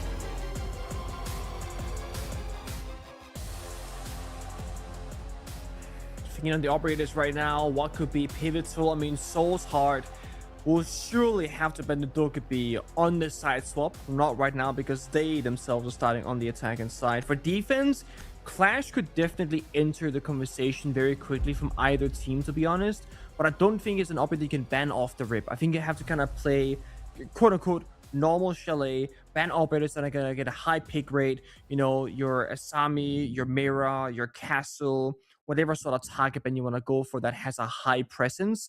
Clash is either picked every single round by some teams or never picked by many teams. It's kind of hard to predict that one, the first 2 ban operators. It's going to be Asami and Ella, actually. Speaking of target bans, that's incredibly rare. I think it might help it might help the shield play a little bit here. Yeah. If you want to lean into the shields, Ella's one of the best counters. Also, Ella's just such a comfort pick for so many fraggers in the current meta. The Scorpion is buffed, and it's not quite as good as it once was, but it's still a very good weapon in Aroma. It's funny because the Scorpion is a weapon that you could literally only play if you wanted on Ella, but now Denari also has that plus the FMG9. So we are in the point in Siege where there aren't really many unique weapons left. But if you go far enough back, you know, every new operator, you know, when Bok came out, when Mira came out, when Jackal came out, when Hibana came out, you can keep going. They all had their own unique weapon that no one else really had. 10 seconds left. Where we're in the point where, sure, like Deimos' pistol is pretty unique, the glaive on the Nauri is unique as well. But we are finding a position where more and more weapons can get picked across the board. So if you're really good at a specific weapon, think of like when Shaiko was an Iana one trick. You ban the Iana. Guess what? He plays Nomad because Nomad also had the ARX. Like, it doesn't matter. And it kind of puts you in a position where if you are just so talented with a particular gun, you now have more tools to do so. And I think that's, in a way, that's quite nice, actually. Yeah, I agree. I know a lot of people like having, you know, their favorite operators having like a really exclusive weapon, or they like it when a new operator comes out, always got a new weapon. But I like that we have multiple operators with different weapons. For example, Twitch's F2 is now available on the Solid Snake, and I9's just found a kill with it. A second kill is found now by Mark. Daystar are struggling to keep their heads above the water here. Only 2 players left up. The site is being torn to pieces as well. Not a good spot to be in here for the Daystar players. They're going to have to try and find some way to lash out. It's also hard with a quick pace and Consulate, but that map doesn't suit the playstyle. But look at this. Chalet's a different story. The nade hits him. Big with the repel. A flawless round on the first attack after failing so many just minutes ago on Consulate. This goes to show how much the map matters for these kinds of teams. Big start for Soul's Heart on Chalet. Quick pace. And maybe you're going to go back and say, kind of wish we banned different operators right now because they're playing the Blightbeard, they're playing the Solid Snake, and they are playing fast gameplay. Yeah, it's great. It's a phenomenal start for Soul's Heart. And like you said, 5 rounds of attack lost in a row on Consulate. Finally, they break that trend in a dominant fashion. A flawless round to kick things off here on Chalet. It's exactly what the Doctor ordered for Solid Snake, for Soul's Heart. The Solid Snake being a big feature of it as well is always fun to see. Love that, and I think it's a great operator for a player like I9 who loves to go for lurks. He loves to be kind of that 5th player, complementing the rest of his team by pushing elsewhere. And often that means you're not going to be able to be droned ahead. You're not going to be able to be supported.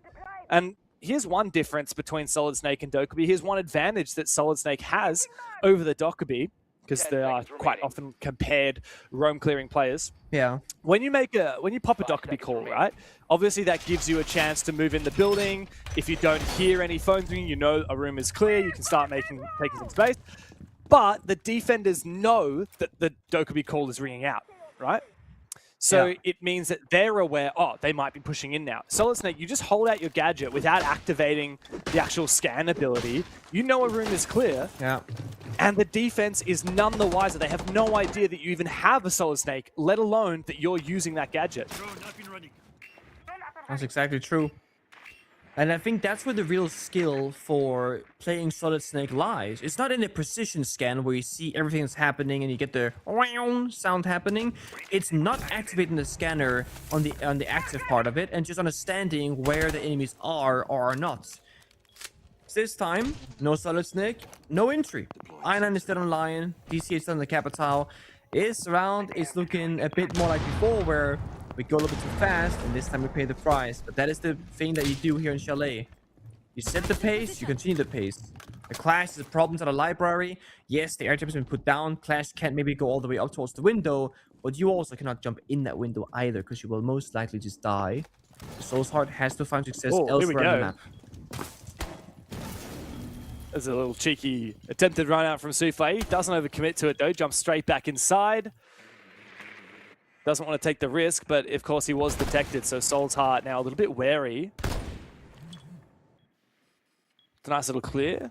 Good info. Damn, that's a good drone. Playing from such a numbers deficit, they're going to need to claw back picks somewhere, and it's hard to do that when so separated, especially with the clash up. A Nomad flash comes on through. Here comes a Dokkaebi call. Now they need to make good on this bit of utility being expended. Soul's Heart start to make their way forward, but Scatman, Nitro Celled out of this world. 3k in the round for Soufflé. All up to Mark now. And he's been detected by the Banshee. They're going to know exactly where he's coming from. Deep in the sight, vertical angles above him being watched. Not likely he'll find many picks here. He's about to be flanked by the Clash as well. There's a player in the corner of sight, isn't there? No, I'm crazy. I don't know what I'm looking at. I need to go and get... Oh, there's a player on the library stairs. I thought he was in sight by the outlines. Mark is, yeah, not going to have much luck here. Oh, unless... I've been running with a Roni, by the way.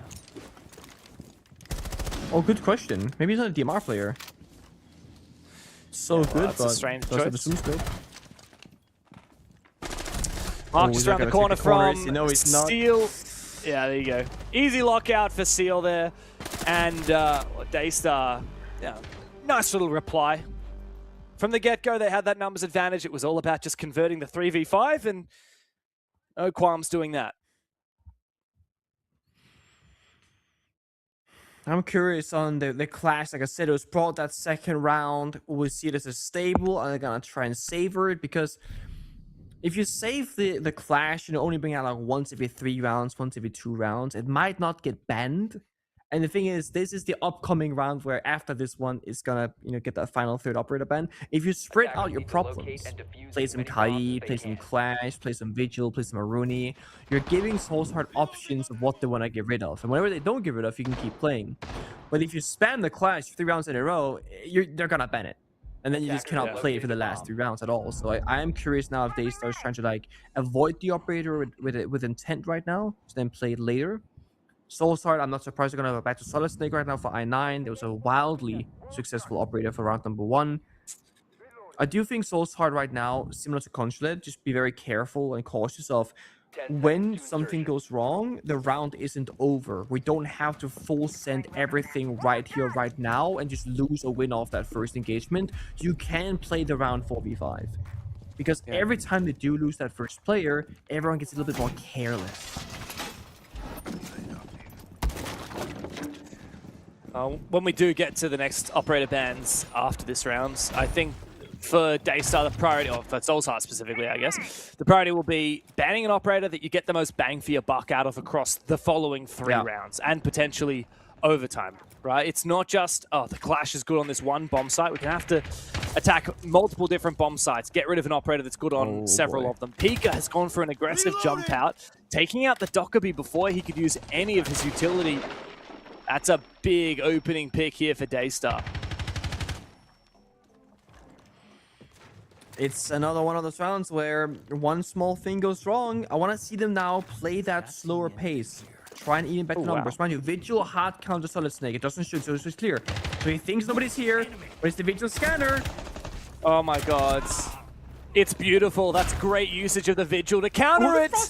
And Seal as well, getting the injure with his Frost Mat. Mark is going to pick himself up. But of course, that means that he will have the debuff. If he'd been revived by DCH, he wouldn't have had to deal with that debuff. However, the Finker Boost actually cures him of the debuff. I didn't know that that happened, but I like that. It might not actually. Oh, it does. It does, according to the overlay. I didn't know that either.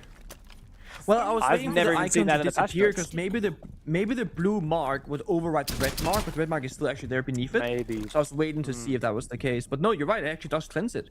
It's funny because the concept is your leg is like broken, and then I guess Finger just fixed it, huh? Just like that. Yeah, man. Just Nanobots, like bro. Nanobots be diff. True. Science. Science, But it's been a rough round. But we got to see the counterplay. But we spoke yesterday with Okumesh, right?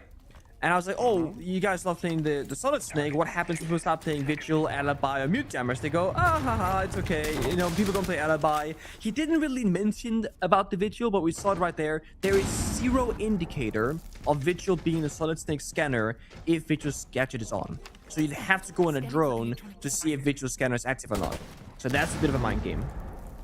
Yeah, no, I like it. Thankfully, Pika was eventually traded back, but 30 seconds to play 3v4. Soul's Heart will have a lot of work to do, but Souffle is way too aggressive. It's going to be a free kill.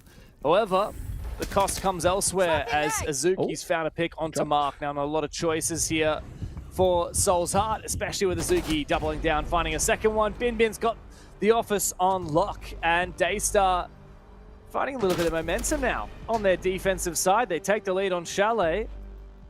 They assert their dominance and just make Soul's Heart have a bit of soul searching to do. The only kind of downside or sad thing about last time is that, you know, Vigil was also the person jumping out, getting aggressive, so they kind of knew there was a Vigil, but didn't kind of respect it and whatnot. It is what it is. Operator bans unsure, honestly. What is going to happen here for both teams? It's going to be the Aruni and the Dokkaebi. Okay. Interesting. So Aruni has been playing the Roni majority of the rounds, not DMR, which you made a note of. Secondly, Aruni is one of those operators where I feel like if Aruni didn't have a DMR and just had the Roni, I don't personally think we would see Aruni played almost ever.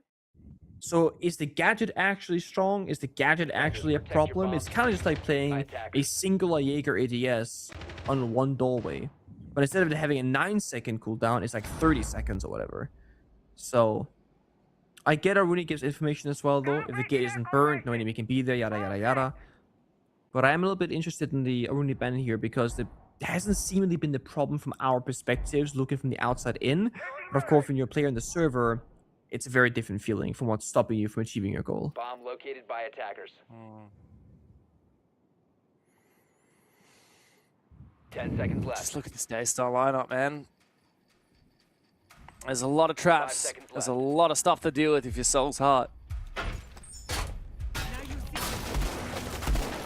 Mira going unbanned for an entire half, an entire game. It's a rare sight these days.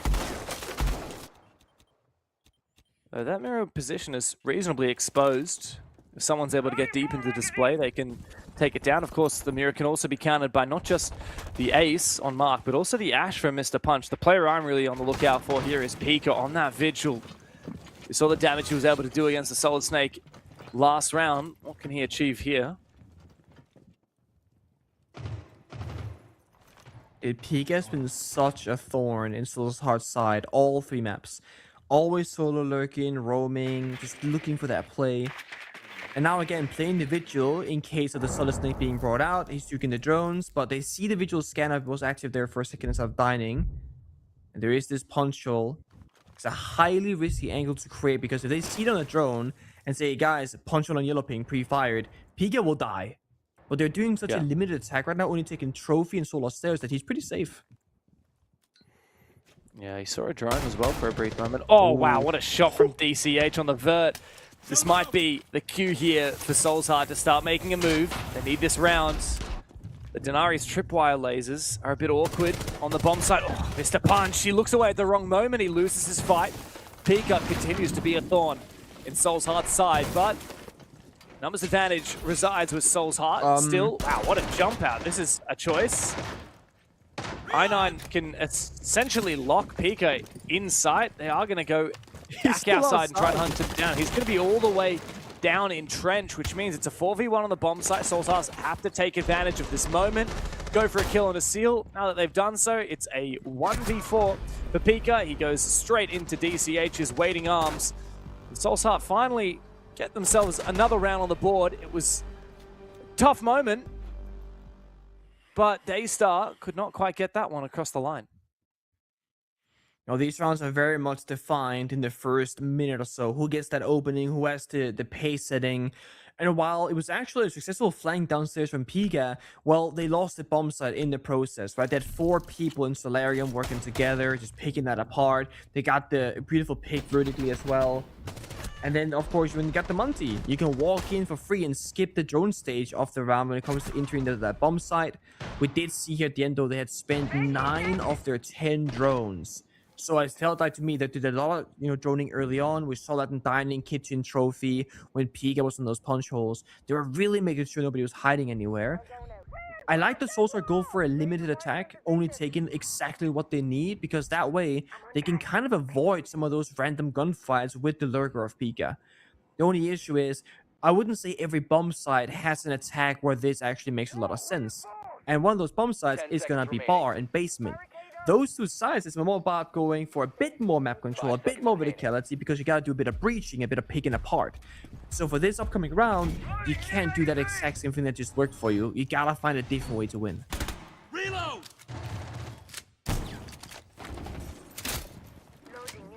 Placing a razor shell. We talked a lot about different operators today, Nick. What do you think about Thorn? Yeah, Thorn's been creeping up the pick rate chart the last couple of hours. Also yesterday as well. I think Thorn, it's kind of like an Ella mine, but you get more of them, first of all. And secondly is that they can actually do damage and get a kill. And they counter shields pretty well, because you can't always sprint away very quickly. I think Thorn is one of those operators that it feels stronger than it actually is. Not that it's a bad operator, but I don't think Thorn is as good as her pick rate might present her as. I think Lucy, for example, is stronger than Thorn is. Also a little bit different, to be fair. But sitting down, all the banshees running around, shotgun rotates, you're a 1-speed operator, that kind of sucks, right? So it's, I think, a nice, convenient, simple to enable operator. Thus, the pick rate increases too. What do you think? Yeah, I don't know. I just don't love operators that kind of their gadget kills people, if that makes sense. I like gadgets that enable you to get kills. I don't like... I think that no one really enjoys dying to a trap, right? If you die because you get killed because you get caught in a trap, that's different. Speaking of traps, I hear a bunch of Thorn Razor Blooms go off. They don't get any kills as of yet. Wow, Mr. Punch out-dueling the Clash. That is impressive. Managed to get out in his life as well. The Impact does not find the kill for Seal. Oh, but Seal from above finds 2 into the 1v1. Mr. Punch gets him from up above.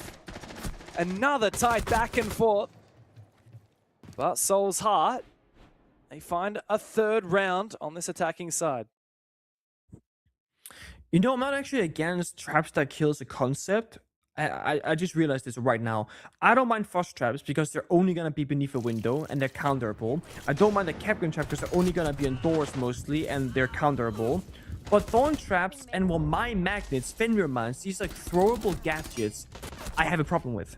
Because they're in like debris, they're in the ceiling, they're inside a cabinet, they're hard to see.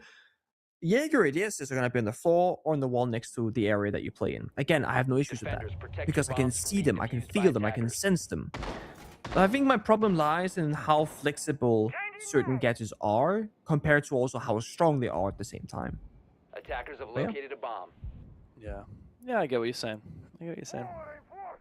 I think my favorite Like- type of operator, especially on defense, is the ones that really give you a lot of creativity, a lot of freedom on how you want to do it. And for me, Denari is like the perfect example of that. I've been trying to play a bunch of Denari in ranked, and to be honest, he's really hard to play. Like if you don't have a clear idea of where you want to put your gadgets, it's really hard to just be like, I'm just going to chuck it here. Like you would with, you know, a frost trap or a capcan trap or whatever. But I really like that you have to think about it, and that his power creeps up the more that you plan and the more you get creative, similar to his army. Yeah, I do agree with that point as well. I like when operators, they force you into a custom game and get a bit creative with it, or boot up a short form platform and be like, best Denari lasers on Chalet, and then like you can crank that down like 60 seconds and figure it out. Yeah. Because again, it's usually creativity of Siege being a sandbox FPS game, if you will, where there are so many ways to express yourself. Then you have other operators like Thorn, where I feel like you're just chucking stuff down and the enemy will then either interact with it or they won't, kind of thing. And you're completely sealing the floor, whatever. No. Yeah, I don't know. It's just not my vibe, Thorn. Not my type of operator design. I think it's the same on attack. That's why no one likes Lion. No one likes operators where you just click one button, you don't really think about it. Lion or Thinker, for example. And Thorn kind of fits into that mold. Yeah. Okay. Meanwhile, we have Amaru. It's a one-click operator very often. You go in a window and you die. This time it looks like to be a hatch in the basement instead. Yeah, high risk, high reward, and very fun at that. They get 5th Gower Hook, by the way. We see it right there, the icon. 5 of them. Wow, you got one more in pocket. Gonna fly out the dining hatch later on once they get some control. I am curious, they don't have any hop reaching, so are you gonna send it up the hatch and walk in the hallways, or like they have 6 frag grenades and 2 flashbangs and no heart destruction, and every wall is reinforced and they got mirror.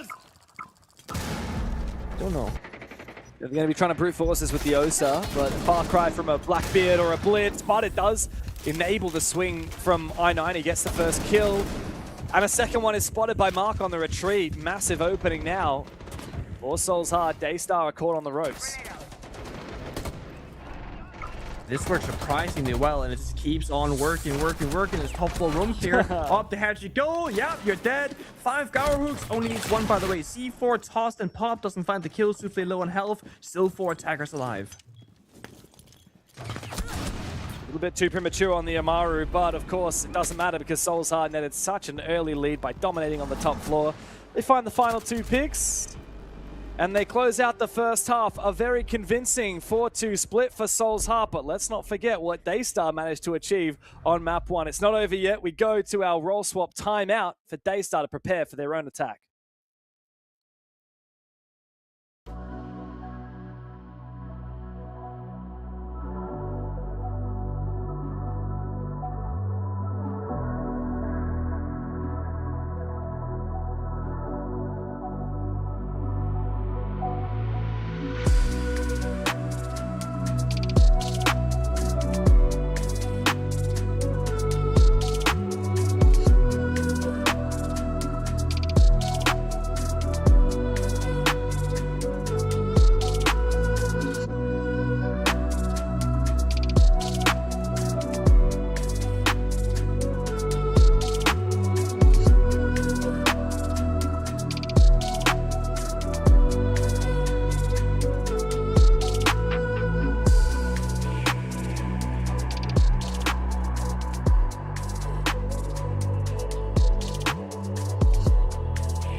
Alright, so we are back in the action now. I saw something really odd, James. I'm not sure if you caught it too.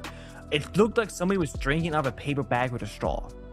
And I've never What? really seen. I'm not sure what player. Well, yeah, I'm not sure we have it on the player cam still. Maybe Was it's it Mr. gone by Punch? now. But the second we hit the Take a vibe check, drink. I think it was Mr. Punch. Yeah. Take a sip, my Come on, brother. Go for one more sip, my friend. One more sip. You're thirsty. You got a hydrate. You got a long match ahead of you. You're gonna go to overtime. You're gonna have the biggest clutch of your life. Anyway, the second we hit the vibe check, he lifted this like square paper bag that looked like it had a straw in it. Now, I'm sure maybe let's say you ordered delivery service and it's like a paper bag with the cup inside in like a holder. Sure, but it looked like bro was drinking from the bag. Gotta get the bag, Now, man. that's a vibe. Gotta get the bag. Or the bag gets you. That's right, man. That's couldn't have said it better myself. All right, into the second half we go, and the operator bans have rolled on through. Soul's Heart on the defense. They get rid of Grim and Dokkaebi. I feel like we haven't seen a lot of Grim. It's been banned a Grim's lot, been hasn't banned it?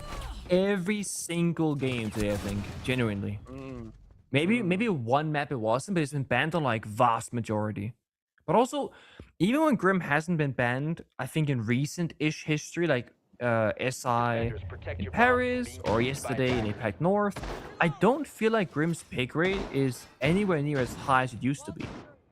Which is funny because if you're getting target banned every single game, you'd think he's perma-picked whenever he's not banned. But I think it's a matter of the fact that mute no longer counters Grim, because that's how it used to be, right? The mute jammer would stop the Grim beast from working, similar to how it stops the Vigil stops the line, for example. But that was changed a couple of months ago. So now Grim has effectively 0 counters. You can do some stuff like 2-brow freezing and whatever else, you know. But generally speaking, Grim just doesn't get stopped by anything. Laying out the welcome mat. Yeah, just classic. It's kind of like what happened with Ace, right? Like, this operator's really strong. Let's buff it. It was kind of an accidental buff, right? Like with the Grim, because they weren't necessarily trying to buff Grim. They were just trying to make mute more consistent, right? Yeah, they wanted to change. So one thing that Siege has been trying to, or has been successfully doing actually for the last couple of years, is streamlining how gadgets are coded and how interactions are. You and I spoke about this yesterday. Twitch used to have a unique Twitch taser mechanic, and then you had Maestro camps and Zero camps via laser. They have now streamlined that lasers are one thing. They do the same damage, they have infinite range, they work the same way. Similar to how they want mute to work. Mute now stops the signal between the gadget and the player. So you can mute the thermite charge in the banner pellet because you need to activate that remote. Anything that works internally, like a can opener, an ace summit charge, a Grim Bee, that actually doesn't get stopped by mute because it doesn't have a connection or a signal that it needs to reach. Yeah. But I think the logic is hard to follow sometimes because what exactly, how the gadgets were made. I didn't make them myself, so I don't know. Yeah. Frag out. Ooh. Here's a bit of a flashbang on the DCH. He's feeling the pump now of pressure. The nade comes in, the fire comes in as well. Somehow he manages to stay alive. He's just prone right at that top position on the stairs. Smoke to be deployed from Souffle. Oh, that's just to burn the Wamai magnet. Another fire will go through. Bin's just watching from down below. He'll find that kill, and DCH finally finished off. So nice use of the vertical angle from basement to catch off that platform bottom solar stairs. A lot of teams, they often skip that step thinking, we'll just fire a nade that'll get the kill. And that's actually not a bad line of thinking, but on the rare occasion that your nade or capital fire misses or doesn't get that kill, now you're out of utility and haven't gotten map control. So really good that they doubled down on that. Then we see the backstep here from Pika going for library attack. Agasuku is now injured across the map, and there's fighting happening everywhere. There is, and it results in a 3v3, but we've got Solarium control, of course, after DCH died early.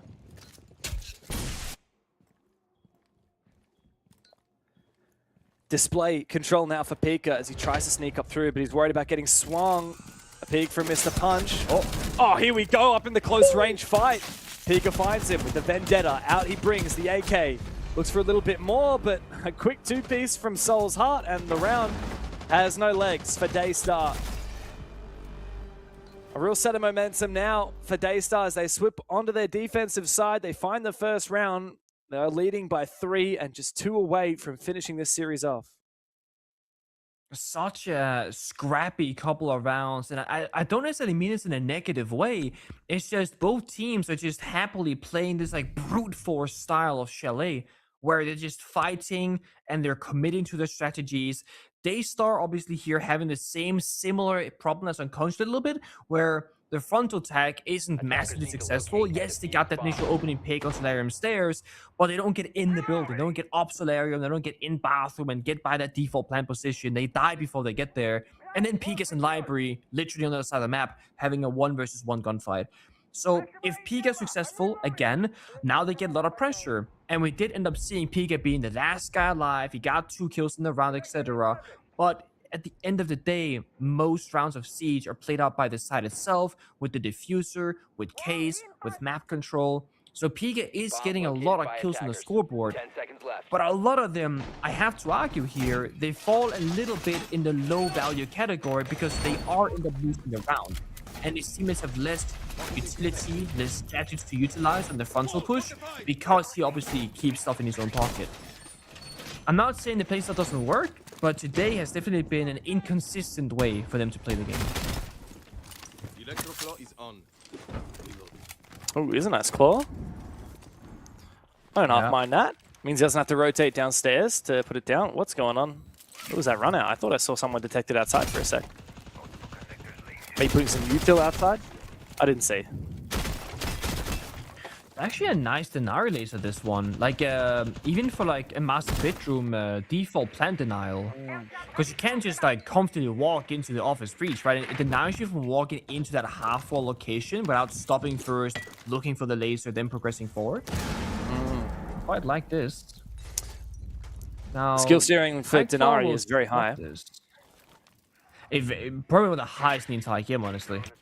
Also, I think Denari also kind of underutilized operator where you can kind of put 1 laser down and then pop the second mid-round and then you connect the dots instead of showing where the lasers are off the rip. Because you know when a Monty walks through a door, you keep it off the door behind him and he's stuck. You can do the same with lasers. Let a shield walk in, then pop the second laser and now he can't walk out again without getting stunned.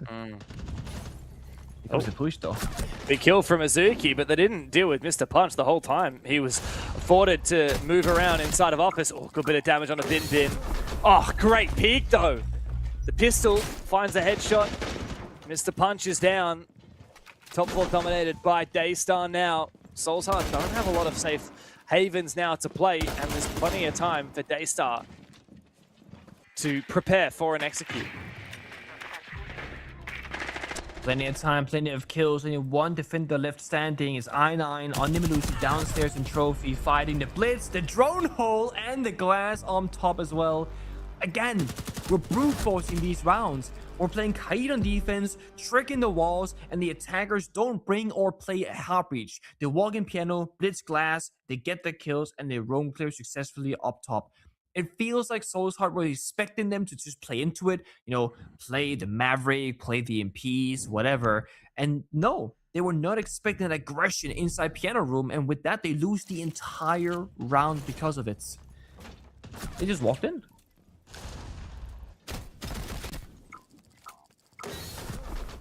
Yeah, that was a big shot from Bin Bin as well. We've seen quite a bit out of Bin Bin now across the last 3 maps. I'm actually pretty impressed. I feel like a player having to, come into the roster, big shoes to fill, with Joe Gore obviously being quite a big hitting player. Bin Bin's shown that they don't necessarily play similar roles to Joe Gore, but they're happy to jump on the shields. They're very impactful with it. Not afraid of taking gunfights, but also they're not too over-aggressive. I agree.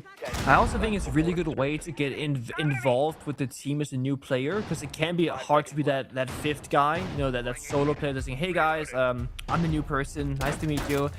Yeah. Because when you're playing the shield, you're forced to have people help you, and you're forced to help them. So there's a lot of natural communication. You also play with a shield in front of your face, not being worried about losing a gunfight or getting swung and dying these kind of like unfortunate ways. But you're not playing Monty just being there like a drone bot. You're actually in the battle, using the grenade, utility, taking some fights on occasion, etc. It's been Very comfortable looking role for Bin. Playing it consistently, doing a consistently good job at it. So no, I agree with you. Definitely. Another aggressive play here from I9, just looking for someone to peek him. Ground taken down below to open up the rear side. Ooh, looks like the aggressive play eventually worked out for I9. Oh, that's a gnarly reload animation. Daystar on the back foot already after losing Bin, but thankfully they've made some headway in terms of breaching onto the bomb site itself. They open up the back wall of stock. The next step is to clear out control of library, and to do that with the ace and the Capital.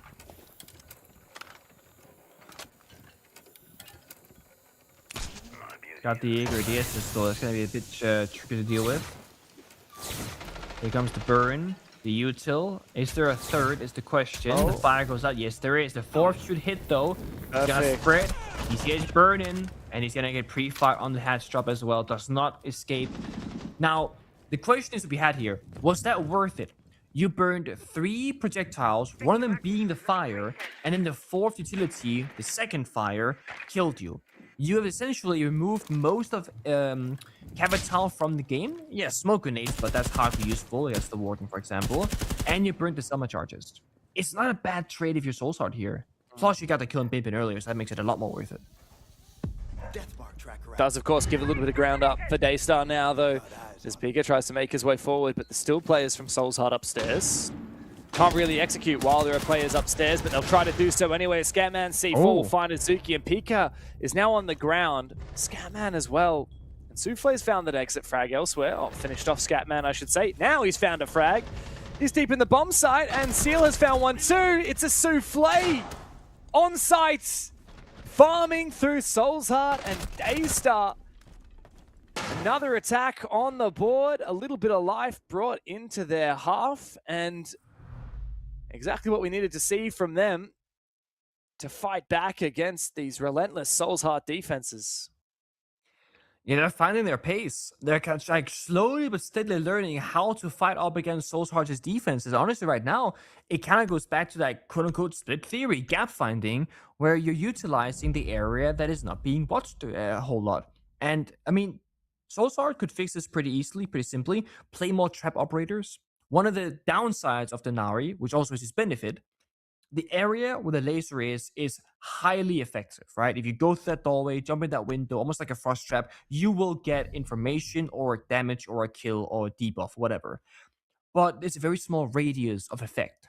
And Elamine, Melusi Banshee, Fenrir, that was bent away, for example, covers a much larger area in general. You know, covers a whole staircase, a whole room, a whole entry point, essentially. Soulsheart might need to bring some trap operators. Thorn does do a similar thing as well, being brought here. So I like this more from Soulsheart saying, hey, you just stop the individual players from finding this area, finding these gaps. Or if they think it's open, but they jump into a trap, all of a sudden we have the advantage. Daystar can then counter in 2 different ways. One is to play operators like the Twitch or the Brava that directly counters trap operators. The second one is playing more for the executes, not playing that solo game as much anymore, and get on to, you know, step 1, roam clear, step 2, breach the wall, step 3, kind of go for a plant. But with the lack of hard destruction on the attacker lineup, I don't think they want to do that.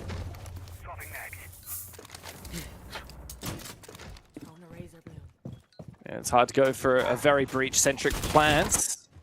But when you've got operators like Glaz and Blackbeard, you can brute force things even when you don't have quite as much of a obvious like main entry onto site. When you haven't breached the main wall, for example, you can still kind of brute force Piano.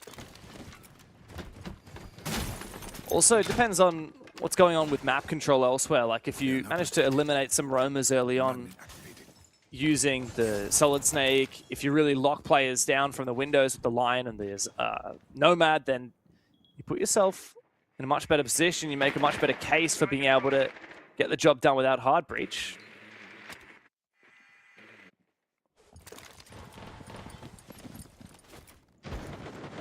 Question is where they're going to strike first. Not seeing anything here. I mean, you have operators at the Glass, at the Blackbeard. Again, you can make a lot of unusual gunfights happen. You know, we're watching Pika again across the map, away from his team. That one throwable, the grenade tossed out very early to do a bit of noise, a bit of distraction maybe towards library. It won't find any damage or a kill. And it is taking the attention of Mr. Punch, respecting the possibility of that flank. But Piga's now going elsewhere, downstairs and dining. Smoke popping the big window. Actually, wow. The flash rappelling in. They're sending Very risky, but he is sending it, and it seems to be working out for them. They find more kills than deaths. He's going to try and take out the solar cam as well. Pika, that's a big mistake to make. Mr. Punch catches him running around downstairs. Soul's Heart have evened things up. Where does Daystar look to try and actually end this round? They're worried about the vertical game. They still haven't actually got up onto that top floor. You've got 2 players on the ground floor and 1 still outside the building on rappel. Exactly what I mean, right? They get the kills, they get in trophy, but what they're missing is that frontal execute. They never get in Solarium, they never breach the walls, they never get to a plant position. They have 1 smoke here on Souffle's glass that has to do some heavy lifting near the bomb site. If glass dies, or the smoke misses or gets caught by something and doesn't like give him a lot of coverage, they're gonna have very limited tools to win this round. Well, like that though from the glass. He's just made a way that he can enter the site by crouching through a smoke. It's really up to Mr. Punch and Markin or to overpeak because Scatman has fallen. No nitro cell left available here for Soul's Heart. Daystar making their way inside. The frag grenade is going to pave the way for Seal to jump in the window, and Azuki has shut down Mr. Punch. It's going to be a tie of the scoreline for Daystar here. Mark has to make a miracle happen here in the 1v3 on the Thorn. Uzi's a good gun, but he's got so many players to find.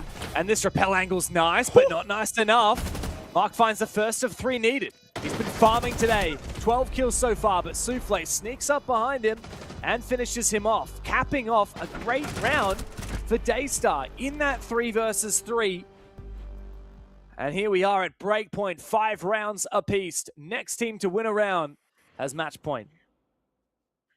And with that, Soul's Heart's tag timeout called as well. I mean, perfect timing. You've lost a significant round lead. You cannot really figure out your defenses, really. And there are so many small victories in these rounds for both teams, but at the end of the day, the only thing that matters is who gets the actual round victory.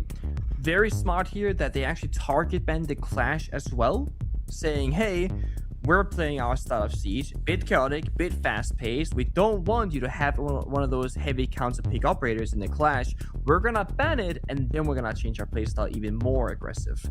So very good foresight there. I am curious though for Daystar if they have any other way they desire to play.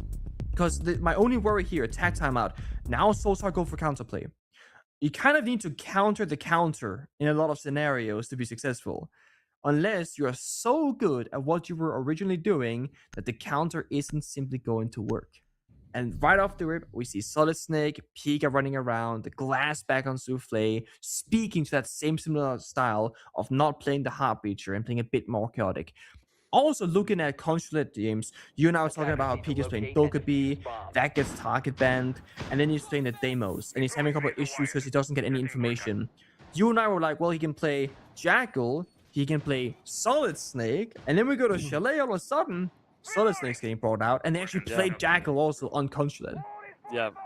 No, I like this. Daystar pretty cool stuff. have really flexed into what is quite a diverse roam clearing operator pool now that we have in Rainbow Six. And 2 of them are recent operators to be added, Deimos and Solid Snake. And you know, even though Jackal's not that relevant, Dokkaebi is no longer the queen of the roam clear, especially not with the upcoming nerf to her. It's much more spread out. And Daystar are happy to flex across the entire map pool. This time, though, they have foregone the Glaz, which I thought we might see, but I think Soul's Heart, although they haven't brought a Warden and the Clash is banned, they've got Maestro, they've got Goyo, they've got Smoke, and 2 C4s on the 2 other operators. A lot of util that would help against a Glaz, especially going to the basement bomb site, which, by the way, Nick, I think this is the first time we've seen the basement bomb site on Chalet in the APL. We didn't see it yesterday at all. We saw a lot of rounds at Chalet and none taken down to the basement. You are correct. Now, why might that be? Well, hard breaching, it's everywhere. It's easy to break open those walls. It's hard to roam. It doesn't have a lot of support for this bomb site. But then think about it, if you're Soul's Heart, well, you're struggling against the roam clear and the aggression, and they're not playing any Heartbreachers. If you go basement, they have to play the Heartbreachers now, and they have less verticality to work with. So you're playing closer together, and I like this kind of layer on top. Early roam game, C-Force vertically, fish for a kill. Then fall back, then you have Maestro Evil Eyes, Goyo Fire, and Toxic Babes from Smoke, so you can stall for time and deny the plant. This is probably the most strategically sound setup from Soulsheart on Chalet in quite a couple of rounds, because it's actually countering the intentions of Daystar. They can't die here in dining. No, they can't afford to. They're going to have to retreat or find a few kills. Bin's on the entry, and he catches DCH off guard. Unfortunate for Soul's Heart, they weren't quite aware of that push. I think he was maybe a little bit too worried about Pika from the other side from Fireplace, and he wasn't able to retreat in time. Big loss of a player. His C4 goes unused. Yeah. Daystar, great start. The thing is, they had two people in dining. His teammate fell back. He's on the bomb site. He dropped like 5 seconds earlier, but DCH stuck around for 5 seconds longer. It's a bit like you fall back together or you stay together. Because if one guy falls back and you stay, now there's no 2v1. There's no trade in the gunfight. And if you don't fall back together, then you get 1v3'd. So, bit of a shame. But I still think they have the win condition, right? Again, Goyo Fire, Maestro Evil Eye, Toxic Babes. Timer's running low. Smoke used well here to escort Thermite across that doorway. C4 tossed, does not find the kill. 40 seconds. Daystar, once they see the setup, might recognize, hey, a plant here is not going to be possible. We have to do something else. But before they can push, they gotta wait for that Goyo Fire to expire. And while that's happening, Mr. Punch takes down Pika on that lurk upstairs. It's a scary defense now for Soulsheart with all of Wine Cellar open. Yeah. But that's it. I believe Snowmobile is still solid, so it gives a little bit more mobility here. The Evil Eyes need to be spotted. There's one in Wine Cellar. It should be able to cover off the default plant position. The gas doesn't seem to be catching Souffle. It has missed. There needs to be some form of plant denial. The smoke comes through. It doesn't help out for Daystar. In fact, it's enabled a bit of a retake for Soulsheart. Comes down to the 2v1. It's up to Azuki now to clutch it up. He needs to cover this post plant, and he does for the first. Down in Boiler, a flashbang comes out. He needs to fight I9, but out comes the Bailiff. It's Soulsheart who clutch up the rounds. And in their grasp now is match and series points. You have to love when a good plan comes together and the counterplay is successful. Honestly, massive praise to Daystar for figuring that out. They started planting with less than 3 seconds on the clock. They stuck it, and the round essentially became super winnable.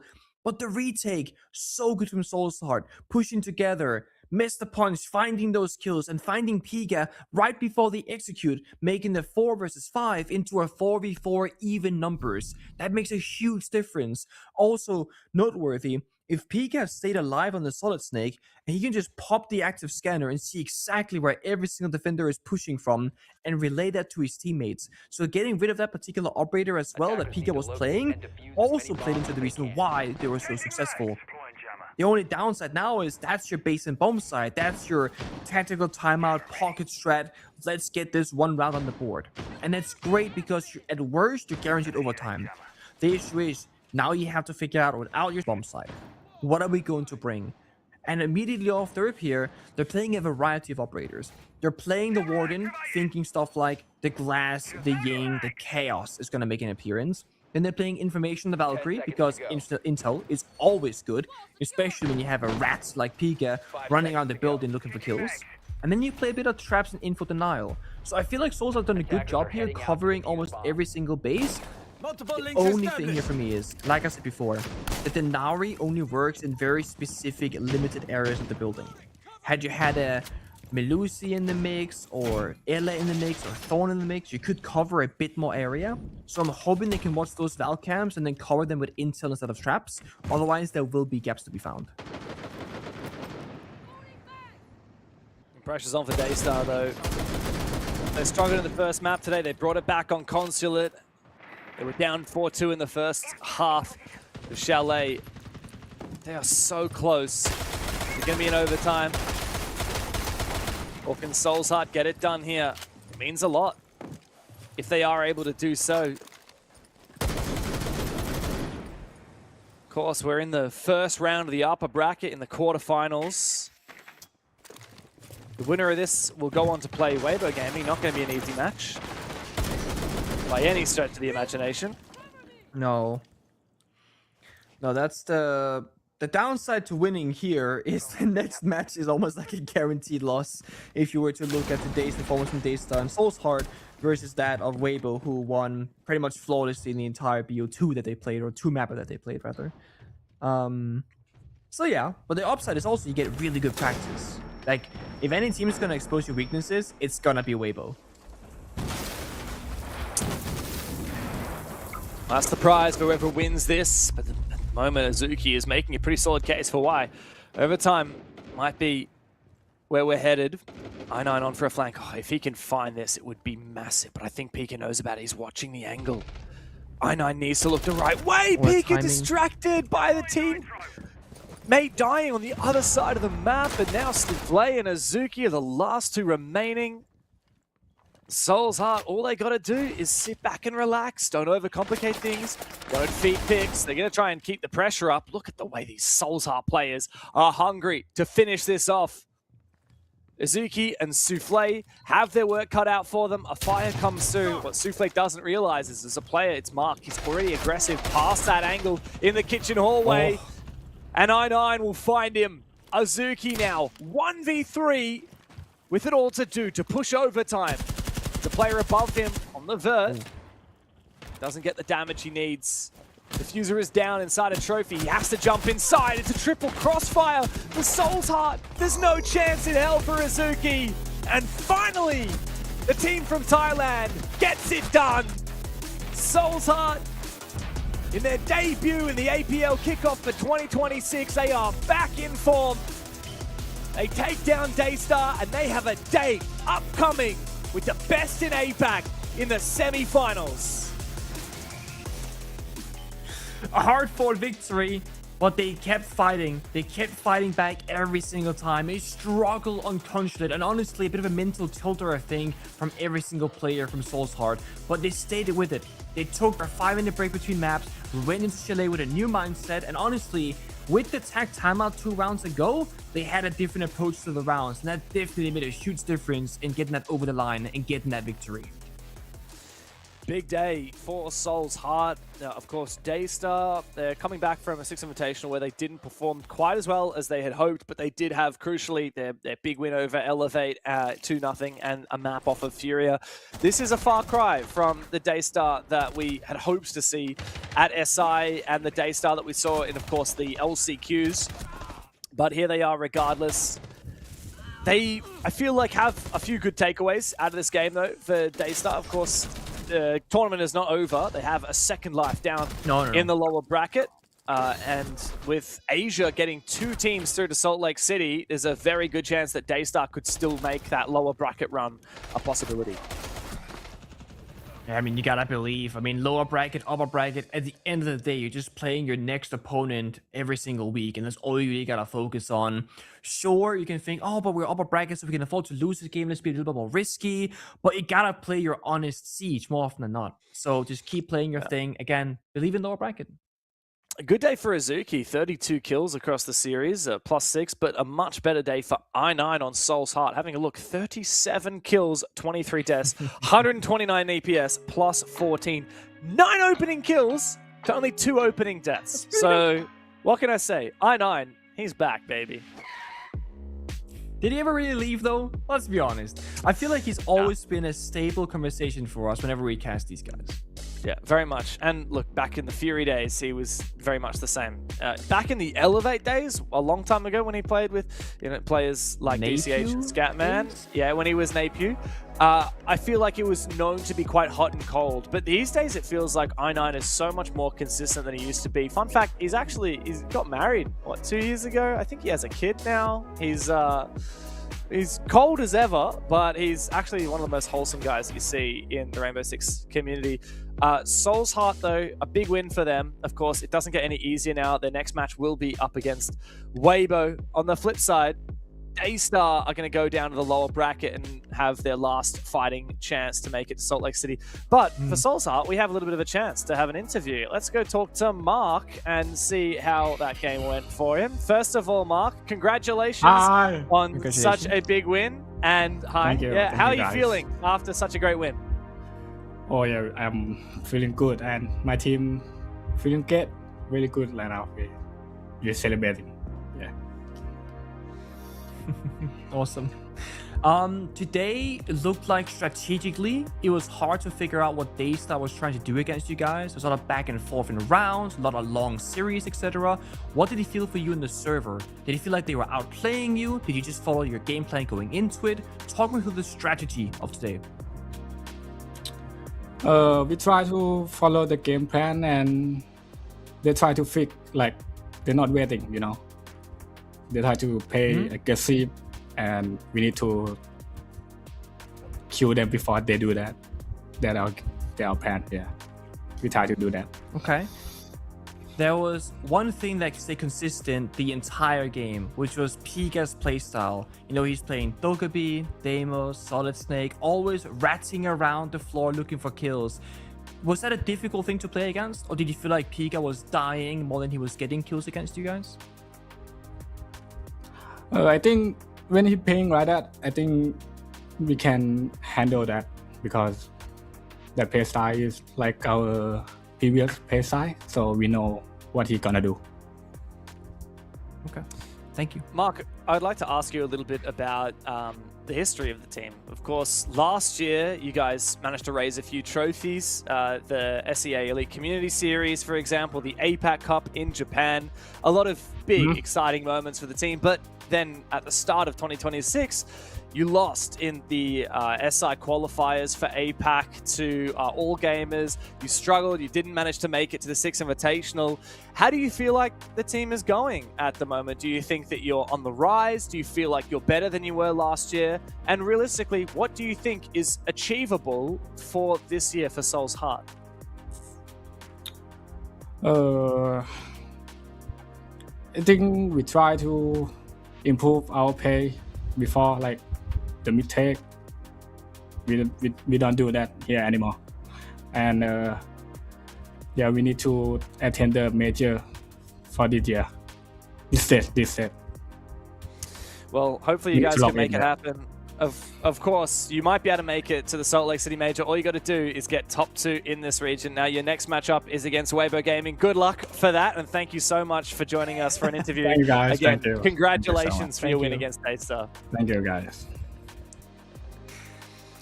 It's nice to be able to hear luck, from someone different for once, because I feel like we usually get to talk to I9 or Scatman. Both of them very lovely, well-spoken, but I don't think we've ever really had Mark on an interview before, at least not in recent memory for me. No, not commonly. So, and I was told it was Mark. I was like, oh, really? That's a big surprise to me, because I was sitting there thinking, we're talking about I9, we're hyping it up, it's probably going to be him, but it wasn't. Yeah, I'm looking back at the last time that Mark played an S-tier tournament. It was all the way 3 years ago at 6th Invitational 2023 when that team played with Elevate all the way back in Montreal. Crazy how much times have changed, but that team, of course, is capable of making it back to another major. Let's talk about the bracket. Let's have a little quick look before we close up and move on to our next game of the day. Of course, here's the schedule. We had Weibo take down Fury 7-1, 7-1. Soul's Heart just edging out a victory over Daystar. Very tight 3-mapper. Next up, HL Tori taking on Elevate, the new Elevate roster. This is, in essence, Pengu, a new team versus a new team. Yeah, and I think that's what's gonna make it very exciting, because it feels very evenly matched. I kind of thought Soul's Heart Daystar would be very even too, and actually it was. It was a 2-1. We had a long series. It wasn't like a sweep anywhere, but I feel like it was a close match for reasons that were a bit like underperformance in some rounds, where you expect a little bit more from these kinds of players and these kinds of teams. For HL Tori and Elevate, I'm expecting just a fun game of seeing what these teams actually like. And also, Jogor is playing up next. Yeah, very excited to see Jogor, of course, off Daystar and on to Elevate. But HL Tori and Elevate make their debut in the APL with their new rosters. That game is coming up after this break, so stick around.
they've come out windmilling like an Englishman looking for a scrap. But talking of a scrap, Pino! If he goes uncontested and the kick goes cold, that'll be devastating. The grenade goes through, there's the swing! Cyber and Bullet are able to get one apiece with the kit so far away, and Canadian down upstairs. Cyber, wow, that was special. It's a 1 versus 3 to hold, and they're pushing him from behind. He's found one. He's got to get the vertical as well. They get pulled off Tim. We're down to the last 3 or 4 seconds. Ryder's got another. He's held on. He's going to do it. And PSG take the 2-1 win. Both players spotted, but the res can be made successfully. Got another one for Solotov. Information from the bees. He goes in. W7s! They cement themselves as one of the greatest of all time. He's starting to get cooked alive, Ollie, but he's using the stim pistols. Look at this from the dock. Surely not. Brilliant! That's play of the year in my book. Plays the game, hits the old body, doesn't quite catch it. There's the he gets it! There's the dash! He doesn't have the confirmation! He's going back, he's not quite sure. He Nesk, you gotta go. A few seconds, stick it, Nesk, stick it! This is an angle that he might be able to contest. No, unfortunately, he takes just a bit of damage there. A walk, I guess, to the second one. Eclipse, though, will get one, turning it into a 2v2. Now they push it on the side. The Bandit will lose out on this. Eclipse, the last alive on the Ella. He spots the head and takes him down. The ace for Waka. He will down VC, Canadian positioning to pick up, but that's going to result in a double nade from Vertical. That's 4 for him in the round. Necrox, the final defender against Vertical. The ace, absolute domination. You believe in magic, Michael! Team 1 does as they win the Mexico Major.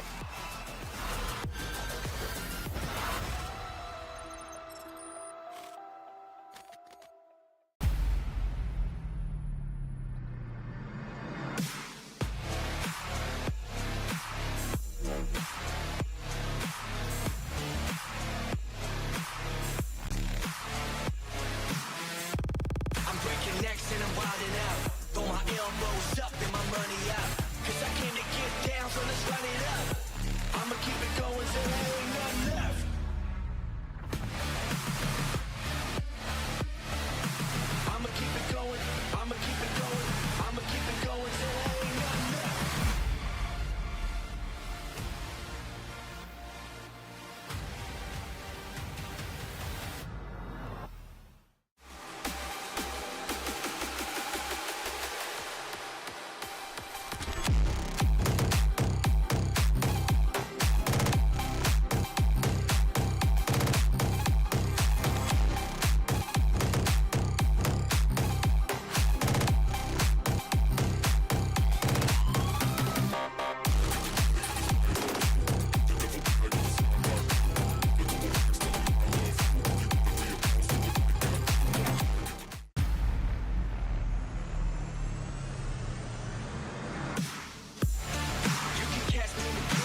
timeout windmilling like an Englishman looking for a scrap. But talking of a scrap, Pino! If he goes uncontested and the kick goes cold, that'll be devastating. The grenade goes through, that's the swing!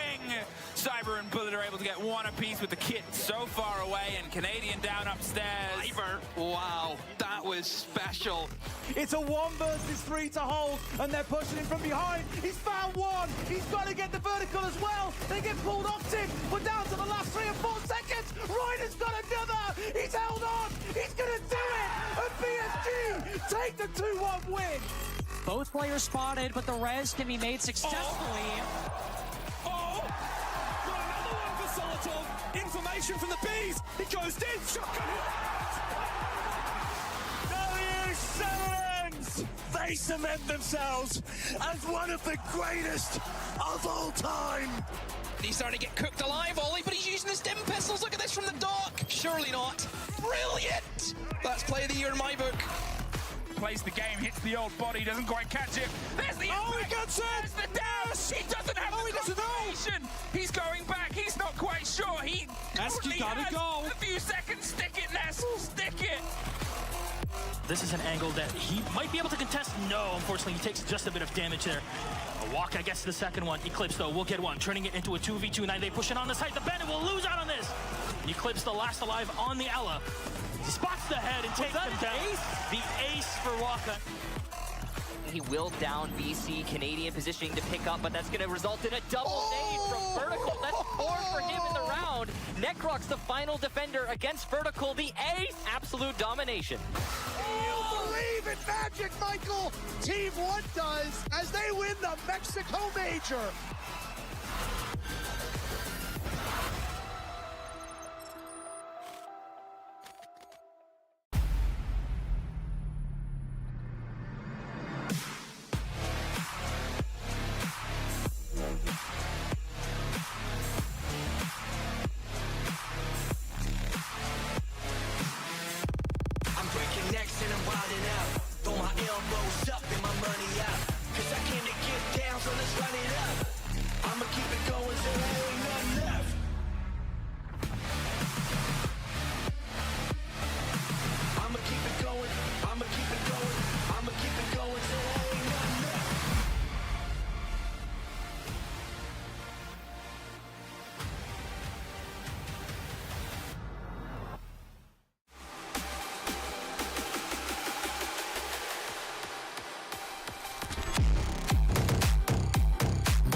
out windmilling like an Englishman looking for a scrap. But talking of a scrap, Pino! If he goes uncontested and the kit goes cold, that'll be devastating. The grenade goes through, that's the swing! Cyber and Bullet are able to get one apiece with the kit so far away, and Canadian down upstairs. Cyber, wow, that was special. It's a 1 versus 3 to hold, and they're pushing him from behind. He's found one. He's got to get the vertical as well. They get pulled off Tim. We're down to the last 3 or 4 seconds. Ryder's got another. He's held on. He's going to do it. And PSG take the 2-1 win. Both players spotted, but the res can be made successfully. Oh! Got another one for Solitov. Information from the bees. It goes in. W7s! They cement themselves as one of the greatest of all time. He's starting to get cooked alive, Ollie, but he's using the stim pistols. Look at this from the dock. Surely not. Brilliant! That's play of the year in my book. Plays the game, hits the old body, doesn't quite catch it. There's the impact. He gets it! There's the dash! He doesn't have the confirmation. He's going back, he's not quite sure. He Nesk, you gotta go. A few seconds, stick it, Nesk, stick it! This is an angle that he might be able to contest. No, unfortunately, he takes just a bit of damage there. A walk, I guess, to the second one. Eclipse, though, will get one, turning it into a 2v2. Now they push it on the side. The Bandit will lose out on this. Eclipse, the last alive on the Ella. Spots the head and takes him down. The ace for Waka. He will down BC. Canadian positioning to pick up, but that's going to result in a double nade from Vertical. That's 4 for him in the round. Necrox, the final defender against Vertical. The ace. Absolute domination. You believe in magic, Michael! Team 1 does as they win the Mexico Major.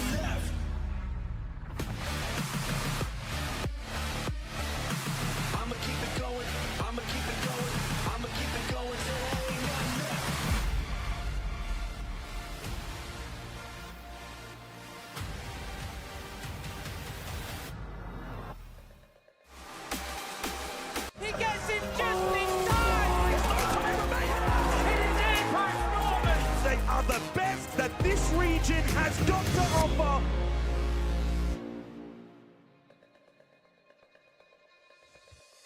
Big win for Soul's Heart. Great for a chance to talk to Mark in the post-game interview. But of course, now we're on to bigger and better things. We're on to a debut for a new team here in the Asia APL. And of course, a new look for an old face that we've known for a long time. Nick, how are you feeling after we've seen 2 games so far in the APL Asia? An old face, and then you mention my name afterwards. What is this personal attack, man? What is happening? I'm feeling good. Wrong. Okay, we got up. Dude, we're turning 30 soon. I got up early, 2 days in a row, to take part of the APL shenanigans, and we have had shenanigans. Okay, we had a storm of a first game, and then a bit of a drag of a second game. Not drag negatively, just like the teams were so evenly matched that it took a while to finish. And now we have 2 new teams, where it's like, what can happen next? Nobody knows. It's classic peak APL.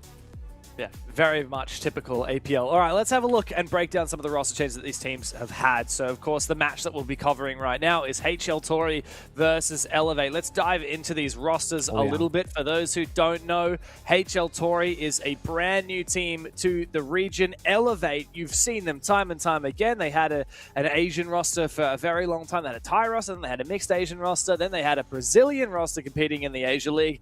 Now they have completely dumped all of those Brazilian players. I believe some of them still participate in the Tier 2 circuit in Brazil as Elevate Academy. But, of course, here in the Asia region, we see a fully Asian squad here. Very exciting. So, Joe Gore, who hails from Hong Kong, Momo from... all these players from various places in Southeast Asia. But what's most interesting is we've also got a South Asian player in Barcode OP. all the way from Pakistan. Now, we've seen Barcode OP play actually for the Elevate roster some time ago, several years ago, and he's now made his return. So an exciting new mix of players from 5 different places in the Asia region that come together to make this Elevate roster. So they're from all these various places. Do they communicate purely in English, or do you know what the language they communicate in? I would assume so, yeah. I assume they would, because a lot of the native languages would be quite different between these countries. Yeah, exactly. Okay.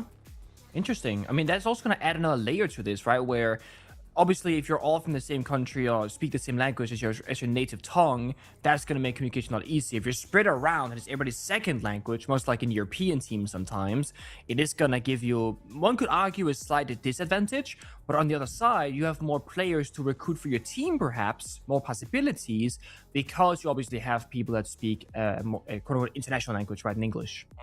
Yeah. Let's have a look, though, at the HL Tory roster. Of course, this is a team which is very new, brand new to the APL. We've never seen these guys play before. Some changes have happened. So Sunstrike and Chato are the classics. Then Killers, Tenola and Hoxless will be making their debut here. Of course, Killers previously on Varian X. It's basically a collection of Thai players that have played at the Tier 2 level for various teams for quite some time. Now, if the HL Tory roster is a new name to you, if you've never seen HL Tory before, then maybe you will remember Dolphin Esport if you watched any of the Challenger series in the lead up to the APL Kickoff. These guys qualified through there. They came, I believe, 2nd or 3rd place. They did have a couple of tough games, but they managed to get it across the line at the end. And now they make their debut into APL. To be honest, I have very little information on what to expect out of these guys. Really, they could be incredible, or they could roll over and let Elevate do whatever they want. It's hard to know. Do you have name checks for pronunciation? I'm just sitting here thinking, I actually don't know most of these players. Or I also don't go into that one together. Sunstrike, I got that one. That's mine. Yeah, that's easy. I think we'll have to just give that a go as we continue through it. But why don't we just roll over with the map VODs and get into the game as quickly as we can, because I believe we're just about ready. So what BO3 maps will we be seeing today? Nighthaven and Consulate. Nice. What's going to be the Decider? Clubhouse. All right, so very classic. I love this. We're going to really test how these teams go on some more methodical maps. We are. We're going to see a lot of different things, right? Nighthaven Labs a bit more open, Consulate very closed, and Clubhouse all about your fundamentals and execute. So I really see how maps can play very differently in this best of 3 occasion. What we see in Nighthaven Lab is not going to show us anything about what's going to happen on Consulate and so on and so forth. Very much the case. But, of course, we kick off on Nighthaven Labs to finalize the day in APL. It's the last match of our Playday. It's HL Tory making their debut into the APL, going up against a brand new roster of Elevate. They're back with 5 Asian players and ready to take APL by storm. This should be one of their easier games on paper. Of course, HL Tory coming through the Challenger series. You don't expect them to be having a big splash, especially once they end up playing against the top dogs of the region. But for me, a big storyline out of this game and out of Elevate so far is what will we see from this new roster? There were high expectations last year, of course. Elevate with their Brazilian roster with Psycho and the boys, they were very good. Although they did end up falling when it came to some of the most crucial matches that they had to play to qualify for big events. But of course, Elevate now dropping all the Brazilian players.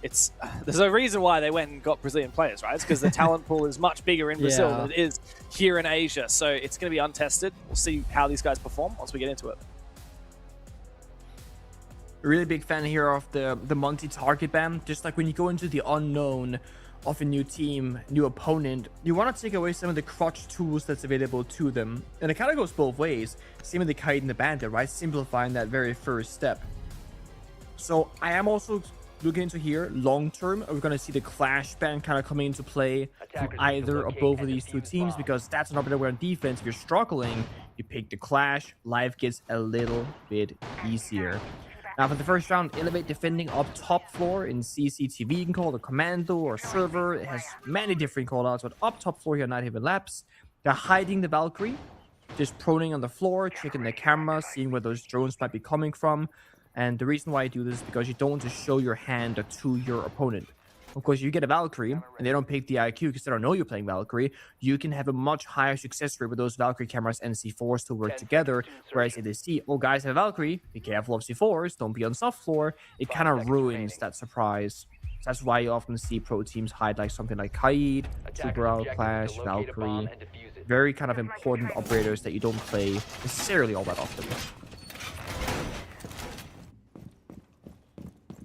Yeah, it's going to be hard to hunt down those Valk cams if you don't have those operators, so we'll see.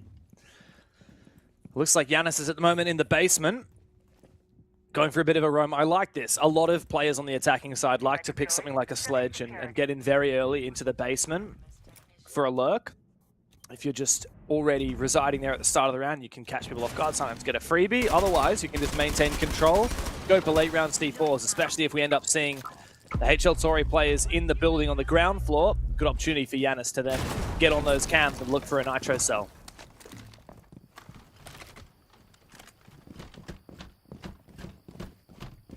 Now, very first game here for HL Tory. Of course, we can expect them to be a little bit slower maybe on the entry. A little bit slower to make their first move because a bit more pressure, a bit more nerves here as you settle into the Tier 1 debut. But so far, they're actually making pretty good pace. They got the main ball opened up, the Nate and the Barbed Wire, joining Catwalk. They're doing what we call a very standard default attack here, something that you see in ranked very often, and that's a good thing. Starting with basics, starting with defaults, trying to see how well they can play together. But there's that C4 tossed out by Jogor. My goat, by the way, gets the opening kill. Good start for Elevate. Big kill, Lion. No more E1Ds for the rest of this round. Still, the Blackbeard is up. Talk about operator and gun changes. Here's one that we haven't seen much of. So for those who don't know, and I only realized this because it happened in game once, Flores actually has the, what's this gun called again? The I can't remember what the T95? That's what it is. T95. LMG. Yeah, it's Ying's LMG. I think it's called the T95. Yes, so usually it's an LMG only available to Ying. Now Flores has got a 2, so you don't have to run the AR-33 or the SR-25. He won't be running anything. He's just died. Good shot from Joe Gore, second kill of the round. Tenno's also almost been killed with this big nitro cell. I believe it was Shiba who threw that one over the top. A lot of damage onto the Blackbeard. Not a lot of options now for HL Tory. They reinforce off the garage wall as well. Oh my god. They play rafters and fall back slowly. Jogo good for a 3. Blackbeard injured and jump out behind him, leaving just one player left standing. All the way downstairs, Striker is gonna get swarmed by 2 players to his left and his right. Oh, nice shot. Oh, he finds one. Nice nade. Oh, the nade. Winnable. No, never mind. Joe Gore wants the 4K, and he'll commit to it long range with a shotgun. A little bit of trolling there from Elevate, but they get the job done. Crazy nade, says Barcode. So Yanis is a player I'm not familiar with, actually. On the roster, it was N Highcal. I'm getting confirmation that it is Yanis and not N Highcal. Wait, is that Hysterics? Oh, okay. No, who is that? No. I don't. No, that's not Hysterics. I don't know who Yanis is. I'm not sure if this is just a rebranding of N Highcal. Of course, N Highcal did play on the old Elevate roster, if anyone does remember what they were able to achieve. They actually made it to the Montreal Major with their Asian roster, and I believe the Copenhagen Major. For a time, SpeakEasy played on that team, of course. SpeakEasy and Ape. Quite a good Asian roster back in the day. Definitely top 2 in the region. Occasionally, they even had the better of the Bleed roster. Yeah, they did. Yeah. I like how Elevate has been so involved in so many different iterations of Siege. Like, they even back in the console days, right? If you go far enough back, console SI, very beginning Gear 1, they were also present. Our boy Laxing played for Elevate on PC as well. So they've been around a couple different regions, different time zones, and having a lot of success and presence, generally speaking. Yeah. So I got confirmation. N Highcal is actually not playing today. We actually have Yanis, who's one of the subs from Elevate, stepping in. Yanis used to play with Barcode OP on another team called Titan. I'm not entirely sure why N Highcal isn't in the server today, but This is a pretty important game for Elevate, so having to play with a substitute, it's never ideal. Hopefully they can continue the momentum from the first round and not have to worry about it too much. Momo's going for an aggressive run out. Looks like Elevate really want to keep this going quickly. Hey, I mean, the less you show and the easier the runs are for you, the more you can keep in your back pocket and just continue that upper bracket run. So I think for Elevate right now, a bit of limit testing. You see how much they can get away with and how much more simple they can play these rounds. With Joker getting a 4K the very first one, he can kind of try and run some circles around HL Tori for now. And just kind of see how far he can push his luck. Also, good use of reinforcements here for Elevate both rounds. Reinforcing either in the middle round or in the late stage of a round. Closing off angles, solidifying positions, and not really giving up map space unless they absolutely have to. I mean, look at Jogor and Shibi. They're playing together on the staircase and the hallway. Now with Shibi running further away, I expect Jogor to slowly start inching back as well if there becomes any pressure in his direction.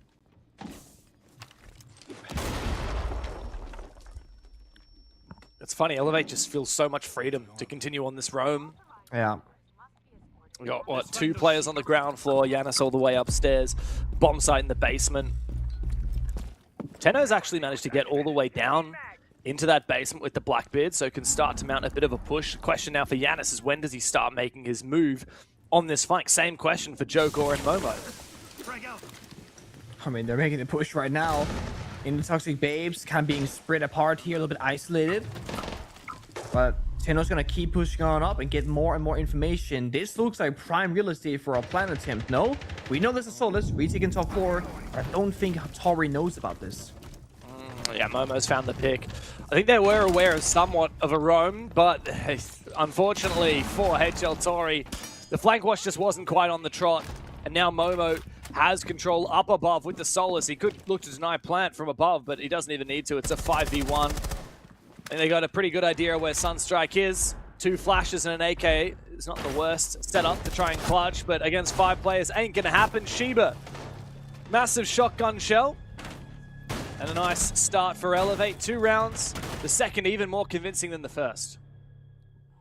Yeah. And I mean, the thing is, Elevate are just doing like solid stuff, but they're not getting countered. That's kind of the big issue right now is HL Tori, they're doing very simplistic attacks, which again, not a bad thing at all. But when you're going for simple, you have to be near perfect because you're not throwing any curveballs, you're not catching anybody by surprise. That means that the things that you're doing have to be rock solid. They didn't lock down the flank. They lost 3 people to Momo and Jogor flanking from Games and Kitchen, the very same area that HL Tori were in 20 seconds earlier. And I was looking down at the bottom right of the screen, looking, are they watching the drones? Where are the drones? I didn't see any of them really checking those cams. Maybe they lost all the drones earlier, didn't have any flank drones set up, that's possible. But then you got a dedicated player to hold that flank, because you can lose one guy to getting flanked and go, okay guys, we're getting flanked, turn around, fight back. They lost 3 people, and they didn't even deal any real significant damage back to those flanking players. That's a bit of a concern. But I think the big thing here, look at HL Tori in the first 3 attacking rounds. Let them show us how they attack top floor, basement, and tertiary. And then look at the last 3 attacking rounds, and if they're going to make any adaptations or counters and have a much better showcase. Because that's, for me, that's the eye test. Can they adapt and talk about the problems on the fly? Because that is a hard thing to do, especially for newer, less experienced team. Ooh, here's a Nitro. I love how aggressive Elevate want to play. They really want to dictate the pace. I think it's a great move, especially, like you said, a less experienced team. So HL Tori fit that description pretty promptly. Keep up the pressure. Is no weapon quite like psychological warfare, especially against less experienced teams, right? And if you can make these players feel a little bit of imposter syndrome, think, well, what are we doing here? We're playing up against names like Elevate and Weibo, Fury in this league. You can really affect their ability to play at their best.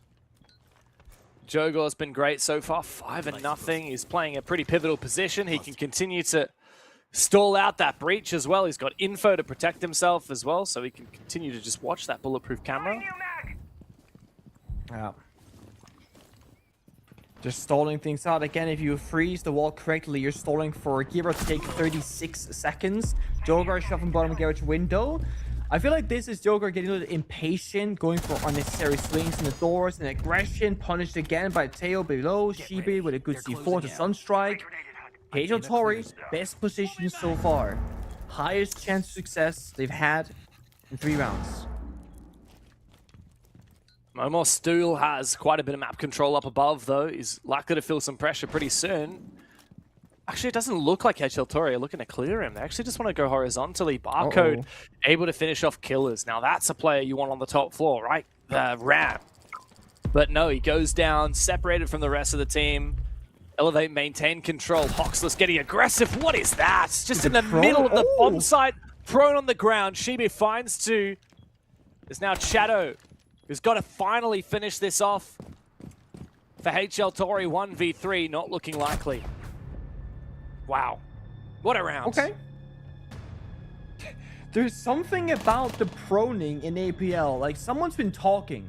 Someone's been saying, guys, did you know that proning is like a free kill in half the gunfights here? Try it out. It is the 3rd BO3 where we're seeing various players take these prone fights and come out absolutely victorious. Time and time again. Now, what do you do if you're HLTauri? What? It's you meta, just prone the floor. Just do that. Yeah, I mean, operator bans, it's going to be Clash, really. Okay. We didn't see a lot of Clash. I don't know, just preventing it from being abused. I said this like 3 rounds ago, right? Like, the crotch operators, you can kind of predict it and call it because, let's be honest, the way that HLTauri is struggling right now in the entry department, if Elevate were to bring out a Clash, they would never make it inside the building. So I feel like this is like a precaution they have to take in respect. In similar fashion, I think they banned the Kite and the Bandit because they refuse to be stuck outside the breach with no way in. Because that's embarrassing, it sucks, and they don't want to be able to play the game. And I think that's good. Again, for a new team, I think you should be doing this. Problem is now they're getting stalled out, peeking against, Azami Kiba barriers. They're getting stalled out by mute jammers on their drones. In the late round, they're having to deal with, smoke, mirror, and meanwhile, so much information for the defense because of operators like the Valkyrie and the Pulse staying in that have been abused pretty well. So, look, it's the curse of banning operators. You ban one thing, you've got to play something different. Reloading. Yeah. And for Elevate, look, they banned the Monty, which is the classic catch-all. You get rid of that Monty, no one can just crutch behind it if you're not feeling that great. If you just want to simplify around. And then you get rid of the 2 big hard breaches in Thermite and Ace. Now, HLTauri have got to run a Maverick if they want to make a big hole in a wall. And if they're going to run a Maverick, then they're probably going to get made to look silly by the mirror. Yeah, it's actually quite awkward to get any kind of a breach off from this wall now with the mirror there. Oh, nice shot, though, from Sunstrike, taking down Momo himself, playing through that mirror window. Good kill. Can HLTauri convert the numbers advantage, which they failed to do last round? That's the thing, right? Opening kill is amazing, but can you convert it into an actual round? Things can go wrong very quickly, but I like the IQ pick here. Get to stabilizing, countering the Valkyrie camps, the C4s, the pre-placed ones, understanding what kind of game of siege that we're currently playing. And they're also starting to anticipate this early aggression. This is 2 rounds in a row now where they have caught somebody. It was Joe Gore previously. This time it's Momo. But the question is, what happens in the second stage of the map? Because right now, they're just entering the building, they're droning. Once they start having to fight around the contested area, that's where I'm getting curious on how they're going to pick that apart. The thing about HLTauri right now is that they're playing very far spread across the map, right? We're always seeing somebody on the bottom floor, one guy solo fighting the breach unnecessarily, Joker shuts him down. And now we're back to a 4v4, but people on the roof still. And this round is going from pretty good from HLTauri to pretty rough. Oh, I didn't really know you can destroy that to enable the angle. A little bit more deep there for Joe Gore. The Grim revealing Barcode's position, but he's just going to hold down the line. This is very awkward for Sunstrike trying to make his way into IT, but he does so. Shibei's found 2 big kills, though. Oh, 3rd one for Shibei. Elevate are running rings around HLTauri. What a play from Shibei. 4-0 for Elevate, and this isn't even their damn map pick. No, I mean, if this is going to showcase what's going to happen this BO3, then it's just a matter of how quickly Elevate can put this one to bed. It's a shame because HL Tori, again, they actually get a pretty good start to the round very often, but they get stuck. Again, they shut down Momo here, then they go and breach the wall, they survive the C4s. That is actually phenomenal stuff. But then I'm going to use the term AFK.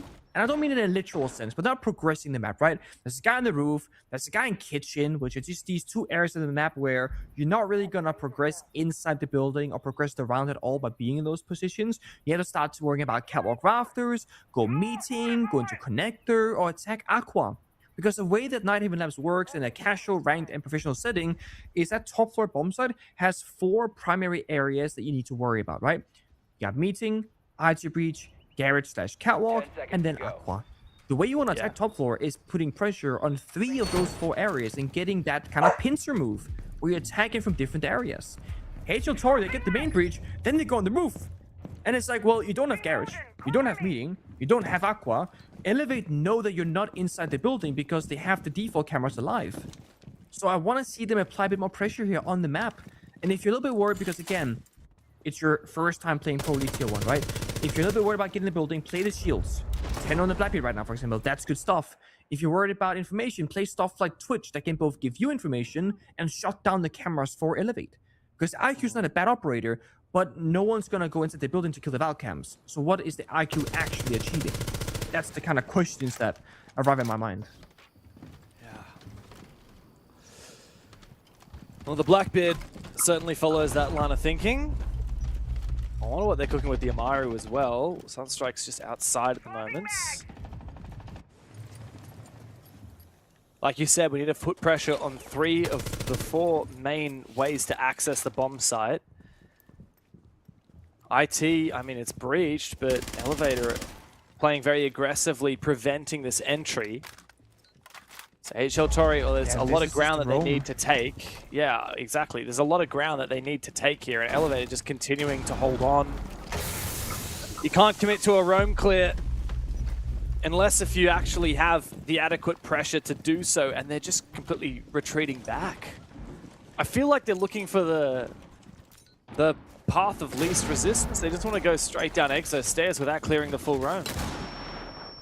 Yeah, they do, but it's the least resistance area for a reason. Defenders don't really have any business playing here because they don't care about this portion of the map. Now, it's good that they're taking map control, but where is the sledge or the ram to do vertical destruction? Well, they could take kill on the Ash, who has soft breaching charges, take stock control, and help the team push horizontally with a bit of verticality. But then we look at Janice. He's top floor with the Solace, and guess what? Exact same thing he did last time they attacked this exact bomb site. So HL Tori, Loki getting baited into the same attack because the Elevator showing them, hey, come here, come here. We're not playing this area, it's free, take it. But they're punishing them. Oh, wow. What an angle all the way down.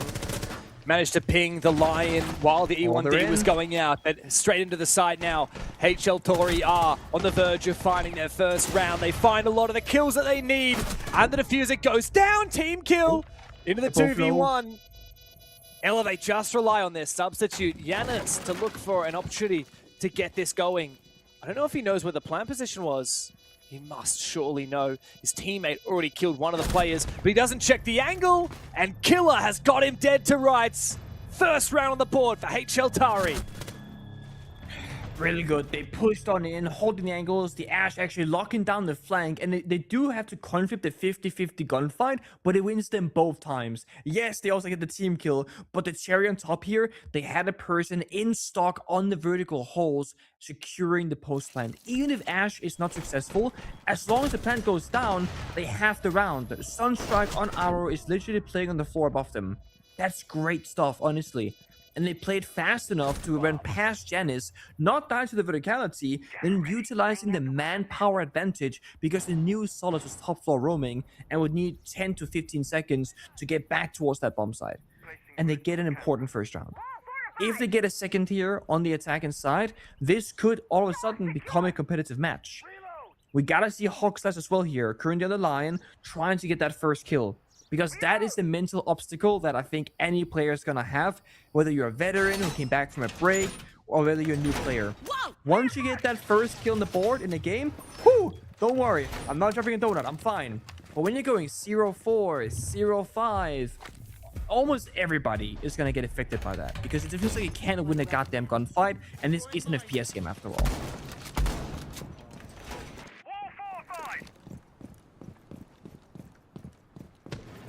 One more round and a half here for HL Tari to look for their second attack, but attack is not the worst on Nighthaven Labs.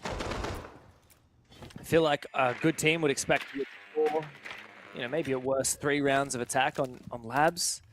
So even winning this round here is still not hitting the pass mark. HL Tari, she is feeling a lot of pressure, can't afford to go on cams while he's exposed to the roof above him. Looks like HLT have a lot of options of how they want to enter the building and start putting this pressure on Elevate, start getting closer to the bomb site, but they can't quite decide what they're going to go for. You see Elevate, they're doing this, they're kind of like fanning out. One person play Aqua, one play Kitchen, one play Garrett's Door. We'll hear them either shooting down those barricades, we'll hear them running outside and get an idea of what exactly is happening. HL Tari with another rotation, starting below, going above, going below, but there it is. They get caught off guard. Shibe with the pulse scanner catches one player. Another opening for Elevate. 5v4, and now they can just kind of play sheltered positions. They don't have to play more aggressive any longer because they got in that one pick that they wanted. Or they can keep going.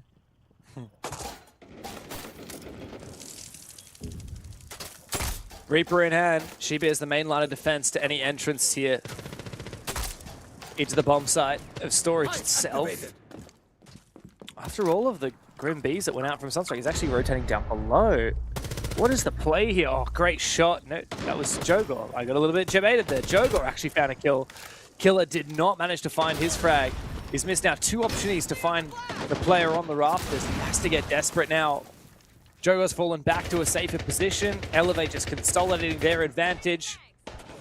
As Jogor and Barcode OP need to be dealt with if HL Tari are to look for a plan on the bomb site. Great shot from Killer.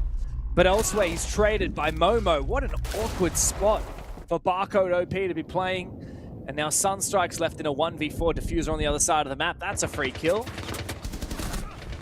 Not the second, though. Momo shuts him down. Elevate, dominate. It's a 5-1 half on the defensive side of Nighthaven Labs, and it's up to HL Tari to come back after the halftime role swap tactical timeout.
And we're back. So, 5-1 for Elevate, huh? What a half. What a half. It started off very one-sided, and then I feel like Hazeltori was slowly getting a grasp of things, and then you finally figure it out, and you sideswap. And now you have to relearn everything again against your opponent. Of course, generally speaking, whether you're playing, again, competitive, casual, ranked, etc., defense is often the easier side to play. You put up your reinforcements, you put down utility, you choose, I want to play here. And now the enemy, the attackers, they have to problem solve and figure out what it is that you did and then counter it correctly. So I do feel like Hazeltori, if they've done some good strat work right now on paper, they do have a better chance on the side swap. The only issue that happens now is it is an attacker favorite map that you're playing. So it is going to be not easy, but easier. That, of course, counts for Nighthaven Labs. So if you're struggling on the attacks here, well, I got bad news for you, Hazeltori fans, because next map will be Consulate. That is a nightmare to attack, even for some of the best teams in the world. And then Clubhouse, which, similar story. If you're not very good at attacking Clubhouse, it will be very defender-sided because it's all about counterplaying things correctly. Elevate, they have done a great job at putting some obstacles in Hazeltori's way, whether it's been the verticality, the Valkyrie cameras, the C4, or the shared aggression. Now I'm curious to see what Hazeltori will do in response. They've banned the Thermite and they've banned the Monty. Thermite, a little bit unusual, but it does make sense, right? You get 3 extra thermite charges, and that can actually breach everything on top of that you want. Outside IT wall, catwalk wall, and connector wall. That is a one single breacher's job. When you then ban the Monty, or the Thermite rather, sorry, you kind of have to pick 2 hard breachers. So now we're seeing Hibana and the Ace, for example, which is limiting the attacker's flexibility a bit. Funny, you remember in the first half where we saw the Valkyrie go downstairs, I think it was Giannis, and just make sure that no one was fast entering basement? Well, we've now seen Momo just fast enter basement. Made a bit of noise with a shotgun, but it didn't matter. There's no one nearby. Jogo is also going to free kill. I haven't decided how we're going to say this name. Is it Chatomintz? Chatomintz? Chatter? Chatter? Chat? Goes CHQTTERMINC? Yeah, that's what you should say from now on, every single time. you should think about that point. Yeah, I can't wait to. Sunstrike's going to go down, gets a bit starstruck himself as Shibe shuts him out. Tempted to make a little bit of a move here. Shibe might actually have the timing. Gets in deep, bit of damage on the Tenno, but doesn't find the kill. Doesn't matter for now, but Joe Gore's been found. Oh, hello, what's going on? Oh. Killer just sprays down 2 of them. I didn't see what happened, but out of nowhere, 2 players from Elevate will fall. They tried to get aggressive, it didn't work. Killer's found 3 kills in the round. Octus will fall as well. Barco and Shibe finish off the round. Elevate have match points. A round that started off very quickly, then a comeback attempt there from Hazeltori to just losing the round regardless. It was, again, a good attempt at a shutdown. Killer with the double kill, shutting down the Akka push. Phenomenal stuff. But they lose Catwalk Rafters, they lose IT Breach, they don't have the Crossfire, and they maybe might have swung a little bit too wide, not waiting for Elevate to actually walk into those bombs at doors and crosses. This right here, round winning play. Then right here, the round losing play. Didn't get to stabilize. Elevate are surely making this one a fast one, because they are rushing around on defense, going for spawn peaks and fast plays, and on that first attacking round, I mean, they were in the building in the first 5 seconds.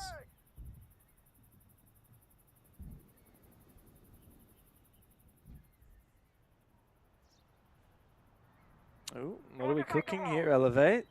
6-1 match point. This is the kind of round where you can afford to do something a little bit risky. You've got 5 match points. Yeah, I think they're going to stick it. Looks like we're going the Finker to support the Blitz. Faster aim down sides time. Yep. The Ying to add to the chaos. And the Glaz, of course, to really brute force one area with all the smokes. I quite like this. The problem is, like, where are you going to actually execute? It's on the basement. Typically, you'd see a team like externally breach one of the main walls with a Thermite, for example. Thermite's banned, Ace is available, but they wanted to keep Util, so they looks like they're just going to have to use the Ying.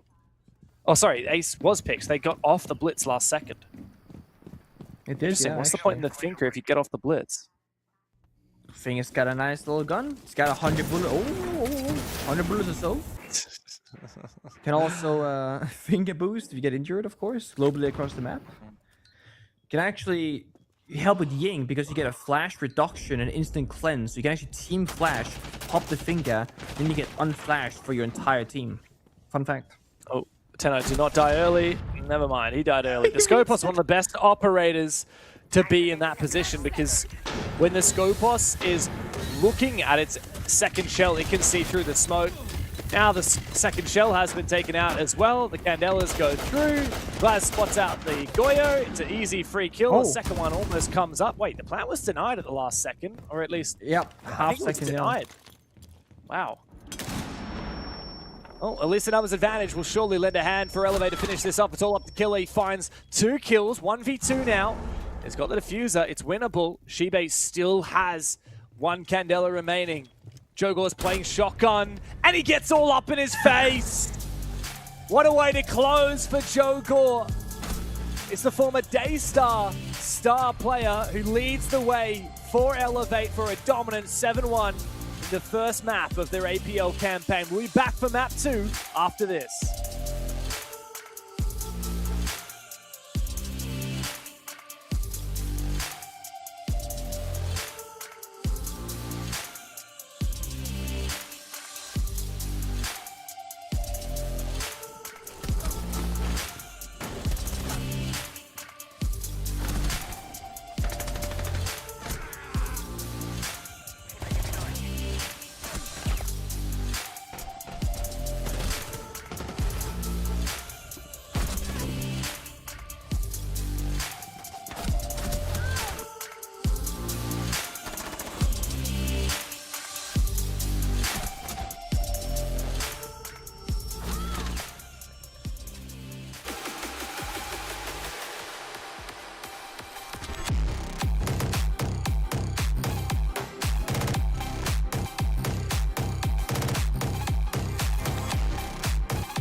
they've come out windmilling like an Englishman looking for a scrap. But talking of a scrap, Pino! If he goes uncontested and the kit goes cold, that'll be devastating. The grenade goes through, that's the swing!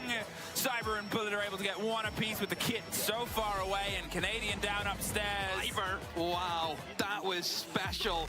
It's a 1 versus 3 to hold, and they're pushing him from behind. He's found one. He's got to get the vertical as well. They get pulled off him. We're down to the last 3 or 4 seconds. Ryder's got another. He's held on. He's going to do it. And PSG take the 2-1 win. Both players spotted, but the res can be made successfully. Oh! Got another one for Solotov. Information from the bees. It goes in. Shotgun. W7s! They cement themselves as one of the greatest of all time. He's starting to get cooked alive, Ollie, but he's using the stim pistols. Look at this from the dock. Surely not. Brilliant! That's play of the year in my book. Plays the game, hits the old body, doesn't quite catch it. There's the impact. He gets it! There's the dash! He doesn't have the confirmation! He's going back, he's not quite sure. He Nesk, gotta go. a few seconds. Stick it, Nesk, stick it! This is an angle that he might be able to contest. No, unfortunately, he takes just a bit of damage there. A walk, I guess, to the second one. Eclipse, though, will get one, turning it into a 2v2. Now they push it on the side. The Bandit will lose out on this. Eclipse, the last alive on the Ella. Spots the head and takes him down. The ace for Waka. He will down VC. Canadian positioning to pick up, but that's going to result in a double nade from Vertical. That's 4 for him in the round. Necrox, the final defender against Vertical. The ace, absolute domination. You believe in magic, Michael. Team 1 does as they win the...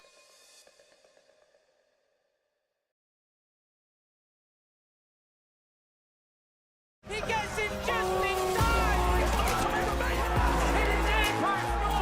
They are the best that this region has got to offer.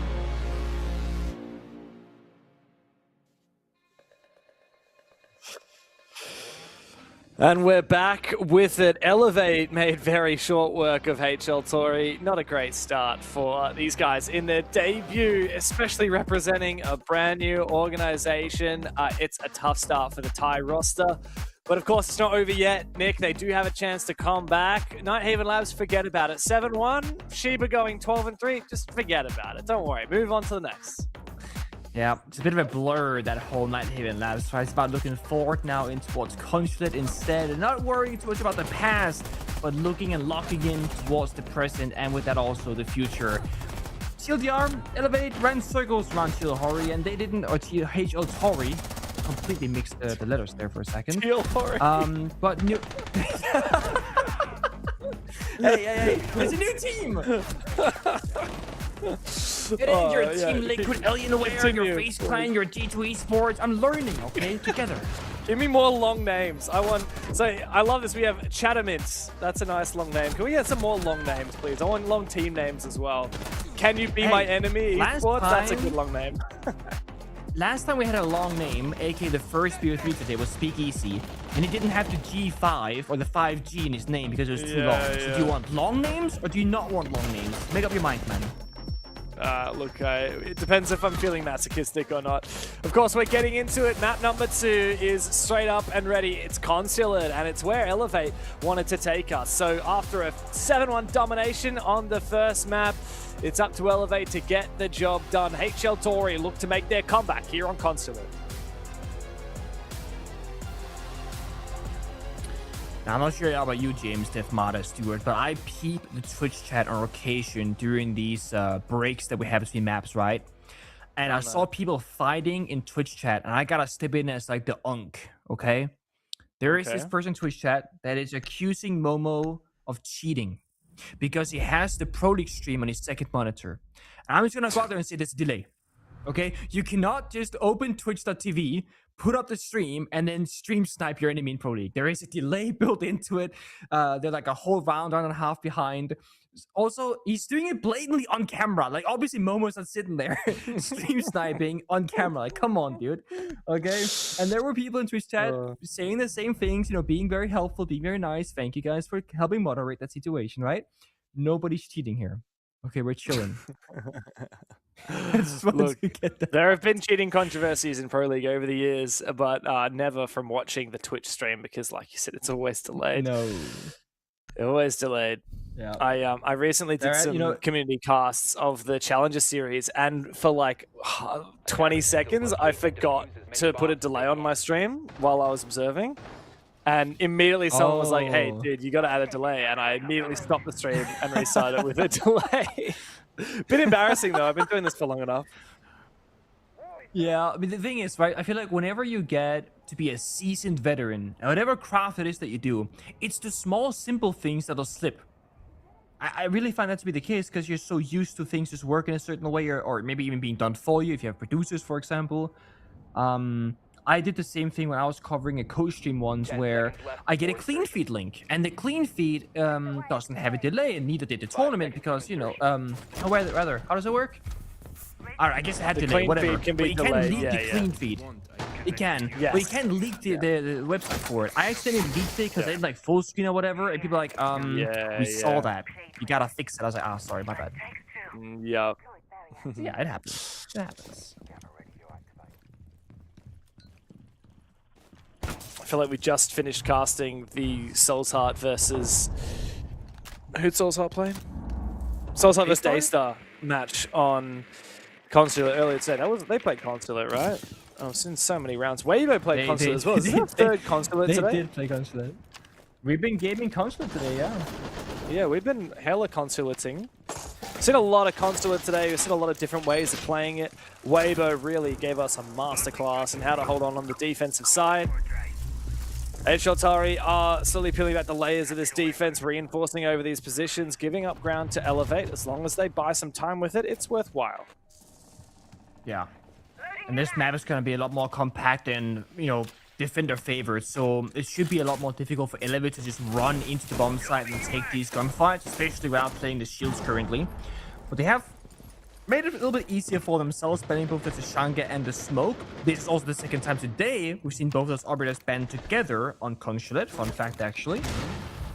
And HLTari response took care of the Ying, and the Dokkaebi, of course, playing into both the roam clear and execution of those operators.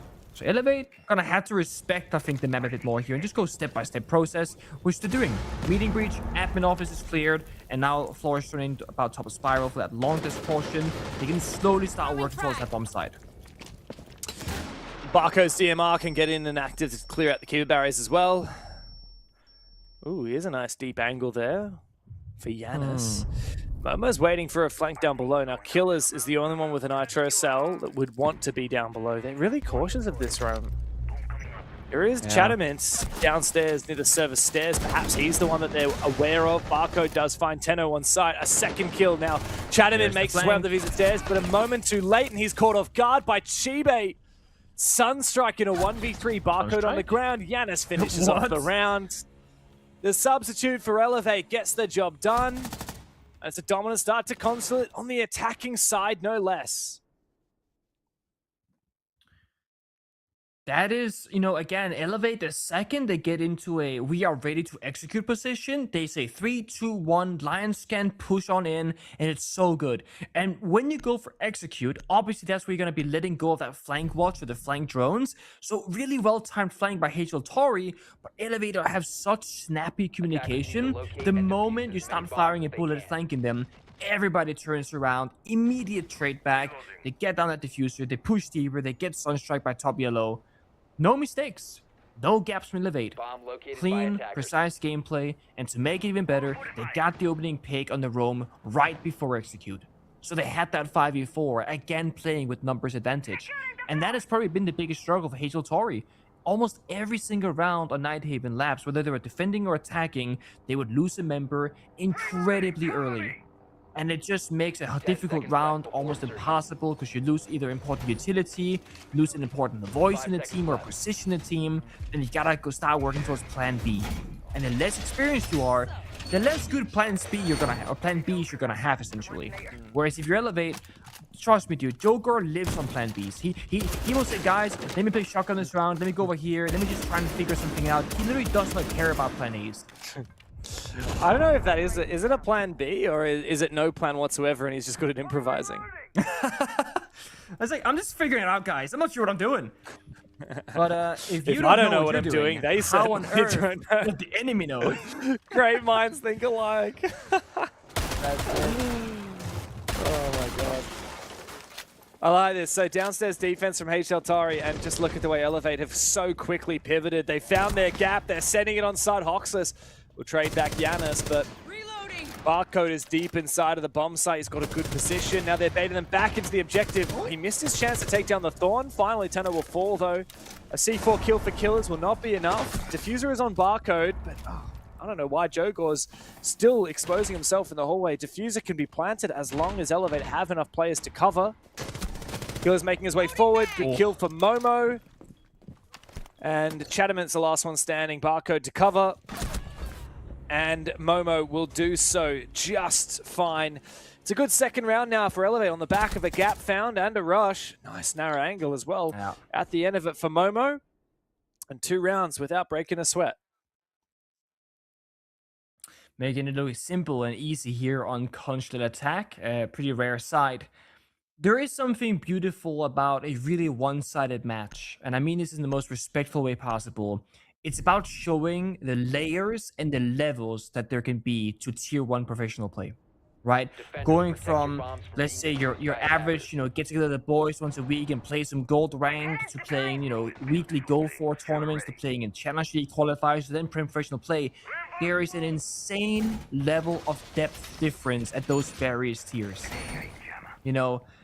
Tier 1 level of play against the very best team in the world, you're never gonna beat them realistically. Like, FaZe Clan would never lose the vast majority of teams in the world. And they all play in tier 1 level competition. Now take a tier 1 level team against an up-and-coming tier 2 team that doesn't have much experience at all. Again, huge gap. HL Tari are being taught so many things in this singular game, maybe more than they've been taught the last many months of their time together as a team. Because they're getting exposed in their weaknesses time and time again. The most important thing for HL Tari after this match is over is going back together and spend a good 5 long hours just going over the issues, the scenarios, the problems, and the examples in a good and productive way.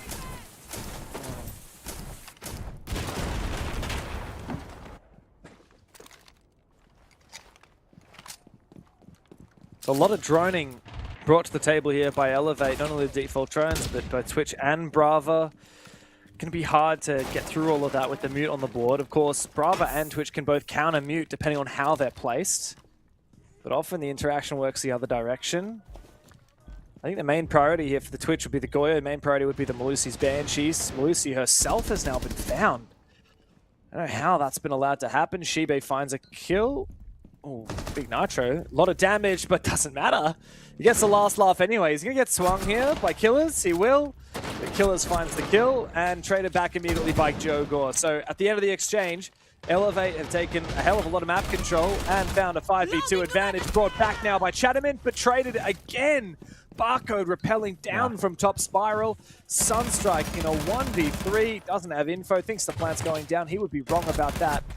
He's being watched. Oh, beautiful angle from Yanis. Perfectly covered. Sunstrike, not too happy about that. And Elevate, 3 rounds. Again, just untouchable.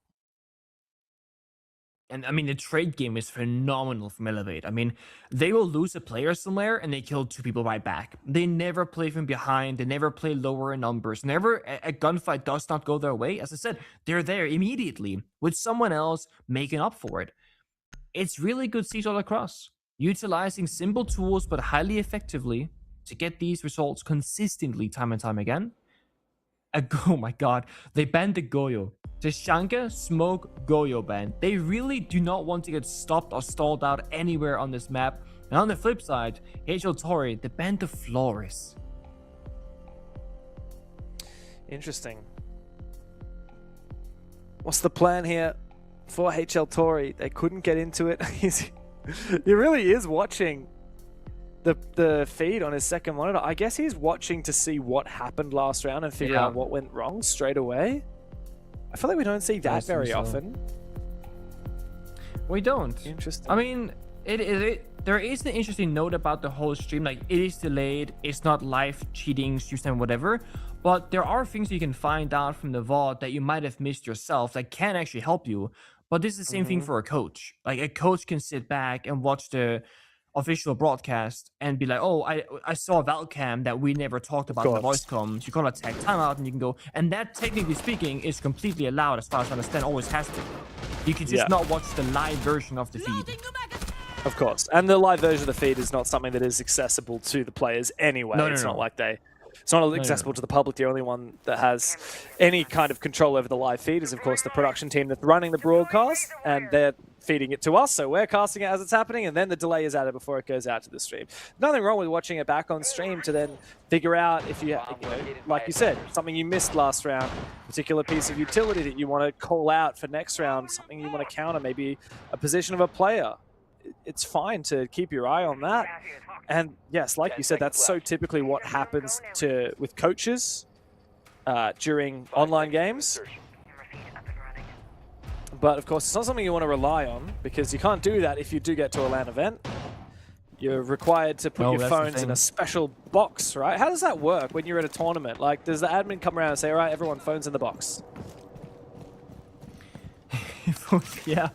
Phones in the box, but also, even back home here, right, it can be a bit distracting. Maybe Momo is like, I don't know, the attention span god, and he doesn't get affected by this. But most players, if you got a second run of the video playing, you're gonna be unfocused looking there sometimes, you know, daydreaming, not thinking about the current, you know, game at hand, etc. Maybe right now for Elevate in an easier matchup, that's not gonna be a problem. But if you slip with your attention span and focus in a very highly competitive match, that can make or break these small moments in the round. Momo's very locked in now, though. He heard the flanker from Library side. Chattermint looking to get active, but just finds a couple of drones, falls further back. Elevate, they got their eyes on the vert downstairs in Piano and Lobby, looking to go for this CEO attack. They got the Amuro as well, with the Grim Bees. So they're gonna Grim Bee, deep CEO bomb side, block the verticality, hold the flanks, Amuro in and flank. That's the plan. Oh, wow. I don't know how that kill was found by Joe Gore. Tenna's gone down. A big play to kill with the Azami going down. No more util late round for a retake, especially on that CEO window. It's nice to get that Azami keeper barrier on there if you're going for a retake. But yeah, plan is still possible. Problem is, with Yanis going down, I'm not sure Elevate have the manpower. Yeah, Grimpy cover, nomad plans. Last guy holds the verticality. Technically possible, but... Oh, yeah, they're inside. They get one. Oh, they drop yellow, actually. It's going to be a Garahook rush from Joe Gore. Here. Yeah, they are. And Joe Gore is actually backstabbing. He used his Garahook to get in on the other side of the map. He's now affected by the Dreadmine, Shibe, and Barcode together, looking to go and execute into sight. Sunstrike comes to life with the M870. Puts down the backstabber of Joe Gore. The Thorn Traps are dealing all kinds of damage. Sunstrike in close range finds the second kill. And now Barcode is the last one standing. Chatterman, a C4 over the top. Sunstrike still has that shotgun. Barcode needs to keep a distance. He's got a great weapon for long-range engagements. He's got the diffuser as well. Doesn't have a lot of chances to plant here. And Chatterman has now made his way back upstairs. Both players in meeting. Oh, beautiful shot on the Chatterman. Now it's a 1v1. And the last player is running a shotgun. BP. Barcode can destroy the bulletproof camera and actually go for a plant. If he falls back, this plant is surely free. He's actually going to go for the kill. This to me seems very dangerous. He's going for a close range plant. What he doesn't realize is actually giving a favor up to the shotgun on the other side by making it a close range engagement. And so HL Tori will win the round and find another defense, or their first defense here on Consulate. That range is crazy. Well, bro, I mean, to they be may fair, be by the half window. health on Joe Gore. yeah. First of all, Joe Gore ran into his arms. Yeah, and secondly, look at the health bar. Barcode is half health. Oh, not Joe Gore, sorry. Barcode is half health. So the range, I'm not sure about that. But also, if you want to be critical, right? You didn't shoot the bulletproof camera until the 1v1. And second of all, you only punched it. When you punch a bulletproof camera, you shatter the visual, but the audio works perfectly fine. So you need to shoot the BP to remove that audio cue. So if Barcode really wants to get lippy, it's like, maybe you should have done the perfect plays, good sir. But oh well, you win some, you lose some. And HL Tori, I reckon you shoot the bulletproof camera, and then you go and plant at the window itself. I don't know if he had any util, any flashes, any drones, any air jabs, but like, I mean, even just playing off of audio on the window. Also, like in the post plant, once you get that plant done, surely you're more likely to win it if you go for that repel. Oh well, so many what ifs. Regardless, HL Tari, they found their second round of the series. Big moment for the underdogs. Especially on defense and Consulate, you can't afford to let that lead slip away. Whew. All right. How about a good old spawn peek, huh? How does that feel, Jogor? You did that to us every round on Nighthaven Labs. How does it feel? HL Tori finally answering back, and Jogor types lucky in the in-game chat. Real.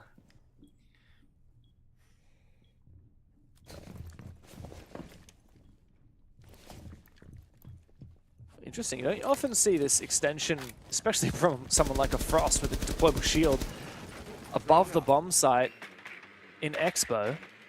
It's about to get droned out here by Barcode. Come on, Mav. Yeah, very nice from Yanis. I don't see a lot of Mav on Consulate. I feel like we should. I also don't often see Mav used on soft walls, but people forget how quiet that is compared to, you know, breach charging or opening it with a secondary shotgun or something like that. Frankly, I don't feel like we see a lot of Maverick in general these days. I mean, obviously we got the Kite Bandit ban being pretty frequent, which makes it a bit of a null point to bring the Maverick. But even people would rather struggle with the Thermite and the Bandit and the Sophia and Capitaling downstairs to deal with it, instead of playing the Maverick. I think too many people died from C4s in recent history to want to try that again, maybe? I'm not entirely certain. Yeah, this is an interesting hold, like you said. Oh my god. Oh, no. Unlucky. Got a little bit too ambitious, a little bit too early, and Killer will die. Nice from Tenno. He's actually thrown out a Thorn Trap. They're worried about more aggressive plays coming out. And so Elevate will watch their flanks, but now Elevate mostly have control of the side. Momo is in deep. He's taken down Chatterman, all up to Tenno now on a retake. He's pretty exposed. And he finds Janus.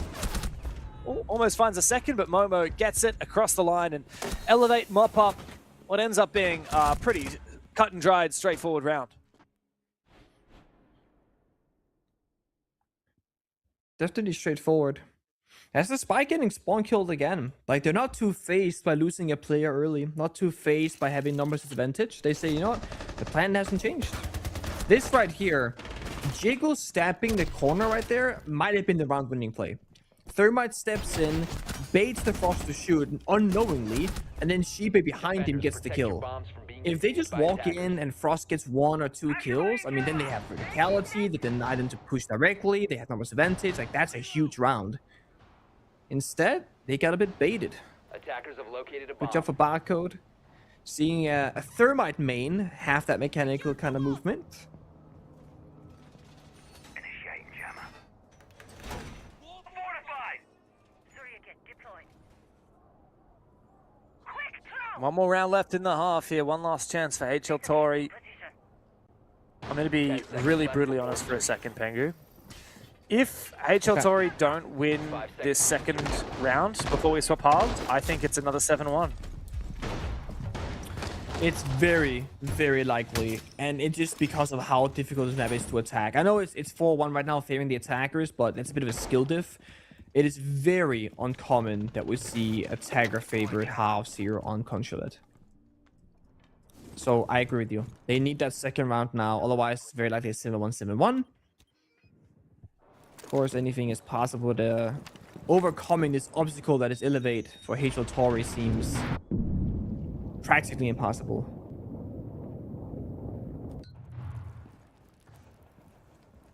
One last chance for Elevate to flex their muscles on the attacking side. Very patient they have been, but Sunstrike actually gets a little bit aggressive. Must have seen something with the pulse scanner. I think he maybe made a rotate outside. Yanis thinks that's pretty funny. There's a little bit of a laugh in the chat. I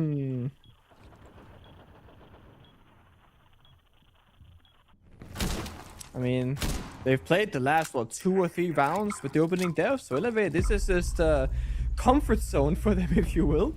Yeah, they still find their way. 5 out of the 8 rounds we played before this round, Elevate died first. Sorry, got the opening.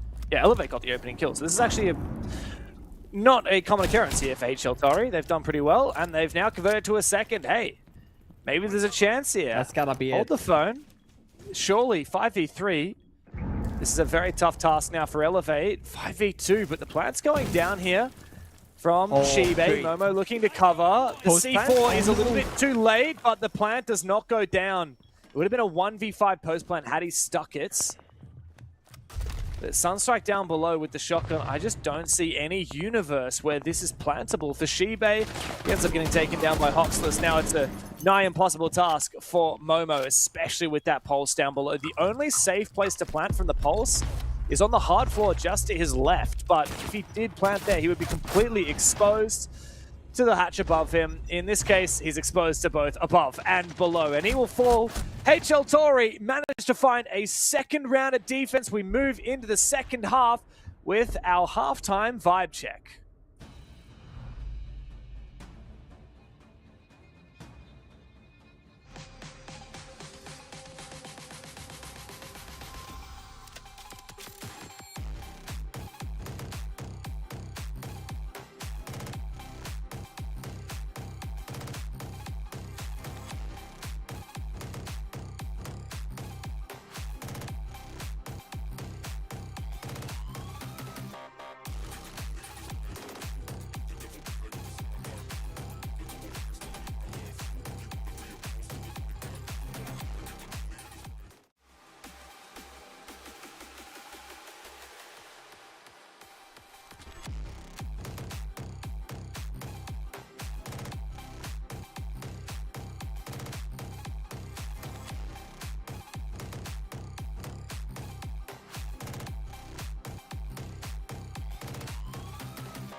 Back into it. Killers has himself on his second monitor. I was about to come back in with a real serious introduction, but no, not at all. We got the little sunflower and we've got Killers with his beautiful little smile. Oh well, we're back into it. It's Consulate. The second half is underway. HL Tori move into their attacking side.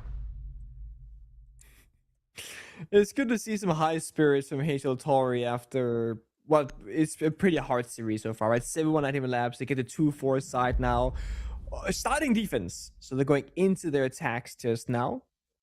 It's going to be a very difficult upcoming couple of rounds. And again, Elevate, big respect to your Ben the Monty. Again, an operator you can crouch very easily to get into the map and do the roam clear and whatnot, forcing HL Tori onto stuff like the Blitz or the Blackbeard if they would like to play the shield ups, which is much more difficult, much more vulnerable to damage taken and dying while doing so.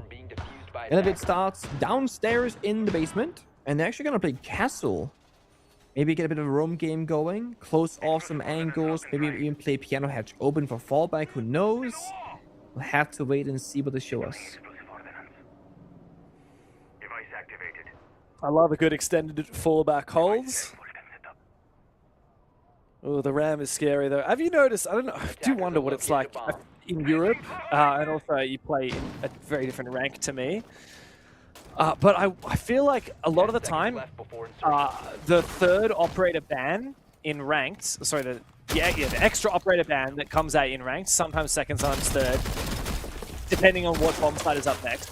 But often I see the RAM. On any map with verticality, people just love banning red verticality. Does that happen as well in Europe? Very common. The way that the rank bans go right now is very often it's either gonna be like a shield or a half reach your first ban. And then you're gonna go, as you said, like if it's like you're expecting the second bomb set to be a vertical one, then you ban the ram immediately. Oh boy. That's a jump out. More barricade break, and inside the building he goes. He's safe. Yeah, I often see like the ace mirror first up, and then the second is usually like a ram if there's a vertical bomb site being chosen up next. And then the third is maybe a Dokkaebi sometimes. That's something that I've noticed is that nobody seems to play or ban mirror these days in European high champ ranked wherever I'm playing. And I don't know if it's because that Ash used to counter the operator so easily, but about, what, 2 months ago, when the latest patch, or one of the patches came out, Ash electrification now counters it, so you can no longer Ash breach a mirror window that's electrified. So, oh boy. Yanis is running circles on these guys. Admin jump out, runs back in, goes top floor, and now punches the window, gets another kill. Oh, he wants a third, really badly. Oh, he almost saw him. He did for a brief moment. Yep. Here comes the Nitro. Bang, doesn't find any damage, but man, Yanis is putting a lot of pressure on these HL Tori defenders, and Killer has now died as well to Jogor. I believe it was peeking outside. Sunstrike's found one. He looks to go deep. He doesn't have much of a choice at this point. On the ram, we were discussing, but I mean, I don't think he'll get full bang for the buck out of the operator in a 2 versus 4. He's going to get hunted by Yanis.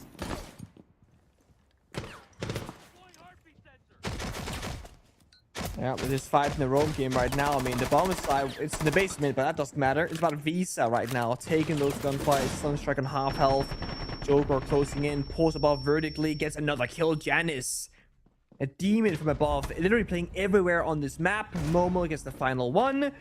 And this is exactly why you said the second round of defense could be the last round that Tori will get today here on Consulate, because attacking this map, especially against Elevate's aggression, is going to be incredibly difficult. Yeah, it is, man. 2 more chances for HL Tori. It's going to be a rough slog from here on out. Step 1 is just deal with this aggression, right? Yanis jumping out. Not only that, but he found his second kill as well. First bullet headshot, by the way. Timing could not have been better. And then he found a third one through the floor. I mean, this is some perfect pulse play. Talking about operator bans, maybe HL Tori going to get baited into banning the pulse as well. But man, you can play that kind of a role on a number of operators slightly differently. You know, for example, the Solus, which Yanis is on now. The Valkyrie later as well.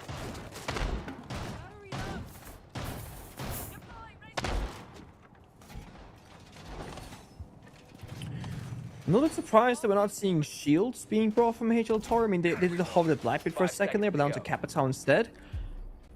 They had Dokkaebi last round, but died before the gadget could be utilized, so a bit of a tough one, of course. And we're just gonna keep spawn peeking. Again, if you don't punish your opponent, they're not gonna change their playstyle. So as long as this works for Elevate, I don't think they're gonna make any real changes to this playstyle.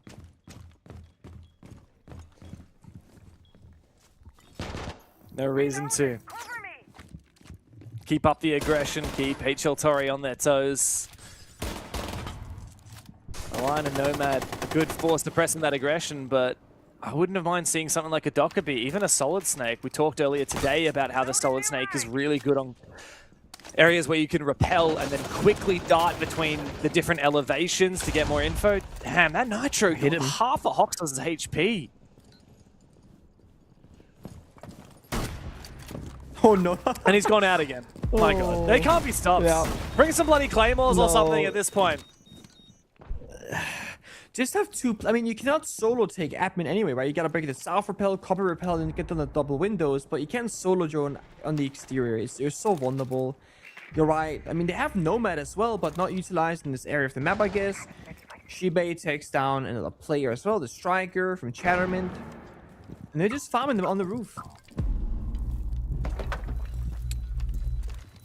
Oh, here we go. He's going to go for a run out. He knows there's an air jab there, so he's not going to commit to the run out. But man, just look at him. He's constantly looking for a gap. Also, another thing about the Solus. Oh, come on. There we go. Barcode. You saw Sunstrike's head above the desk. Found it. Good trade onto him from Killers. The one thing I was going to say, another little bit of info gathering the Solus brings to the table is, oh my god, whenever Hoxless uses his E1D on the Lion, Giannis will actually be able to see where Lion himself is. Oh, now they're just going to get more aggressive again. And another kill with the shotgun for Shibe, puts it to bed, and now HL Tori have no second chances. A double kill at the end of it for Shibe. Giannis is having a laugh, and HL Tori now have a real gargantuan task ahead of them. It's 4 match points for Elevate. I mean, it's the matter of where would you like to go next for Elevate, and then do the same thing, right? Jump out the admin window a third time, see what happens. I mean, it's 2 for 2. And it's again these small things. It's very important that you communicate with your... Oh, he missed the one tap. It's very important that you communicate the last round shenanigans. And guys, be cautious. They jump out this window. They spawn peek here. They're playing aggressive. HL Tori not really expecting the things that are happening, obviously, in the server. Not bringing the claymores, like you said. Not air jabbing off with Nomad in those exact areas. It has been a tough attack and half so far, as expected.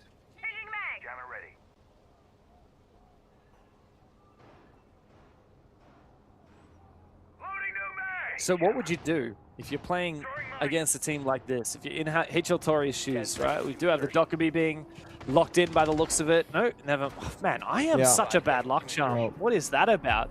The Grim picked out. The Lion makes a... What is brought to the table to prevent this crazy aggression from Elevate?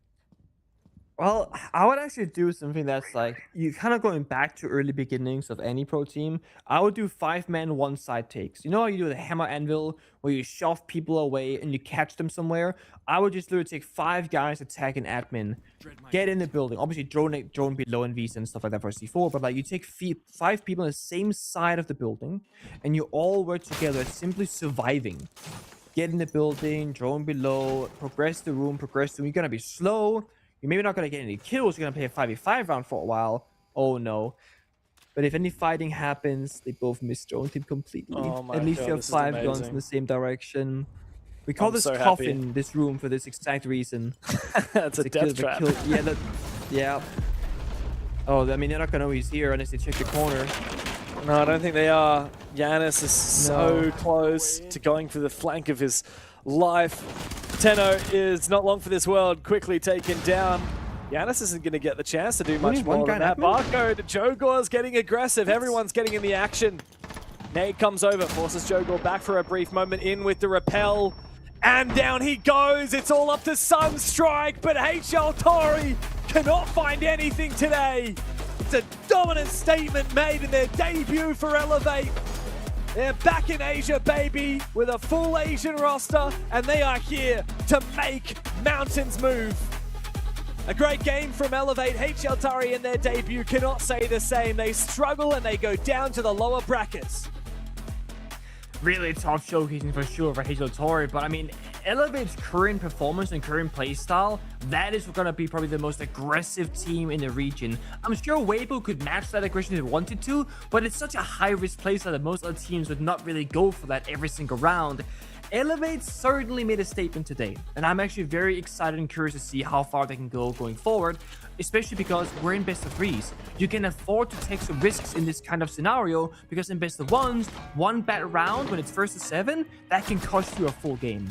I feel like the BO3 is what Elevate are thriving upon right now. Yeah, no, very, very true.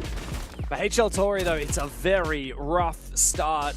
Look, the bracket is pretty unforgiving. You go down to the lower bracket, you get one last life, and you have to do everything you can to survive. Elevate will continue marching on forward, but for HL Tori, these guys are the lowest seed team coming in from the Challenger Series, so it's no surprise that they would struggle. And look, there's a lot of good Thai teams out there. Unfortunately, this is one that is struggling, at least so far. But for Elevate, let's focus on them for a minute. I mean, 3/5 of this were the top team out of the Challenger Series Open quals, when they played for a different team before they got picked up by Elevate. So before Challenger Series actually happened, we had the quals. The best players then got picked up by Elevate, and they bolstered that with other names on the roster, which are pretty familiar. I mean, obviously, you got Joe Gore, you've got Nighthaven, who didn't play today, Shibe, and Barcode, who all played for Elevate way back in the day. It's a roster that, yes, it is brand new, but there's a lot of experience on it nonetheless.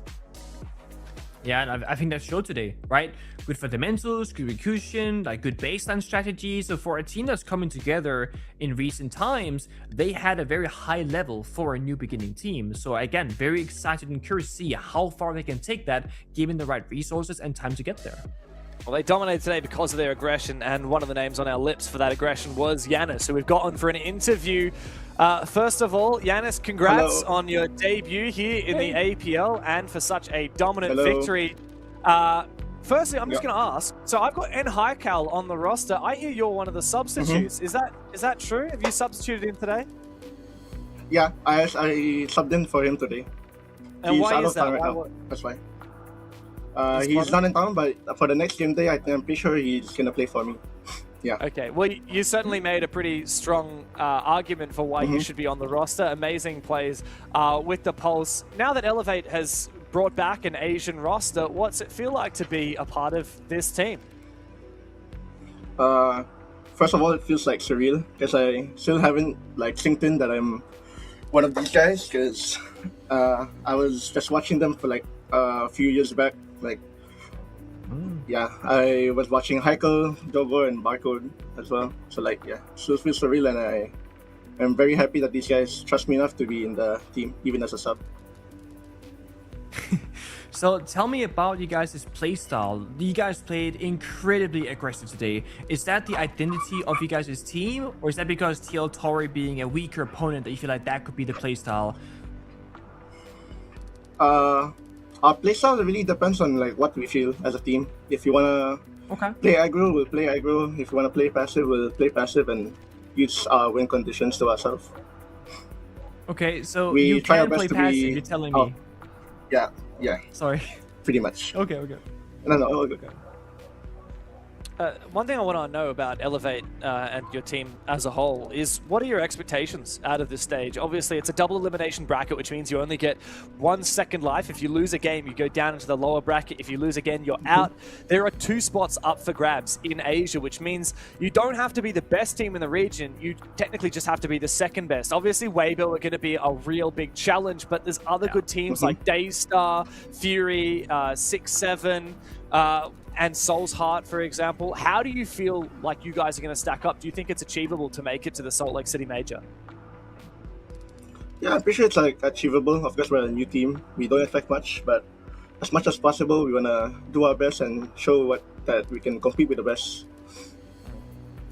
Well, you certainly showed it today. Again, congratulations. I'm going to give you the floor now. Anything you want to say to anybody watching? This is, of course, your first interview here at the Tier 1 level of Siege, so I'd like you to just say whatever you feel. First of all, thank you for the people that support us, like friends, family, and of course, our teammates and coach. And thank you for everyone that supported. And hello to my girl. Thank you for supporting. Thank you very much, Yanis. Good luck in your next match.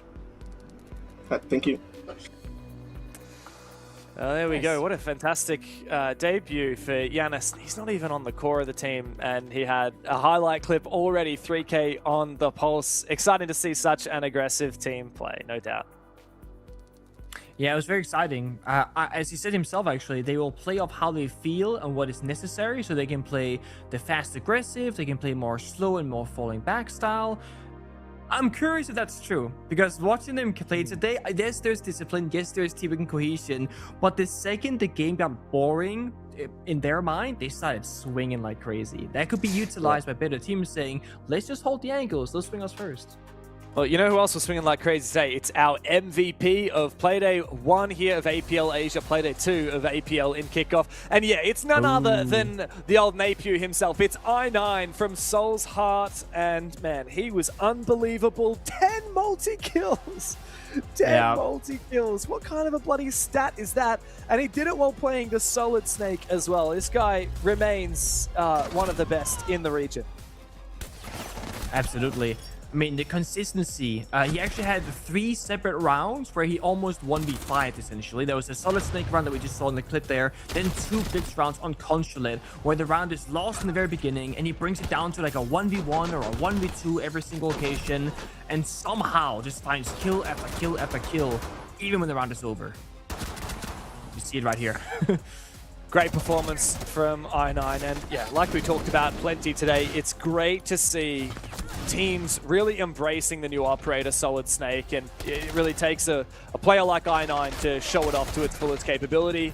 Great stuff from I9. Of course, that does pretty much wrap up the day for the Asia League, but we're not even finished technically with the quarterfinals. So, of course, we had Weibo 7-1, 7-1 over the New Fury roster. Not a good debut for them. Soul's Heart had a very close match against Daystar, but at the end of the day, unfortunately, Daystar couldn't get it done, thanks to I9, mostly. HL Tori, in their debut, struggled a lot against Elevate. That leaves us with just one quarterfinal in the upper bracket left remaining. That's right, it's the X-Fury roster, now called 6-7, against Unreal Nightmare, coming from the Challenger Series. The winner of that will go on to play Elevate. Of course, Weibo Soul's Heart in the upper bracket.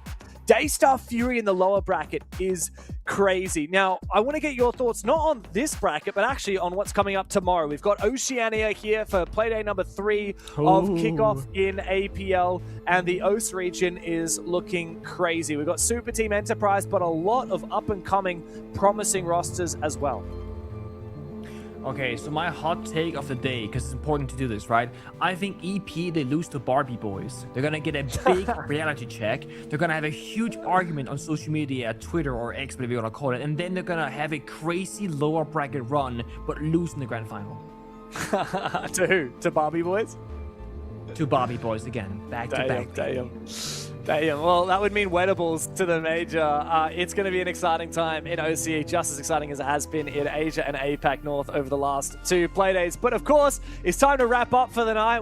Make sure to watch tomorrow because OCE is going to be cooking like crazy. But that's all from us tonight. Thank you very much for watching APL, and we'll see you tomorrow night.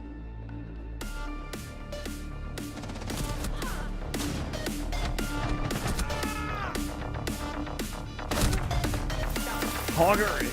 Oh, let's go.